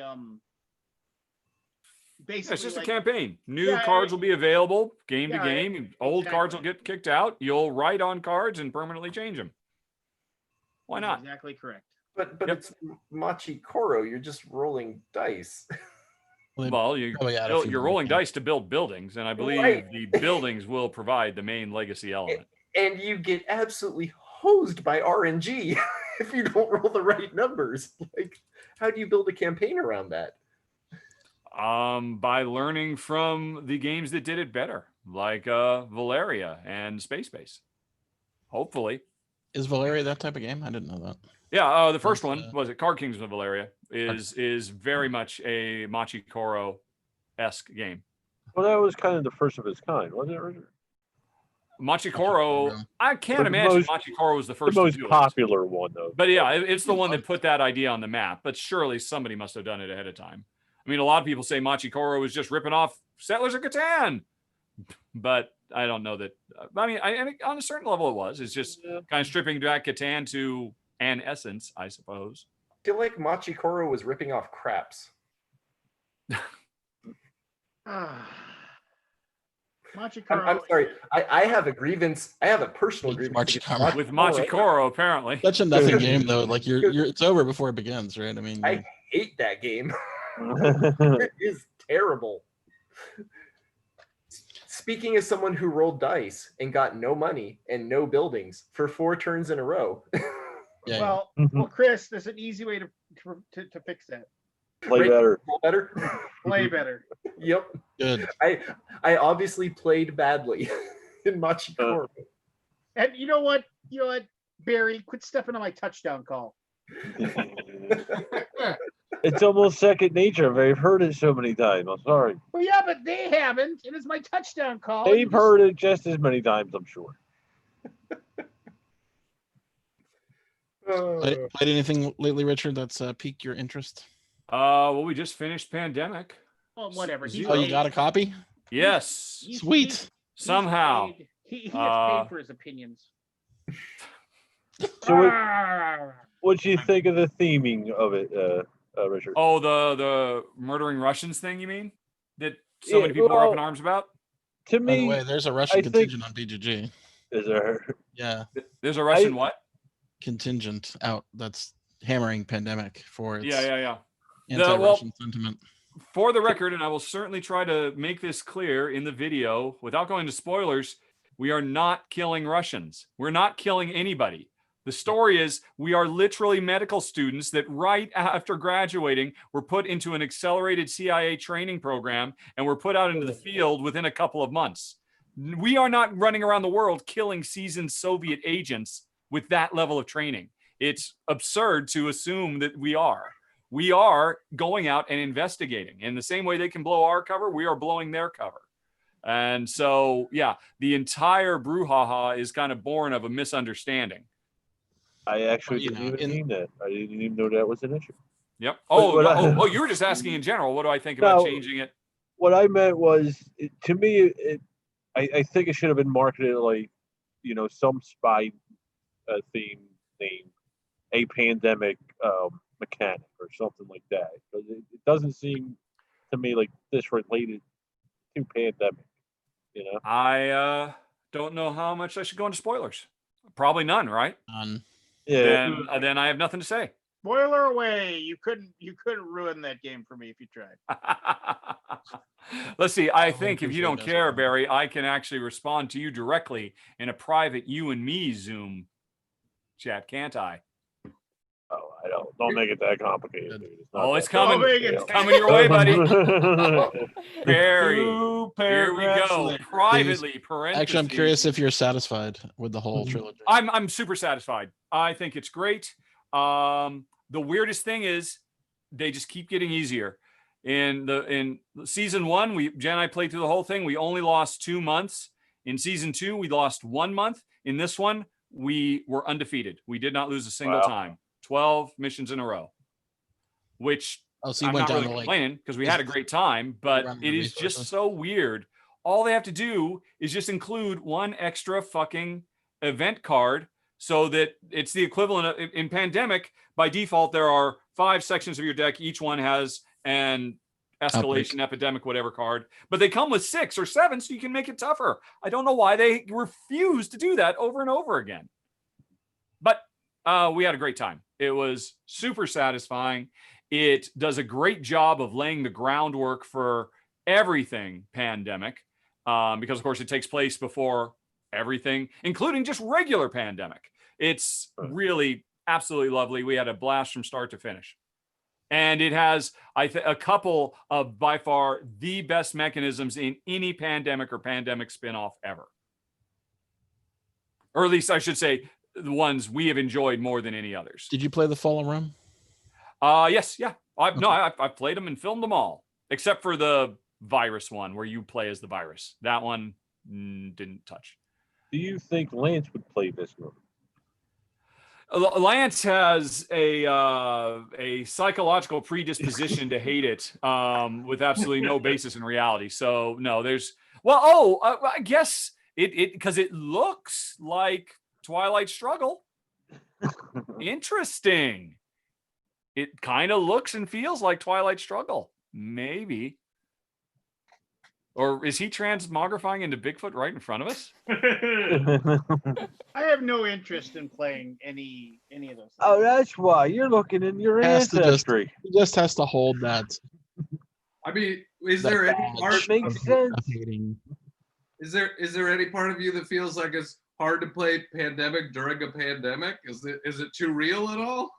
Oh, I've not felt that way. No? Actually, I actually talked about that when I did the Pandemic Express game that just came out. I think the important thing about Pandemic is they have always cast us in the role of smart scientists doing their best to actually save the world. And honestly, I think that's a message that we could all bear to signal boost in our current political landscape, that maybe we should listen to scientists who are trying to save our fucking stupid asses. That's the theme I take away from Pandemic. I appreciate that theme. Yeah, me too. I don't think I put it quite like that in my video, though. I might have left the fuckings out, but yeah. Obviously you need to go back and edit it. clearly. Yeah, if I could have used some bleeps, I suppose. But yes, I played that. We just played Cascadia, and Overstocked. I'll be filming those tomorrow. These are both lovely. What else? I played Cosmic Encounter Duel not too long ago. How was that, Richard? It's. Oh, I have not played Cosmic Encounter. I doubt I ever will, so I can't draw comparisons to that. But we thought it was a very clever little. I mean, the whole game is just basically a long extended Vicini duel. Was it? It's Vicini, right? From Princess Bride? Princess Bride, yeah. Yeah, but I mean, the whole game is just, well, you might be playing a 4, but I know you might be playing a 4, so therefore you cannot be playing the 4. I mean, the whole game is just triple, quadruple layer of that upon that with really cute art and a metric boatload of special powers. So it was neat. Is there iocane powder? That's a good question. If there's not, there should be. And honestly, with the tongue-in-cheek nature of it, I wouldn't be surprised if they snuck something like that in to one of the aliens. I don't think you would like the original. I can't imagine. Well, I love negotiation. There's a lot of take that though. Yeah, I know. It's negotiating to take that. So that's the problem. Oh, we played the new Tapestry expansion, Plots and Ploys. Very happy with that, but I'm that strange as a beast, somebody who really digs Tapestry. What happened there? What happened where? I think a few vocal people basically brought Tapestry down. Oh my gosh, there isn't a couple of vocal people that can bring one game down. Are you insane? It's been done. Name a game that was brought down by 2 vocal people. Ordis Regni. I'm sure I can find but no, I mean, so it's like Forrest was one of them. But no, I mean, like Hawaii. Boom. Mike dropped. That was brought down by one person. One person. Well, to be fair, that one person did recruit several young children to help. Yeah, as I recall. Can I and what happened with fair, Hawaii? okay, but here's the deal. When was Hawaii published? I mean, I have to go look it up. I mean, what do you think? I have this at my fingertips? It's the deal. We can't have the deal if we don't look it up. For 2012. So I will. I so Hawaii might be a good. Yeah, 2011. Yeah. I will wager. Can I wait? I want to bring something up here real quick. Tapestry is ranked number 245. How is that tanked? Because it didn't do because it's not in the top 10 along with Scythe. Okay, that's bullshit. That's the thing. That's ridiculous. That's a ridiculous. That is the unrealistic expectation that Tapestry is held to. That it's effectively the follow-up. It's the next big box from Jamie after Scythe. Yeah, he did a bunch of other things. Can't be a top 10 game. Can't be a top 100 game. Well, the problem is, if you look at Jamie, there is Euphoria, which was kind of neat, but not that big a deal. And then boom, Viticulture. So here's the thing, Shane. And then boom, Scythe. And then Tapestry. I've been duped by a few people then, because obviously 245 is stellar, even though people don't think it is. That's what I'm saying. That was my point. Yeah. No, I know, but so I've been duped by the murmur of it, right? Meaning that you have been convinced that it's crap. No, I love it. I think it's great. I know you love it. But I'm just saying, like, I didn't know. I thought the general consensus was most people did not like Tapestry, but now that I see that it's basically ranked, I don't pay attention to the rankings. Oh, okay. You bought into the. Oh, it must be. I thought it was being tanked and the sales went off the ground. I mean, I still have 5 pallets of it. If anybody wants one. Of what? Tapestry. Oh, yikes! Well, yeah, you right now, so I'll take it. Why do you have 5 pallets of Tapestry? Yeah, why do you have 5 selling Tapestry? We sold Wingspan. We sold Wingspan out in a day. We sold like 1,000 copies. Tapestry, not so much. Tapestry, I think I've sold like 1 copy. Wow. Yeah. Why do you think that is? I mean, that's what I'm saying. Because the game's been tanked, sort of, somehow. Well, I mean, you have hard numbers to back up that assertion. I mean, you've probably done better selling Yinsi than that, right? We held on to those last 20, 30 copies of Yinsi for a long time. Yeah, but you did better than selling 1. I think that's what you just said. You sold for Tapestry so far? I mean, I'll give you real numbers. Give me a second. All right. I might be exaggerating. You're just in time for the real numbers, Jeremy. No, Real numbers, that's Jeremy. what I like. Jeremy shows up and the real numbers come out. So Scott, Yeah. do people know to go to the BGG store to buy board games? Yeah, Yeah. definitely. There's plenty of ads on BGG for this stuff. Really?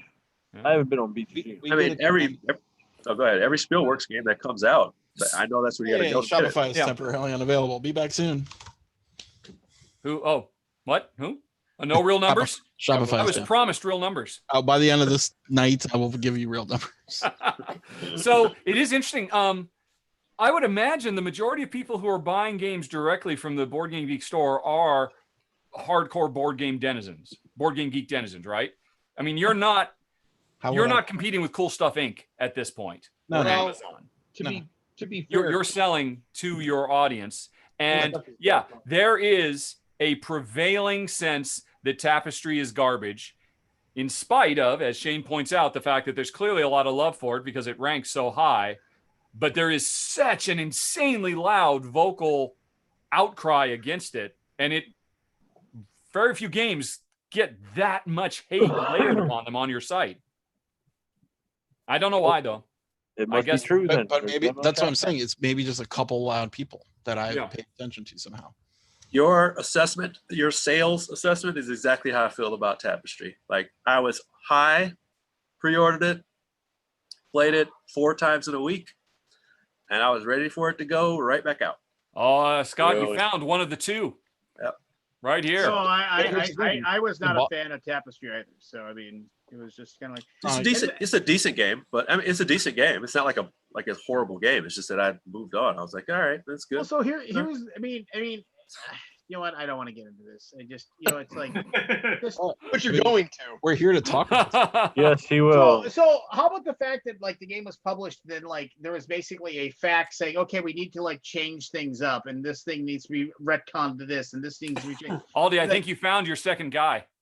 Well, I mean, okay, so and then one of the things to like weaken the one place was have them just start with negative 20 points. It seemed like it was just such a weak, like. I mean, how did that get passed? Like for any company I that don't know. like That was tough. First of all, it wasn't a FAQ. It was in the rule book. The rule book very clearly states, which anybody could read the rule book before they bought the game. If anybody would bother to do more than 35 seconds of fucking due diligence. Okay, time up. But that's a They came garbage right comment. out and made very clear that they were expecting to continue to do balance post shipping. I will. But that's a grab my garbage first rule comment. I book. mean, that's. I mean, okay, I fine. sold 23 Yes. copies. Yo, fine. Oh, So like, wow. but it's like, oh, it's like, does that? Well, mean, what was the number? What was the number? 23. okay, so does that mean like? I mean, it's like, oh, before you buy, That's the face I want to make. Yeah. before what's you that? buy. No, I'm sorry. No, I'm genuinely. I was too busy whistling, but no one can hear it. I'm trying to hear what you're saying. Floor. I know, man. Yo, it's my show, and I can't say shit ever. Yeah. Lance, you have the Ever? conch. You may speak. You hold the conch.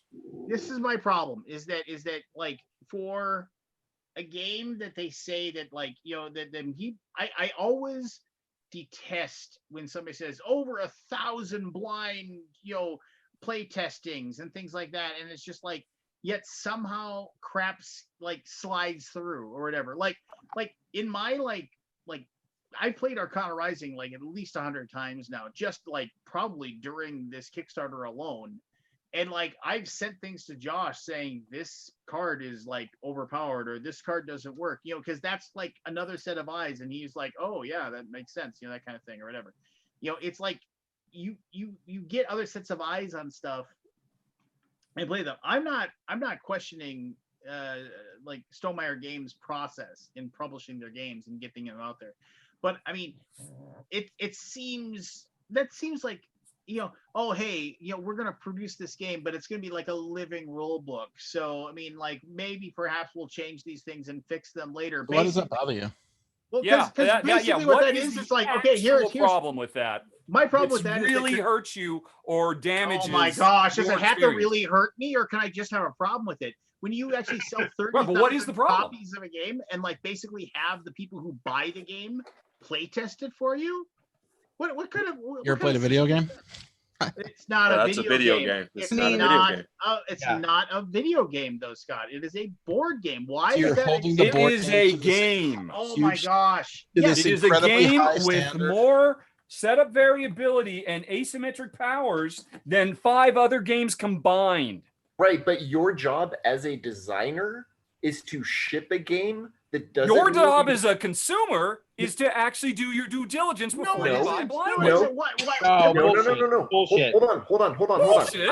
It's in the I rule book. have the Fuck conch. you, Caveat Emptor. You people I don't have know the what you're talking conch. about with your fancy Latin.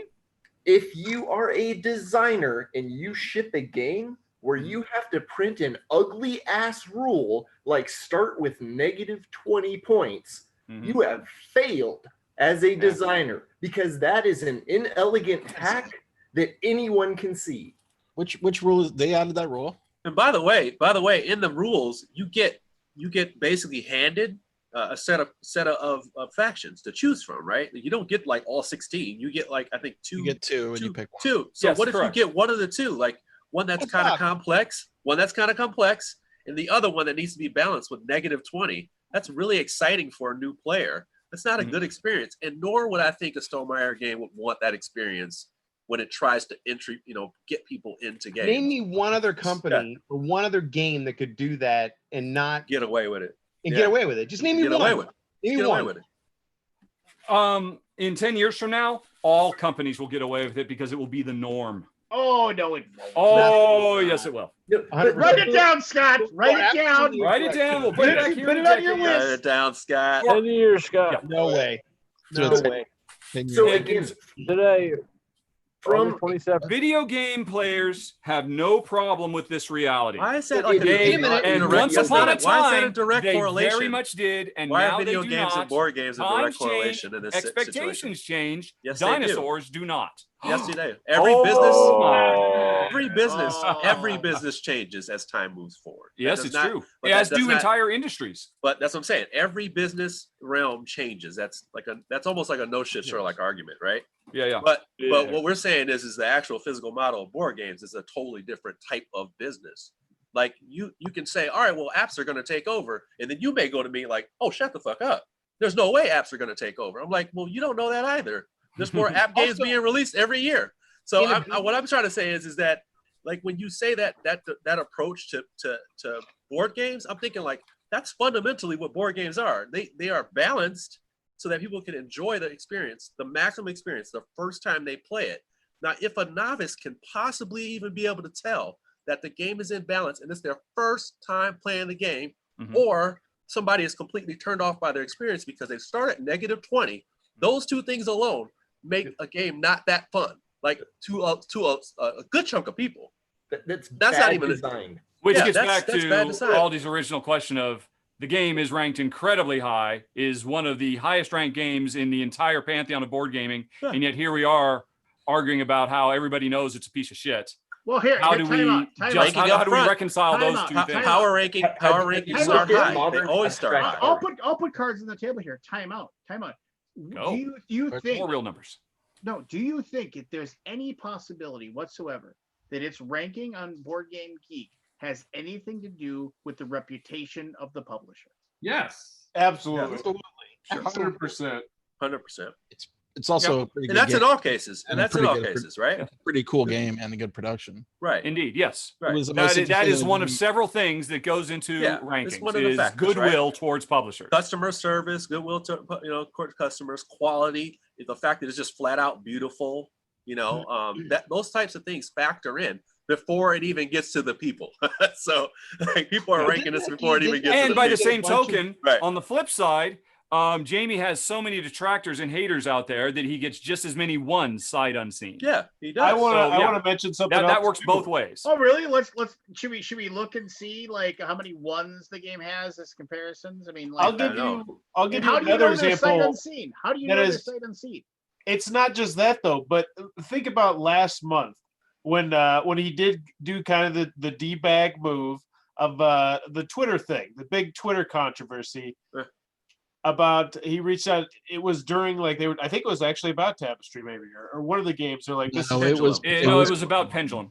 yes, it was, and it was about how he was pretty much saying, oh, your review should be up by now. but he said it in a polite. It was still D-baggy.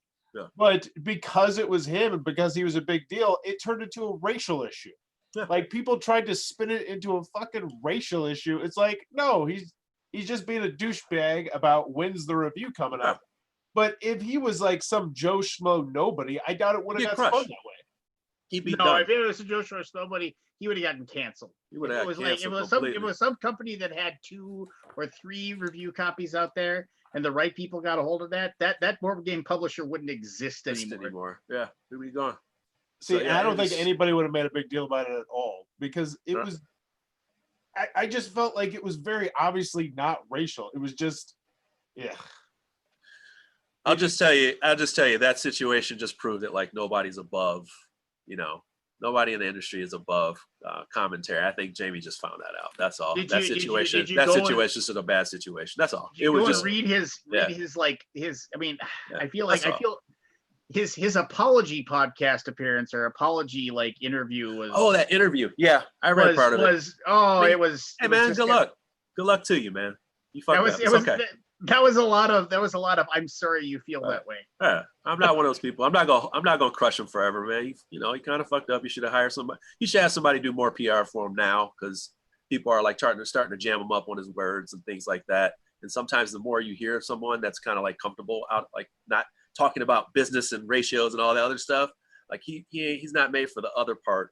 Just talking about random things and stuff like that. Because the second he's branched out is the second he started to get into some issues. So people start bringing up old things that they found on him, and I'm like, dude, you need to just stick to just talking games only. Start just talk games only. Don't say nothing else. So he's probably a decent guy, but you got to watch it, man. That's your brand. You represent your brand. So. Oh yeah, I mean, Always- that is something also that's ridiculous is that if you are a company that and you have your Instagram channel, you have your Twitter channel, you have your Facebook channel, you better make sure that all of those things are strictly, this is my game, please like my game, and have almost nothing at all provocative or interesting to say whatsoever. Well, I I disagree. read a Forbes article yesterday regarding Yeah.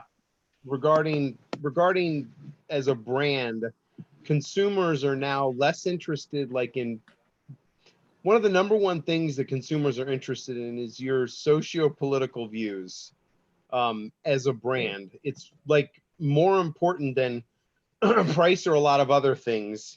And so they were using LeBron James and Michael Jordan as an example, right? Michael Jordan in his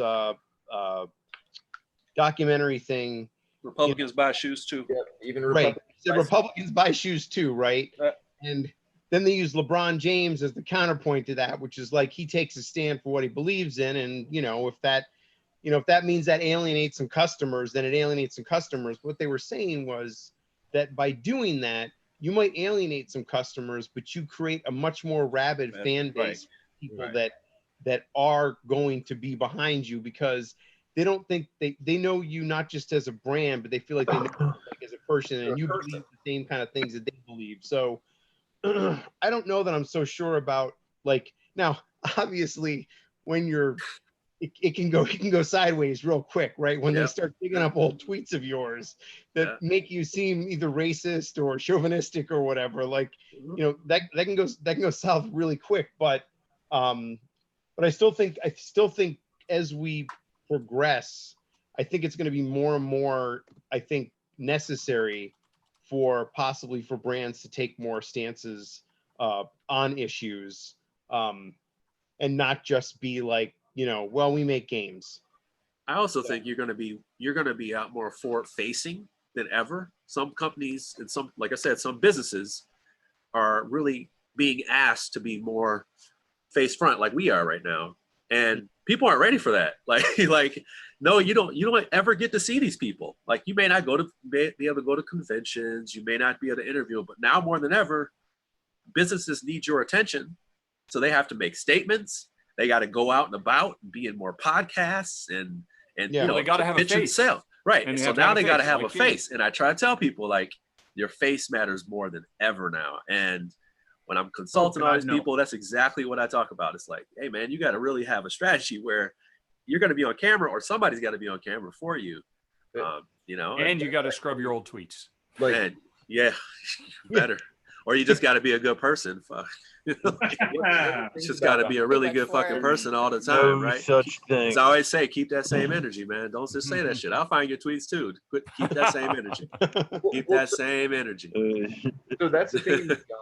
In the NFL, like they would have like every year, like we would have a like media training session where they would go over with the entire team, like here is how you deal with the media, right? Like because it is a skill you have to develop. Like if you're getting interviewed, like you have to know when a line of questioning is going somewhere that, hey, maybe I shouldn't be talking about this, or if I am talking about it, understanding it's a nuanced subject and I have to treat it in a delicate manner, so that way my words aren't taken the wrong way.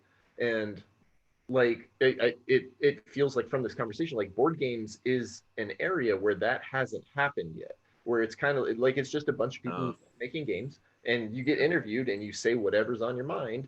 And all of a sudden you're like, oh shit, maybe I shouldn't have said that, because now a couple million people are paying attention, and like that's gonna. Well, people are not just gonna ask you about games at some point, right? Right. It's like, hey man, hey, you're here to talk about, you know, your new game coming out in February. Okay, we did that for 15 minutes. Now it's like, hey, what are you doing? What's your favorite this? What's that? Well, you know, the climate that we're in today, this happened and da. How do you feel about this? You're like, hold on a second. Whoa, you don't have anybody next to you to be like, hey man, shut the fuck up. You know, like, hey, bro, we got to go. We got to go. The Falcon is here. The Falcon is chewing on us. You know, like, but yeah, you got to watch it now, man.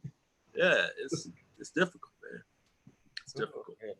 Are we done arguing about Tapestry though? I agree with everything you just said, but I still want to keep fighting about Tapestry. Well, because for one, it's 15 points, not 20 points. Just for the record, I went and dug it up because it is officially now on the Tapestry plans and that makes all the difference. That they ratified. Well, then wait. I completely. No, we're not. Shane's question of what other game could get away with this. Richard. The answer to Shane's question of what other game could get away with it is fucking Terra Mystica, which has just as many erratas and tweaks and radical changes, because it, like Tapestry, was a hugely asymmetric game that was all kinds of broken and out of whack, and yet nobody says fucking peep about how many changes they made to that in the form of fucking AQs and nothing else. And yet somehow they're okay, but fuck you, Jamie Stegmaier. So what's that about? I always thought Terra Mystica was a garbage game anyway. So I mean, but would you agree that Terra Mystica gets a pass where Tapestry did not in the court of BGG public opinion? You know why? Because Terra Mystica didn't have a pre-order and sell 30,000 copies sight unseen. Okay, so it's jealousy then. You're successful, so fuck you. You guys are hugely successful. Oh my God! On a Euro level, so don't fuck you. No. What you don't get. Exactly what I was saying. Right? Yeah. Like, oh my gosh! What you don't get to do. What you don't get to do is sell 30,000 copies straight up and then say, "Hey, go balance my game for me." Like, that's why. No, you don't get to do that though. That's not cool, man. That's not cool. Literally not hidden at all. Log your wins at Stonemaier Games /game/Tapestry. If any cultures emerge as significantly overpowered, this will be where we suggest a starting victory point handicap. Right there. Black and white. Thank you. Didn't hide anything. Told everybody exactly what they were getting. Because when anybody this rule book was widely available. Okay, so when anybody has bought anything ever, yes, everybody. This is not small print. Okay, but when anybody's bought anything ever, we need to stop and read every single bit of documentation about that thing before we. They touted this. No, I'm suggesting you read the fucking rules before you buy the game. If you're that upset about potentially getting a game, why are you doing this? Why are you doing this? When you know exactly that we have house advantage. We are content creators. We're reviewers. I read rule books before I damn near even scroll down to Kickstarter page. I'm looking for the rule book before anything. Of course. But I am not the average person. Like Forrest is not the average person. You're not the average person. We dissect everything before you even say yes to shit, like half the time. So we're not the customer though. Customers see Tapestry, they go, "Oh shit, this is nice. I feel the box. Ooh, the box feels good. I'm gonna buy this game. This is insane. Look at this." And then they may be playing, and they may not even look at that part. And they think they got everything, and they'll be like, why does my shit feel off? Like, why does this game feel off to me? Mhm. Or why did I get dealt these two? This doesn't make sense, or this is better than the other. Like, you got to understand the common customer. Whenever I build training, I build it from the bottom person all the way up to the top person. I want you to 'Cause email I have to- all so when I think of a 99,000 game like followers that, you have. when I think about that game, like I think about like the bottom person, those bottom people, even up to the average people, are going to feel confused, or like things are not going right, up and down, up and down. Yeah. Some people aren't even going to know. But then there's going to be people like us that go, shit, this is If- way but But you are describing the casual gamer. I Shit, don't believe the 30,000 people. casual gamer is necessarily going to approach this as, my first thought is, because I just lost. Oh, well, actually, that's not true. I was about to say something, but Yeah. I will take it back. Pretty much every gamer says, oh, I just lost. It's not my fault. It's the game's fault. That's a fair point. That It is a is fair- certainly. And yeah. I will, and by the way, I will actually give you my complaint about Tapestry, which is not about the balance at all. The real problem with Tapestry is not the asymmetry, because I think some of them are not necessarily less powerful, but they are harder to use well. To me, that's what it Yes. comes down to. Yes. And that's a mistake that developers can fall into all the time, Yes. because they played it so much, they know how to use all of them well, and they play them at a high level, and they forget that, well, a new user isn't going to play this one as smartly. This one's easy to play out of the box. This one's hard. They seem imbalanced. The real problem with Tapestry was, there's nowhere in the game draw 3 and pick 1 Tapestry cards. The Tapestry cards are what lead to those insane swings more often than not for most players, because they are all, I mean, every single one of those Tapestry cards is hugely powerful, but hugely not circumstantial. What is it? Where the word where it's good in certain cases and not in others, and I can't think of the word, although I think Aldi just said it. Situational, tactical. Situational. And that was a problem. And most games would deal with that with it's time for a new Tapestry card. Okay, I get to draw 2 and pick 1, so that you can get around that. Because I have seen games of Tapestry, because I played it a fuckload, where, fuck me, I just can't get a Tapestry card to save my life. Now, there are ways around that, but they require fairly high level advanced play that is not readily available to a first time player, as you say. And they definitely made a mistake there. This is why ultimately, when I first played the game, after 5 games, I was over the moon with it. But after I played it some more, I'm like, okay, yeah, these Tapestry cards are swingy, because I've started to see some that don't go your way, and you can get hosed by that. But you have to also get to 5 games. And for me to get to 4 and 5 games is, kind of standard for me. But like, to get to 5 games, and like I said, you feel any kind of a force being off, that does kind of change your experience. And like I said, I feel like you do have, like I said, a little bit of pre-baked Stonemaier in there, which I'm never going to discard anybody for. You earn it. You earn it. You earn it. You earn your fans. That's what it is. Yeah. You do it through customer service and good faith and production and whatnot, right? But I'm just saying, this is a massive jump right off the heels of Wingspan, which was a freaking home run.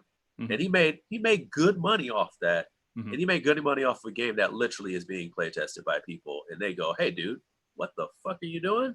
Well, I already got you $80 already, homie. I appreciate Hey, by the way, and thanks for the extra $5 for them dice, the extra $10 for them dice, too. Thank you so much for that attachment rate, homie. I love you. And it's just, he's not trying to be evil. It's just that, like, that's how it looks, man. It looks bad. It's bad. Yeah, I don't know, man. I understand that it looks that way and it feels that way, but to me, it's not, because I went through this 20 years ago in the video game industry, because there was a time when video games started getting patched. And there was, all you remember is this, there was so much Sturm und Drang, so much anger. How dare you make me download a patch for my game? This game should have been perfect in the fucking box. You're monsters. And nowadays, nobody gives 2 fucks about it. No. And when I saw this, and I will admit, this is my own fucking fault, because I was part of the hype train for Tapestry, because I loved it, and I still love it. And this all got brought up because I love the expansion. These new aliens and whatnot are amazing. But I saw this in here, and I didn't even think twice about it. The caveat of, hey, we might make some changes down the road, and here's the website, you can go to see them. It didn't even register with me that anybody would be bothered by that, because it's so fucking normal. Because Terra Mystica did it, and nobody fucking cares. Okay, but because okay, video games do it, and nobody fucking cares. But Tapestry does it, and let's not forget, 15 points as an adjuster in a game where 150 to 250 is the normal score range. 15 points is nothing. 15 points is a decimal rounding point. It's a margin of error. It's not that big a deal. Okay. If this were a game where you score 50 points, yeah, a 15-point Shade. Hey. Your mic's But off. I will give you the conch. Richard, this is Lance's show. Let him see. You shut your mouth, Barry. I'll say one thing. I wanted to get one thing. He in doesn't here. need you, Barry. Didn't they tout that as a feature when doing the selling of that game? I remember that coming out right off the bat. Yeah. That it will be patched. The game will be legible. Yeah, there was no hidden information here. I will admit, know if I'm my as a own casual culpability. I should have mentioned it in my video. And I didn't, because I didn't think twice about it, because I thought it was no big deal. Yeah, a really hugely complex game like this, it's totally reasonable. Gloomhaven has shit tons of patches like this. Shit tons, and no one gives a fuck. Nobody says boo to Isaac. But Jamie Stegmaier, fuck you, honestly Stegmaier. think Isaac doesn't get any hate mail? Nothing compared to the torrents of, this all came up because, as Aldi points out, there is an insanely vocal, insanely dogmatic, will not let it go contingent on Board Game Geek specifically that views this game as the Antichrist. And they have made it their mission in life to destroy it. Okay, so Gloomhaven is not getting that. Terra Mystica is not getting anything like that. Out of the user base of Board Game Geek, what percentage is that group that just hates on it? It's a pretty small percentage that has a pretty big impact, as evidenced by Aldi's sales. Well, really, I mean, are you saying that is that do you think that those are the people that are directly impacting your sales, Scott? Yeah. By the way, I think your mic is not in front of your face or something. We can't hear you. You're not. Who, me? No, Lance. Yeah. Oh, Lance. Okay, yeah. Richard, that's the problem, Lance. No one can hear you all this time. No, you can barely hear him. Richard, do you think the average board gamer will go to our website for FAQs and all that? Like me, if it's not in the rule books, it might as well not even exist. It's literally in the rule book. The website is right here. Okay, but on the final page when it's saying, "Hey, here's how you score. Here's how you win. Oh, and by the way, check out this webpage. This is where we'll keep you updated." This gives me an idea. Wait, Rado, do you log your games? Oh, go ahead. No, I'm just gonna make my next game is gonna be completely unplay tested. Unbalanced. Only. Untitled. You suggested the Tapestry was completely untested. All crowdsourced. All Fucking crowdsourced. play test for me, bitches. That's gonna be. There's going to be a box with some paper and a pencil. Oh, they made that. White box. Make my game. Yeah, white box game. Updates. All right, what you got, Grant?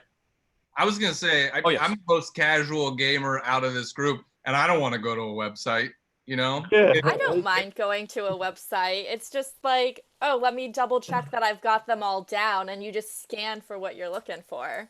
Okay, but here's my deal though. Here's my deal. We might have a generational gap there. I play so many games. I don't even log. I don't log my stuff on BGG. I don't have apps and stuff like that. I don't inventory I don't think people do that. It may seem like in a generalist thing, but to go to some place and share some data with a publisher, not just hey, go to BGG. If it was go to BGG, more than likely maybe somebody may do that.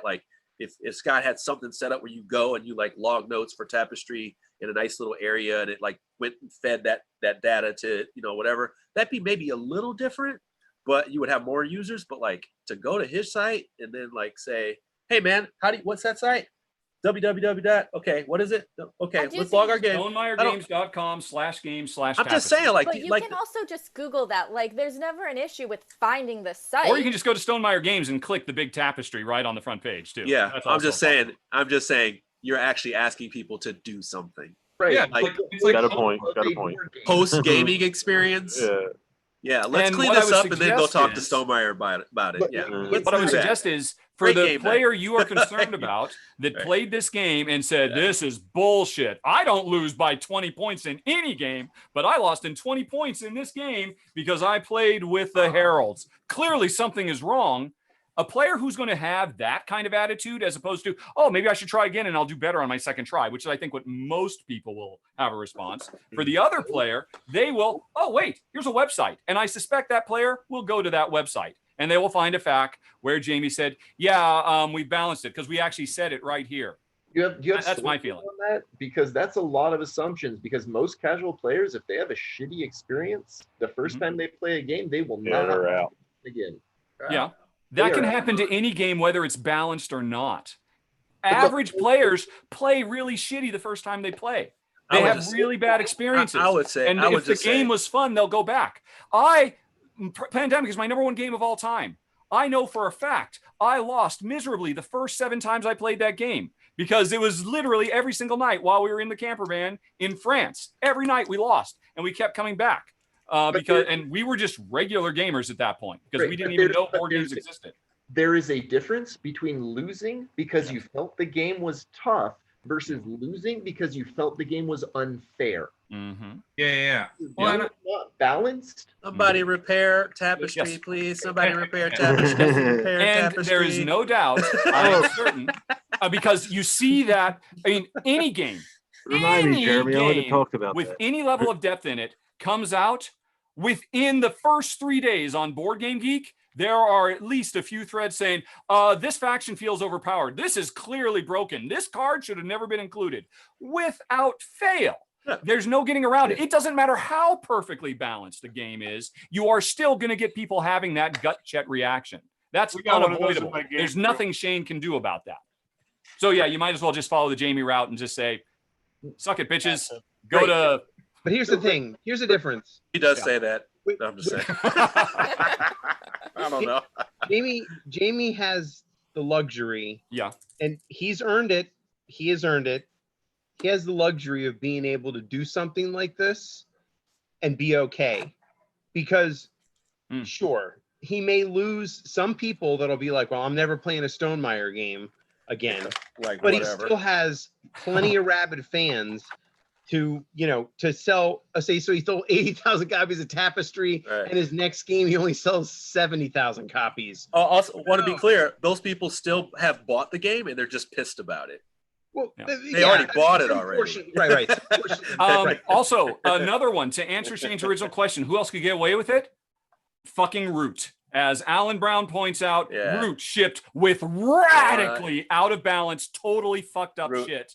And no one gives them shit about saying, hey, folks, we have to change the lizards. Here's the new rules for that. Nobody cares. It just comes back to Tapestry that it just gets a boatload of hate that other games Size put him on that pedestal, right? And we like to tear things down.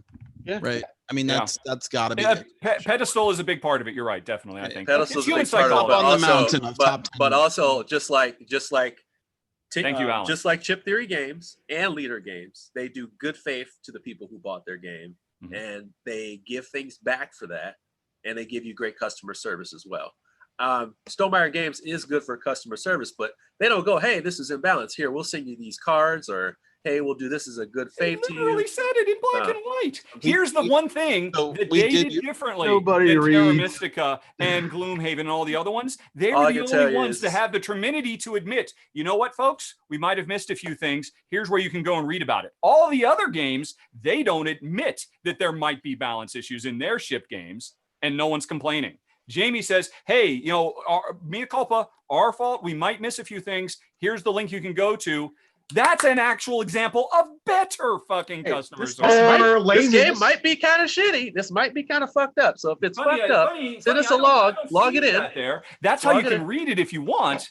And if you're saying that is literally Jamie Stegmeier's attitude. No, I'm not. I'm just saying, like, this is the thing. You're saying this is if people are okay, like I really. By the way, I'm having fun here. Everybody's having fun, right? No, we're fine. We're fine. We're totally fine. We're actually having a conversation. I'm having a blast. I just want to be clear, though. Just wanted to be sure. I need to have a rule book. I need to be able to read a rule book. I love Stonemaier Games for having the rule books so I can read them. I really do. Like, the second he announces a game, I'm like, there's going to be a rule book. Great. I can read the rule book.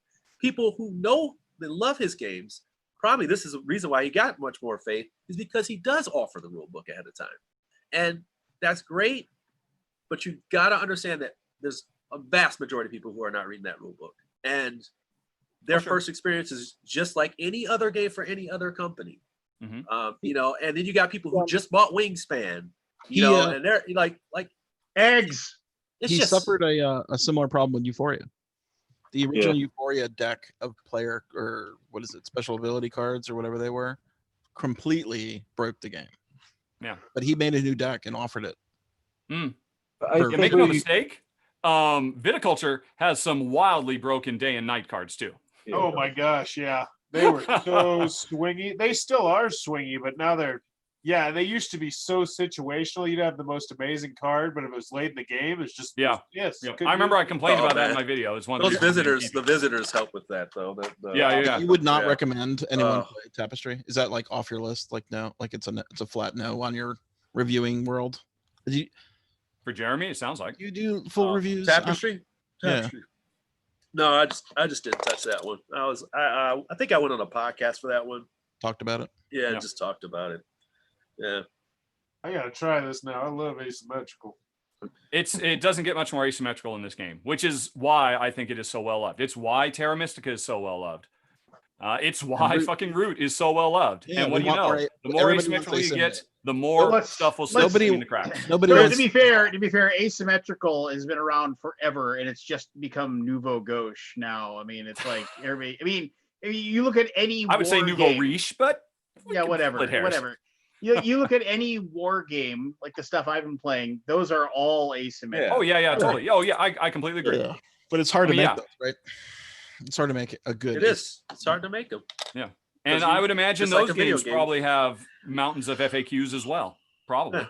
Well, to be fair, and this is a point to you, Richard, is that most war games, like GMT stuff, is living rule books. Yeah, there you go. They're and they're Phil Eklund is another example of somebody who gets away with it. But the minutia in those games. I mean, you pick up a war game rule book, it's like rule 31.1.2.3.a. Yeah. You know, if an infantry is in the morning on an increment level 2 hill and they are facing grenadiers that are, it's just like you have all that kind of crap that you have to go through. Yeah. So, and war gamers have accepted it long ago. And that's my point. In 10 years from now, fans of heavy asymmetrical Euros will have come to terms and accepted it. So you can plan for that in a decade, Shane. I wouldn't adopt it today, but you can start working towards it, baby. And now I have to give a point to Lance because he gave me one. Fuck. God damn it. But the thing about never give up, never surrender. Anyway, but the thing about there's a vast difference, however, between a war game rule book and a Tapestry. Oh, of course, yeah. So I completely agree, and that creates perhaps a set of expectations where it's more acceptable. Whereas this is literally the rules for Tapestry. That's it, 4 pages. It leaves out a lot, though. Yeah, well, I mean, because half the rules are on the cards. Half the rules are on the cards. Some video games still get heat.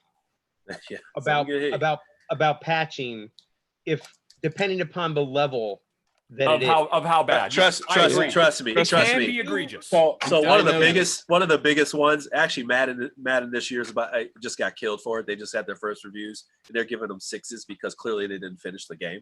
Yeah. And last year, NBA 2K20, I didn't buy the game, but I heard about it. They were literally trying to get the guy who went and promoted the game fired because he lied. Like none of the stuff was ready until like the weekend after the game came out. And something like that. It was pretty crazy. First day patch is so normal now. It was SmackDown 2019 that is still, for the most part, after like 4 or 5 patches, unplayable. Like I've watched a couple of the YouTube videos. Like it was 2K is hurting right now. Broken. Well, that's the thing is, I mean, 2K is hurting. When I was still in the industry, we had gotten to the point where, day one patch is just part of the schedule. That's where we take care of all the beta shit. Day one patch.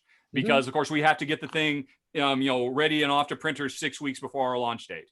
I would imagine in the 10 years since I've been there, that's still how it's approached. And day one patch is not good enough anymore. That things just keep getting pushed off and further and further. But I think there's a difference in expectations there, whereas video games, like you understand this is on a computer, this is a collection of ones and zeros that can be changed digitally. Like PC. It's PC now. It's all So, PC. It's it just everything's happens. PC games at this It point. just, So it just happens when I log Right. in. yeah, it's But login. my point It's is the A PlayStation is a personal computer. it's a PC. It's all PC now.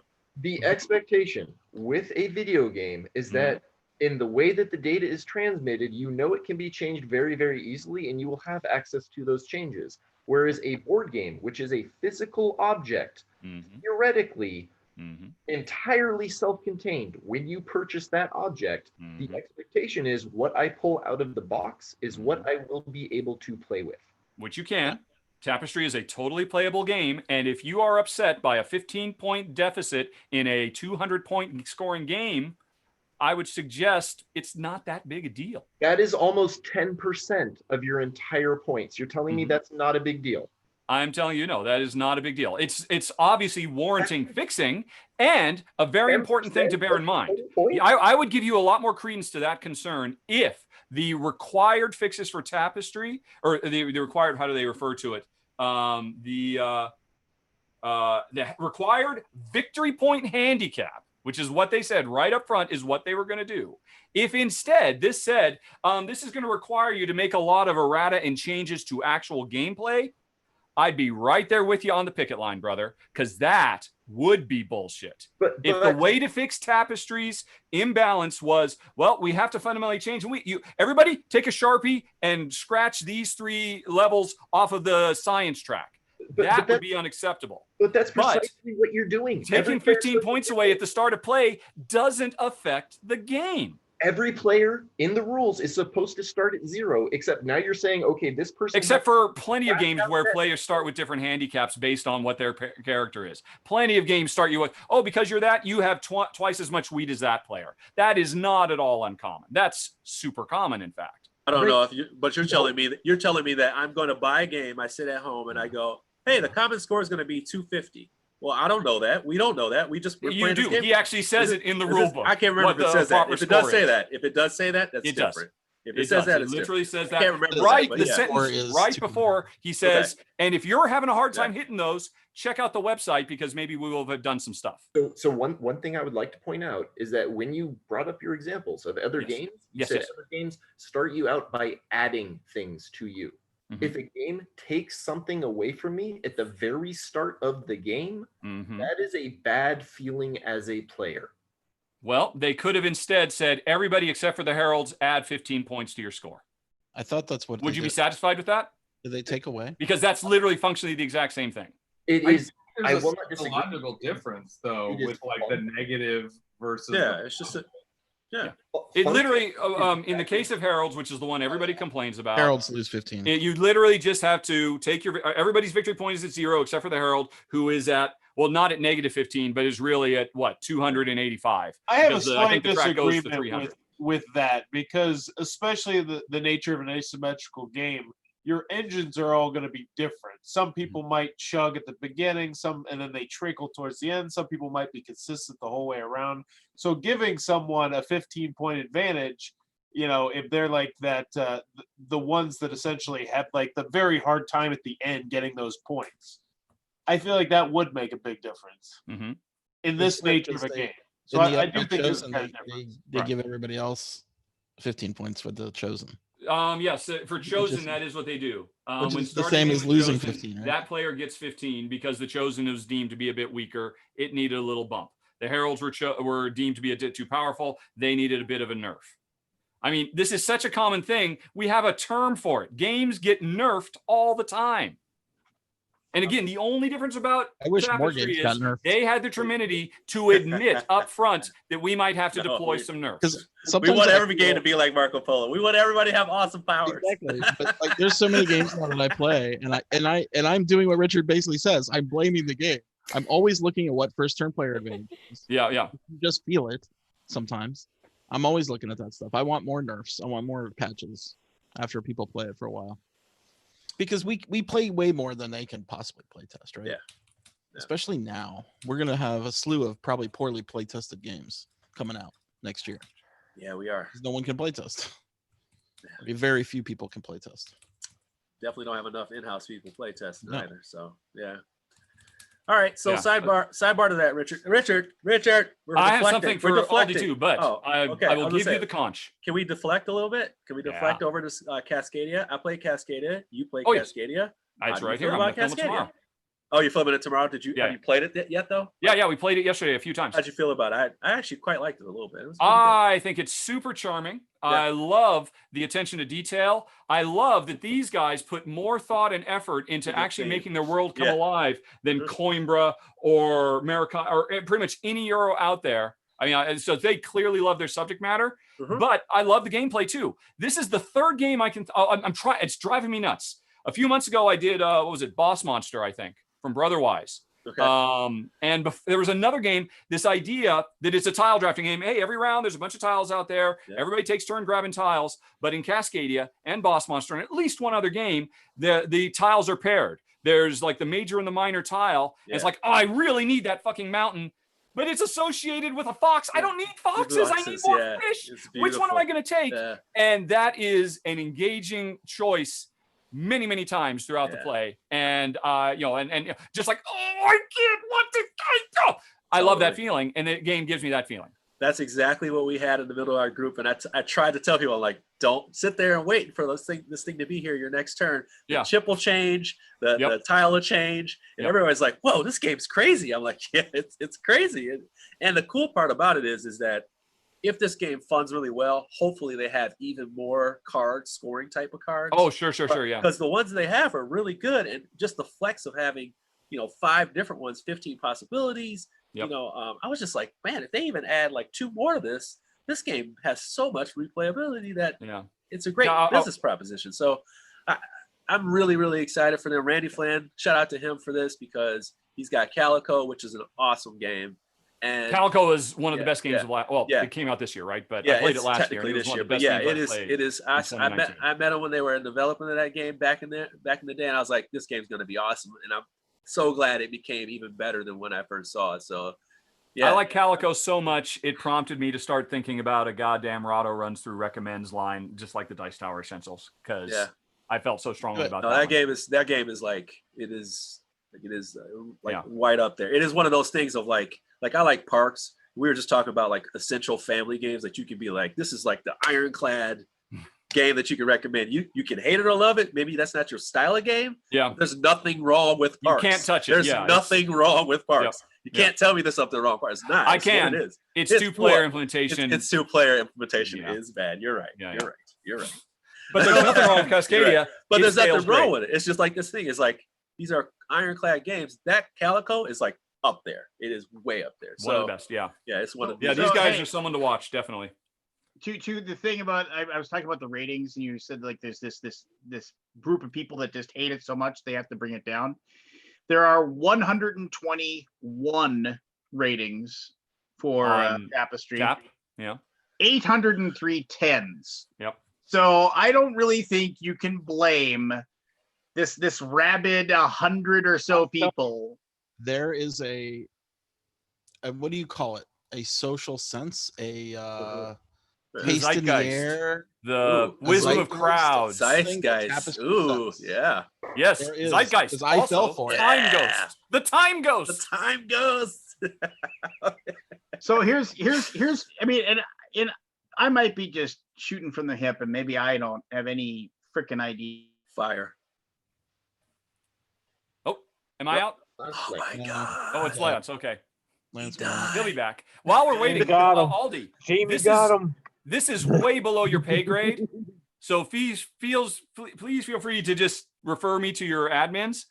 Alan Brown and I have been fighting a war to try to make sure that legacy continues to mean one specific thing, because games are starting to get labeled as legacy when they are clearly just campaign games with no legacy elements whatsoever. And we keep trying to get them corrected, and they keep getting denied, saying, nope, legacy means campaign now. I don't know if you have any Yeah, thoughts I'm about sure that. some admin has made it their opinion. I believe that is what is happening. I'll Oh my just- gosh, I'm the host now. Whoa! Oh, I'm not the whole man. I should have taken advantage of that for all of. I know you should take advantage of it. That's kind of cool. That I don't know Yes, why. you're back. Lance, does that mean I you am bequeathed hosthood to me? Was that a conscious choice you made, or was I just a random die roll? I don't know. I would like to get back to my point. What is what is legacy defined as? Legacy is very clearly defined as it is permanent changes and destruction is made to the game. That is the definition. No change to the definition has been made. But yeah, Alan, you're still here, right? What are the two games that keep coming back up that we keep trying to get changed? Alan will say in 30 seconds. And your point, Lance. Thank you for your patience. Oh no, you're fine. So you're selling Tapestry, right? Right there, Scott. What? He is ready to move those tapestries. You're ready to move those tapestries. I would like to sell some tapestries, please. Yeah. I don't know that this episode. Would you like to sell 1,000 that. tapestries in We're a here to see Friday? the tapestries. We're here to see the tapestries. Do you do you think there's you, any possibility, because of the fact that Jamie has a pre-sale, of which he has a very rabid following of, like, you know, and once again, rightfully so, right? I mean, he's done right by the people that you know, get his newsletters and pre-order his games and so on and so forth. Do you think there's any possibility at all that, like, basically he sold the game to the people that wanted it, and then that's why you're sitting on the ones that you have? No. You're competing with a very, very tough. Yeah. I'm outlet. competing. I'm competing with retail outlets who don't care about making money on games, right? Well, yeah. I mean, I can get it. You know how they work. What do you sell it for right now on your $65? So I can get it shipped to me from Amazon for $59 right now in 2 days. I'm just put like this. When I think of BGG, when it's sold out of Amazon, you won't be able to get it on first 59 though. When I'm going to BGG store for games, like just for games, like I'm not into promos, I'm not in any of that stuff. I want my Sashi games. Yep. I want my Spielworks games. Yep. And then whatever game they specifically announced that is just showing up, like I wanted Ground Floor. Like, yeah, those are the things I know without a doubt that your store has. Right. And like mainly for me, it's Sashi. Like I know Right. you're gonna have a Sashi game, and I have to either. By the way, we're getting email Sashi. I hate to email Sashi. I don't want to email him anymore. I want to get a game. We're getting the last few hundred, and maybe I don't know how many of Wine the Film. So you don't have that yet. You should get it. And then it's going to go to DLP, and who knows how long it'll take to You come know out. what I'm saying?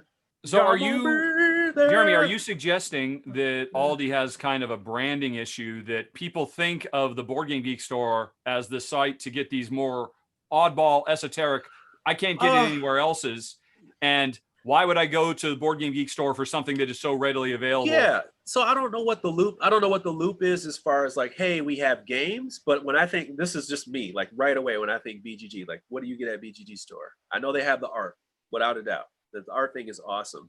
A lot of promos, a lot of geek bits, of course, the geek bits, and gear, right? But like for games, like I said, Spielworks is something they announce all the time. So I know those are coming. They're, like they give the guest blogs for all that stuff like that. But like beyond that, like if they sold Quacks, I wouldn't know that. If they sold, I don't like any fucking thing. Like I don't know. Like you told me, do they have magic cards? I don't know. Like you don't know. Like sold a ton of Wingspan in a day. Right. And that's something you would have announced. But you were not I didn't tell anybody. Call to get those. I didn't tell anybody we had it. Yeah. Like Wingspan, like I would not use an anomaly of a type of game like that though. Right? Because I was in love with Tapestry. I'm like, yeah, well, we can sell this game. Well, yeah. I mean, you thought Tapestry was going to be an anomaly too.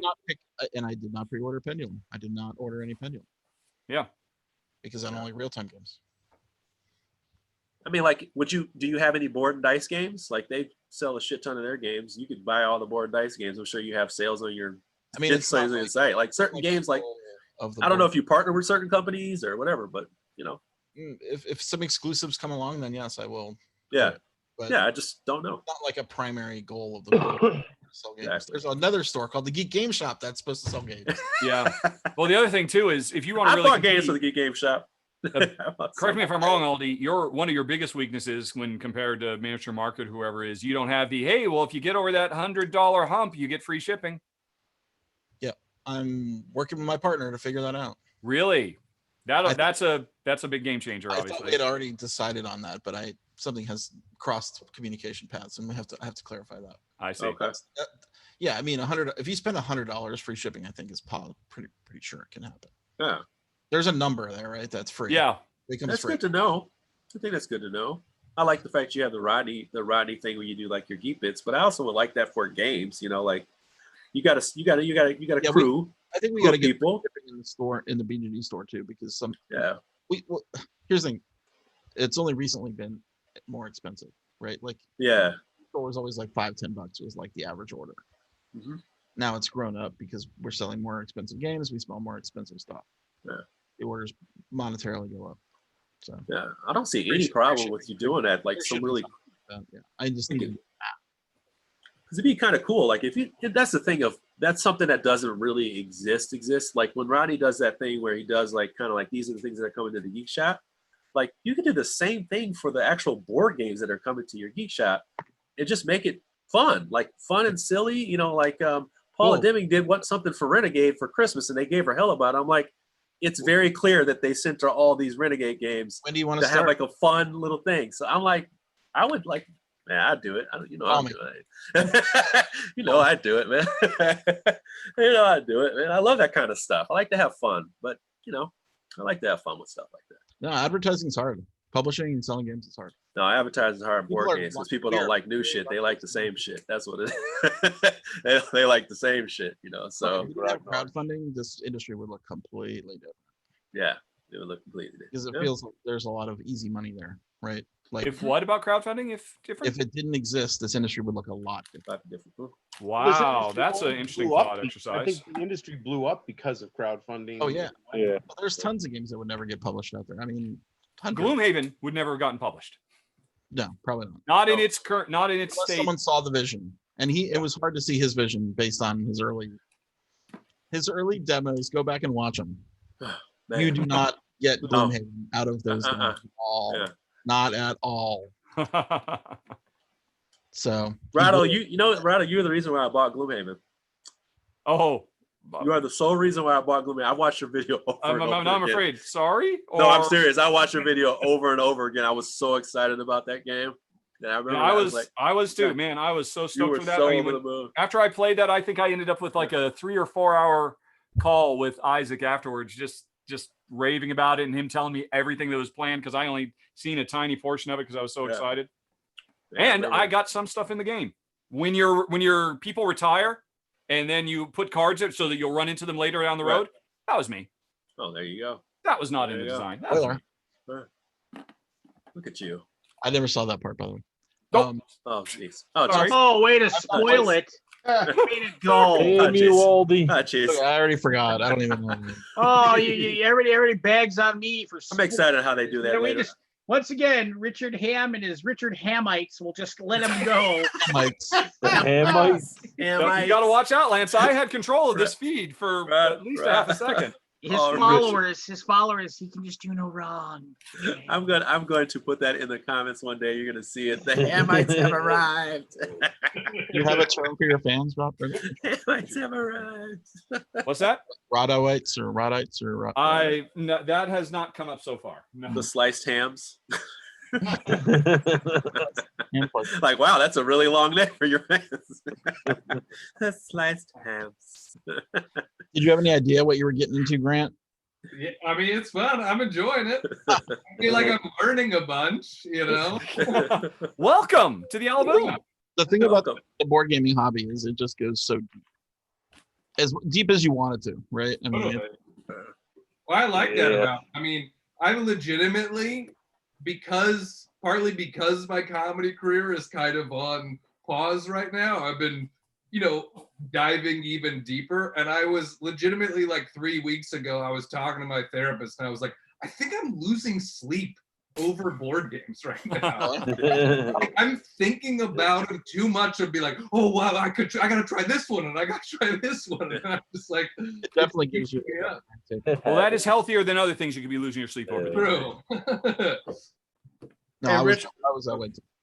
Hey Richard, did you get your copy of Title Blades yet? No, I just got done offered to playing send me it. one. I said no. Oh, okay. I just got done playing it. Yeah, that game's pretty good. It's pretty good. It sure looks slick as fuck. It's asking a lot. It's asking a lot for your table for what it's doing. It's asking a lot of your table and a lot of fiddly bits, but yeah, it's pretty damn good. We have that new that new carousel. Oh my! Wait, something we didn't talk about tonight. What's that? Bring up that fucking Wormwood Kickstarter, dude. The table? Where's that at? Oh my god! Holy my shit! Yeah, could somebody explain that to me? Bring it up, Lance. Bring it up. God! Hold on.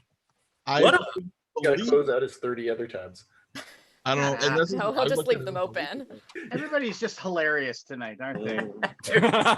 So fucking fun. We're all trying to impress the the new celebrity. Oh, Chris is old news. Oh, I'm old. It's all about Grant. Chris. You know what? Chris, there's levels to this now. There's levels to this. Yeah, you got to bring your A game, Chris. All of it. Are you bringing it up, Lance? Are you bringing it up? Yes, Dad. Okay. Give me a second. Okay.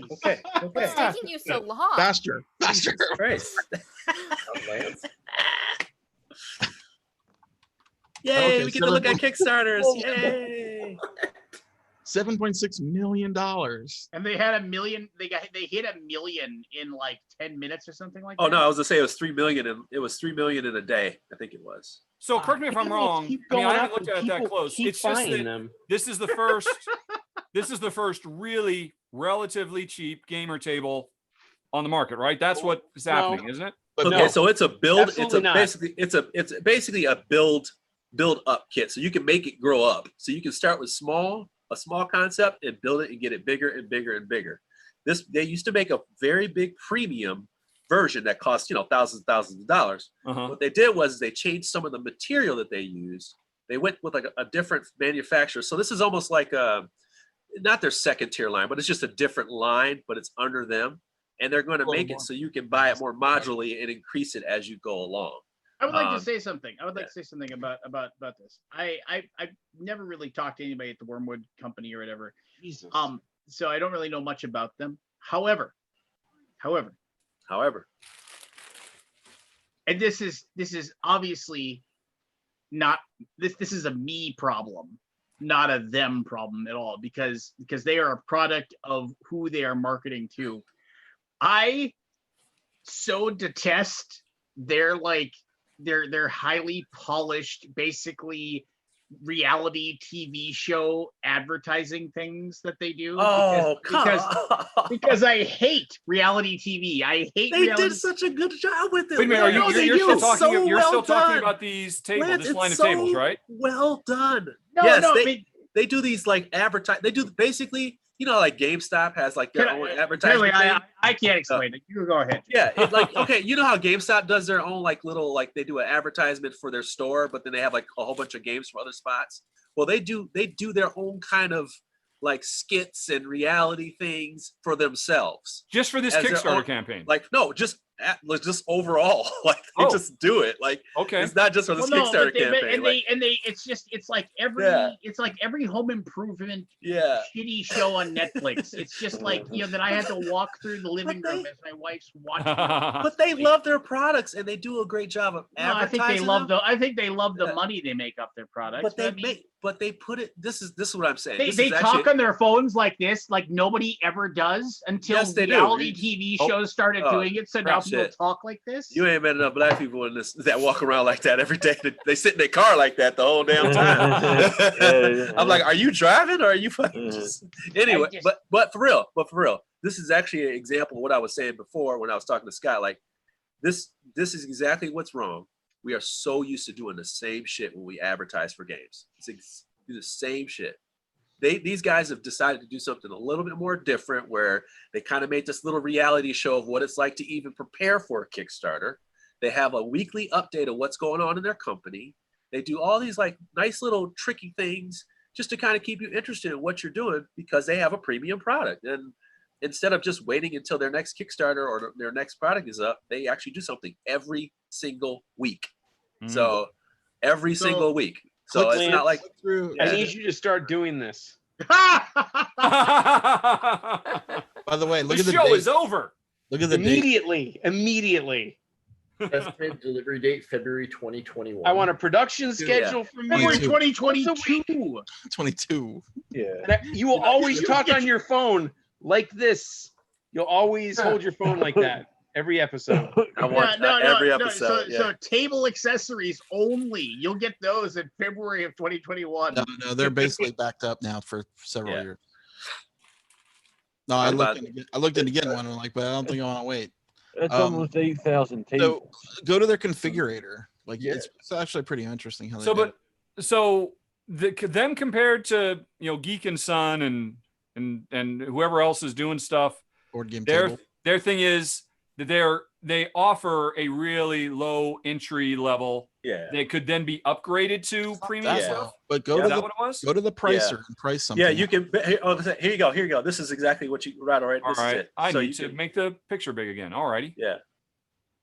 This could basically go from like a coffee table to a Right. full size. You could go Because coffee what you table, buy yeah. extenders for the legs. Yeah. Yep. and buy like, extenders, and like they the got- sideboards and The only thing I worry about those legs on the outside, on the outsides of the corners.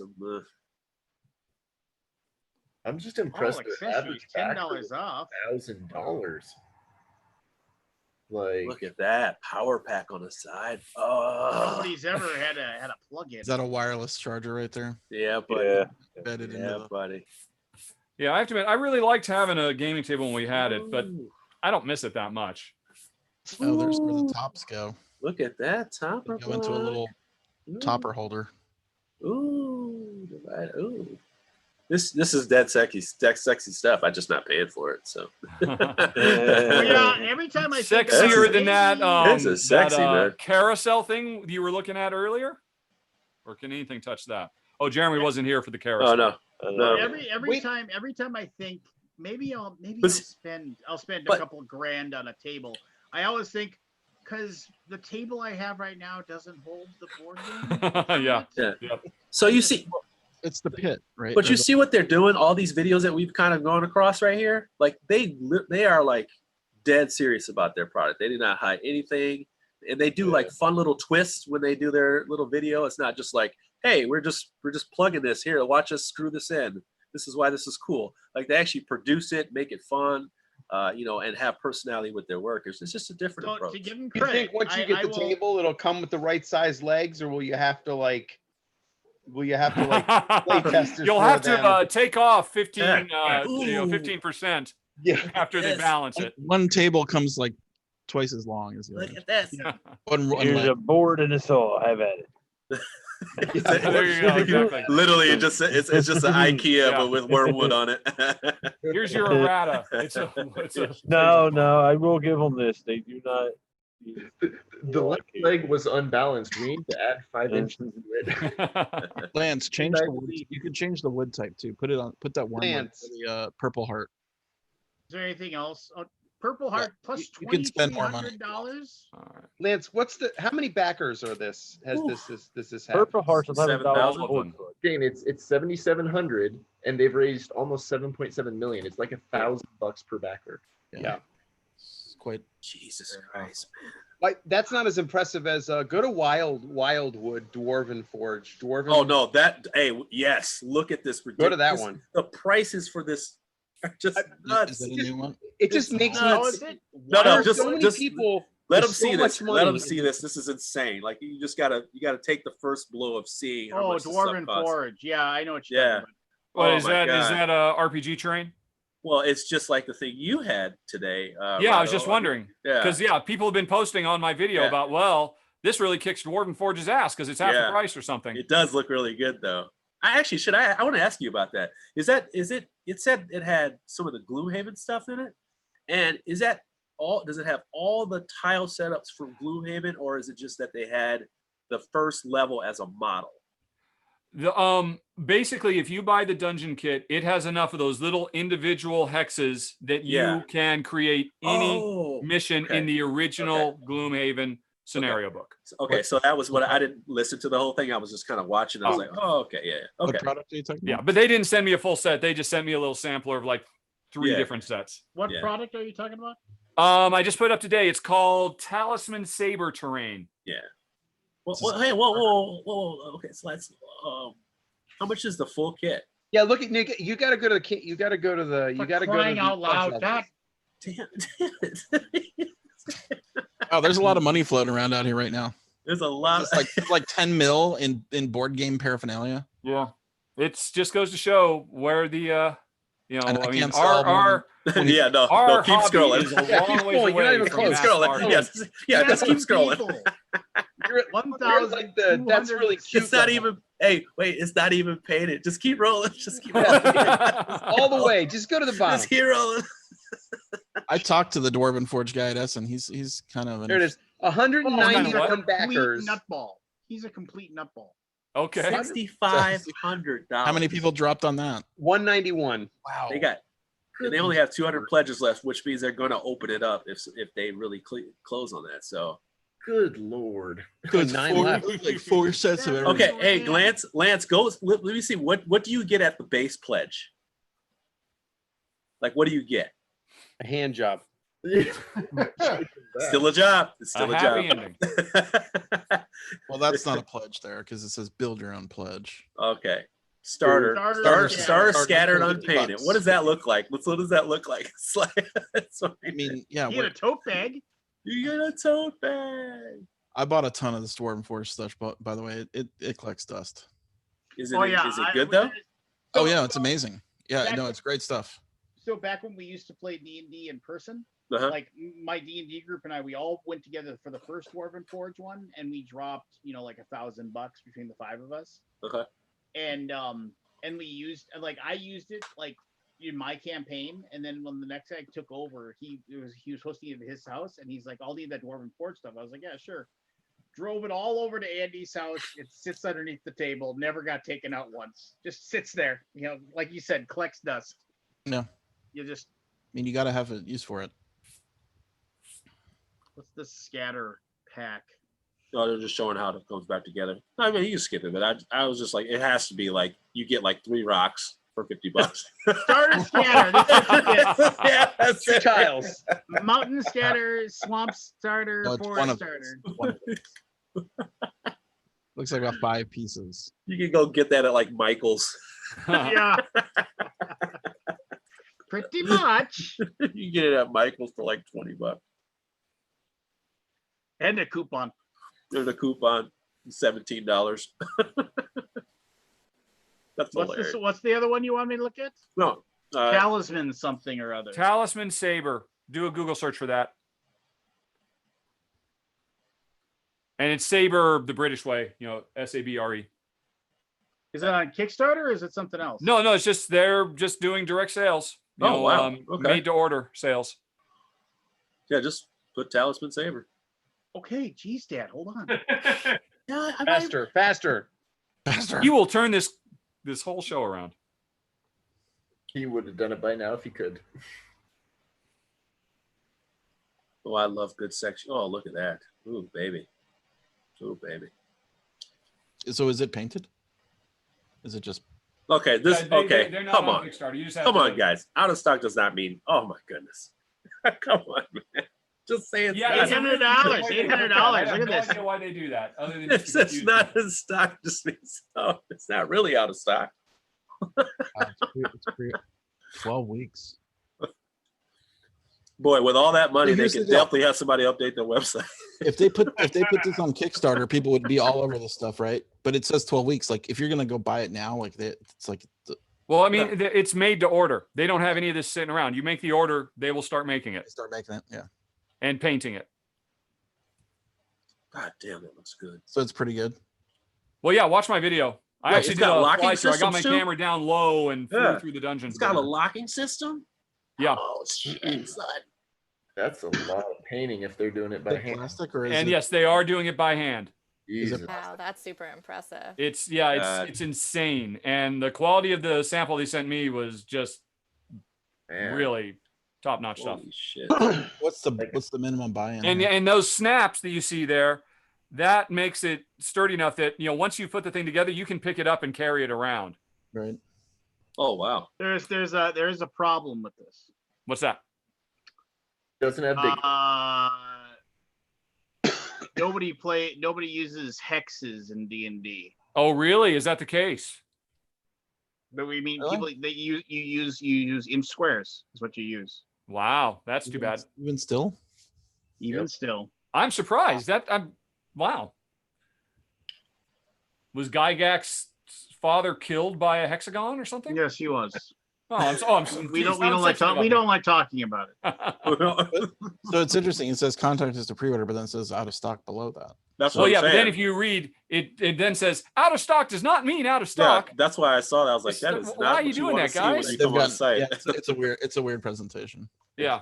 Well, I would imagine they're doing it because they're probably back ordered and they're like, 8 okay, to 12 weeks. a big enough order, like we'll fit you in. But Yeah, if you maybe. want, like 5 tiles, then fuck off. Yeah, I can't. I mean, the thing is that this stuff's cool and all, and like, but you can make your own Hearst stuff that looks Yeah, but as good for but it's pennies cost- on the dollar. It's time value money. Time costs money, right? I mean, Yeah. like I could work real hard for like a week to make these molds and all that stuff, or I could just push a button and You can buy a Hearst mold for like $10, and then you head to any plaster of Paris thing, and you'd have your own crap. I mean, yeah, it would take time, Yeah, I but mean, what's my time worth and time pull it off of and my education skill? and Yeah. research and We're also and that's the point. I go to work, I make this money specifically so I don't have to do all that time and research and shit. You're also assuming that I could do things with my hands. Right. Yeah, believe me, I could Point. break all that. Actually, dry brushing terrain really isn't that hard. Like it's. Yeah. I had to make a bunch for our store. Spray paint it and then dry brush it. They're really proud of their riser thing. Is that unusual or is that kind of standard? that if you were what game is that from, Scott? HeroClix or not HeroClix? Can't see it. HeroScape or Skate. the one that Tom Vassel's always going on about. Here's That was one of the best games ever made as far as like skirmish battles. The Gambit. all right. Yeah, well, it was good. It was good. You're right. I had a lot of fun with that game. It's all right. It For the was price point, it was amazing. Yeah. I went to Toys R Us when they went out of stock, like bought them all. 20 sets. Oh, hey. Put it in the BGG library. Still there. Worth more than 20 cents now.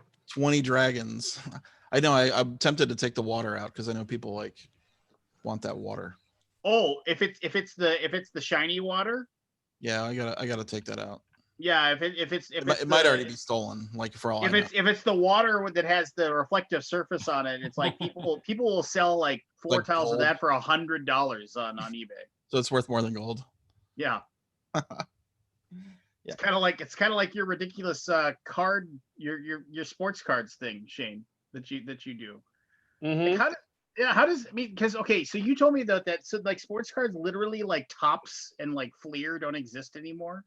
No, so Tops exist, but they only have the license for baseball. So if you want to see a player in their actual uniform, Tops only does it for baseball. So Panini, who's an Italian company, like owns all the other, basically soccer, football, basketball. They own the licenses for all of those. So if you want to see a player like in Upper Deck owns, I think hockey. Nobody cares about hockey though. Oh, Sweet bird. But No Canadians in the house. certainly for sports cards, but the so I think some of the Panini took over some of the brands, like they have Donruss. I don't know if you remember them from. Oh yeah, I love my Donruss cards. Right, Back so in they the have 80s. Donruss. And then I think they basically have their own stuff. Like I'm trying to think if there's anything else that I even recognize as being like a brand that I used to remember. Fleer still makes cards, but they don't have any licenses for anything. So all their stuff is just like players that are airbrushed out. So it's like, here's a player, and you can't see the logo or anything. So nobody really cares about those. But sports cards are blowing up right now. Didn't Blowing there up. some kind of big controversy with sports cards? Like someone was printing counterfeits or Yeah, Oh, I know. The back really in the really day. special ones. Well, I know certain. I mean, like I know that back in like there was a whole controversy around Upper Deck, back when Ken Griffey Jr. was like a rook, or like when his rookie card was going for a lot of money. Like they were just printing those like they were printing money, and they were like sneaking them out into the market. Like instead of putting them in packs, they were just like printing them and like selling them, through back channels or whatever. They did that thing with the not Pokemon, but the other game. Yu-Gi-Oh. Yu-Gi-Oh. They did the Yu-Gi-Oh. Yeah, Upper Deck is scummy. At least they used to be. So, where's Jason Brenner to back it up right now? Well, I mean, It's Upper all Deck right. has a lot of scummy things in like the sports card industry. So, they got a lot of deservedly. They got a bad reputation. So are like cards from back in the day worth anything again, or is they Basically, Nah. I mean, if you have stuff from like the 70s, like 78, 79 and earlier, and it's like in really good condition, like 70s stuff has to be in pretty good condition for it to be worth anything. And then like obviously the older it gets, the more likely that it got just thrown away or ruined or whatever. Yeah. So those become more valuable. But honestly, it's current stuff right now that's blowing up. I mean, the LeBron James card, one of his rookie cards, like 3 weeks ago, sold for $1.8 million. And then like he had another one that it's not as rare, but still pretty rare, went for $150,000. Just for one card. And these cards that card that was $150,000 was, you could have bought it 3 months ago for like maybe 30 grand. So like it's literally So it's jumped. a bubble market now. Yeah, it's literally just like going nuts right now. So, and basketball basically drives most of it. Like basketball is the most popular thing for people to collect.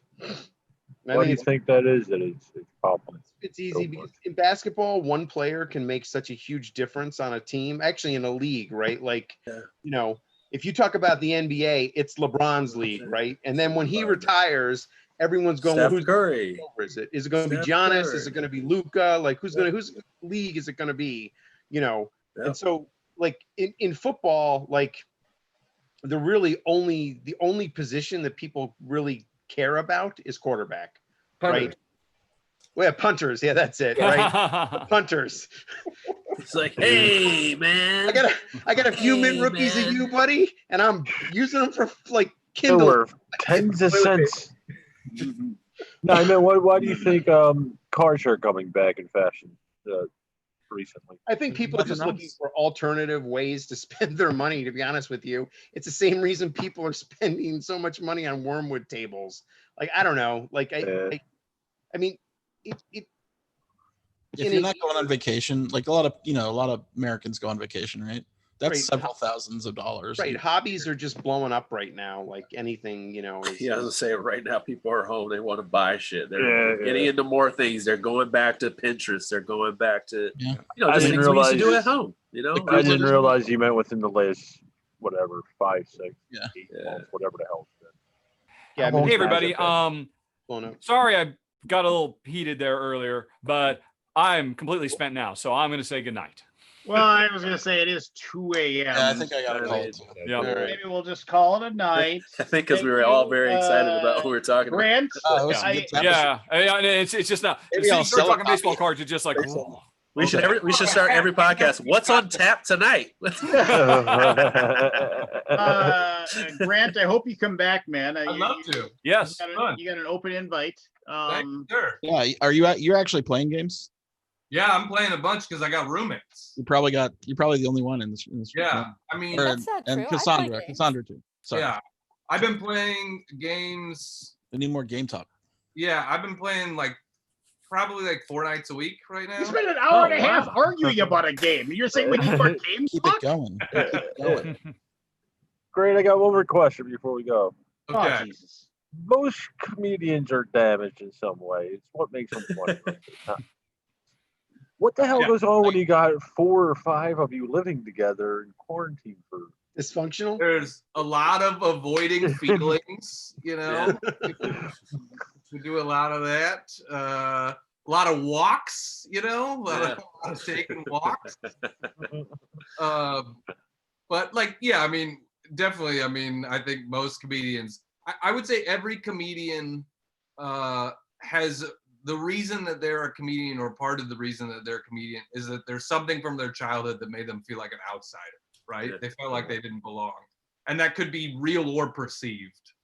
So, but yeah, I mean, we also have a good time, man. You know, it's nothing better than having a bunch of people that make you laugh at each other, right? And they're good at it. I mean, they're great at it. Dude, I mean, my girlfriend broke up with me like in the middle of quarantine stuff, and so I was like happy. So that's good material. Yes, yeah. Oh, for sure. There's something there. Just gonna find it. Oh, I have a bunch of stuff.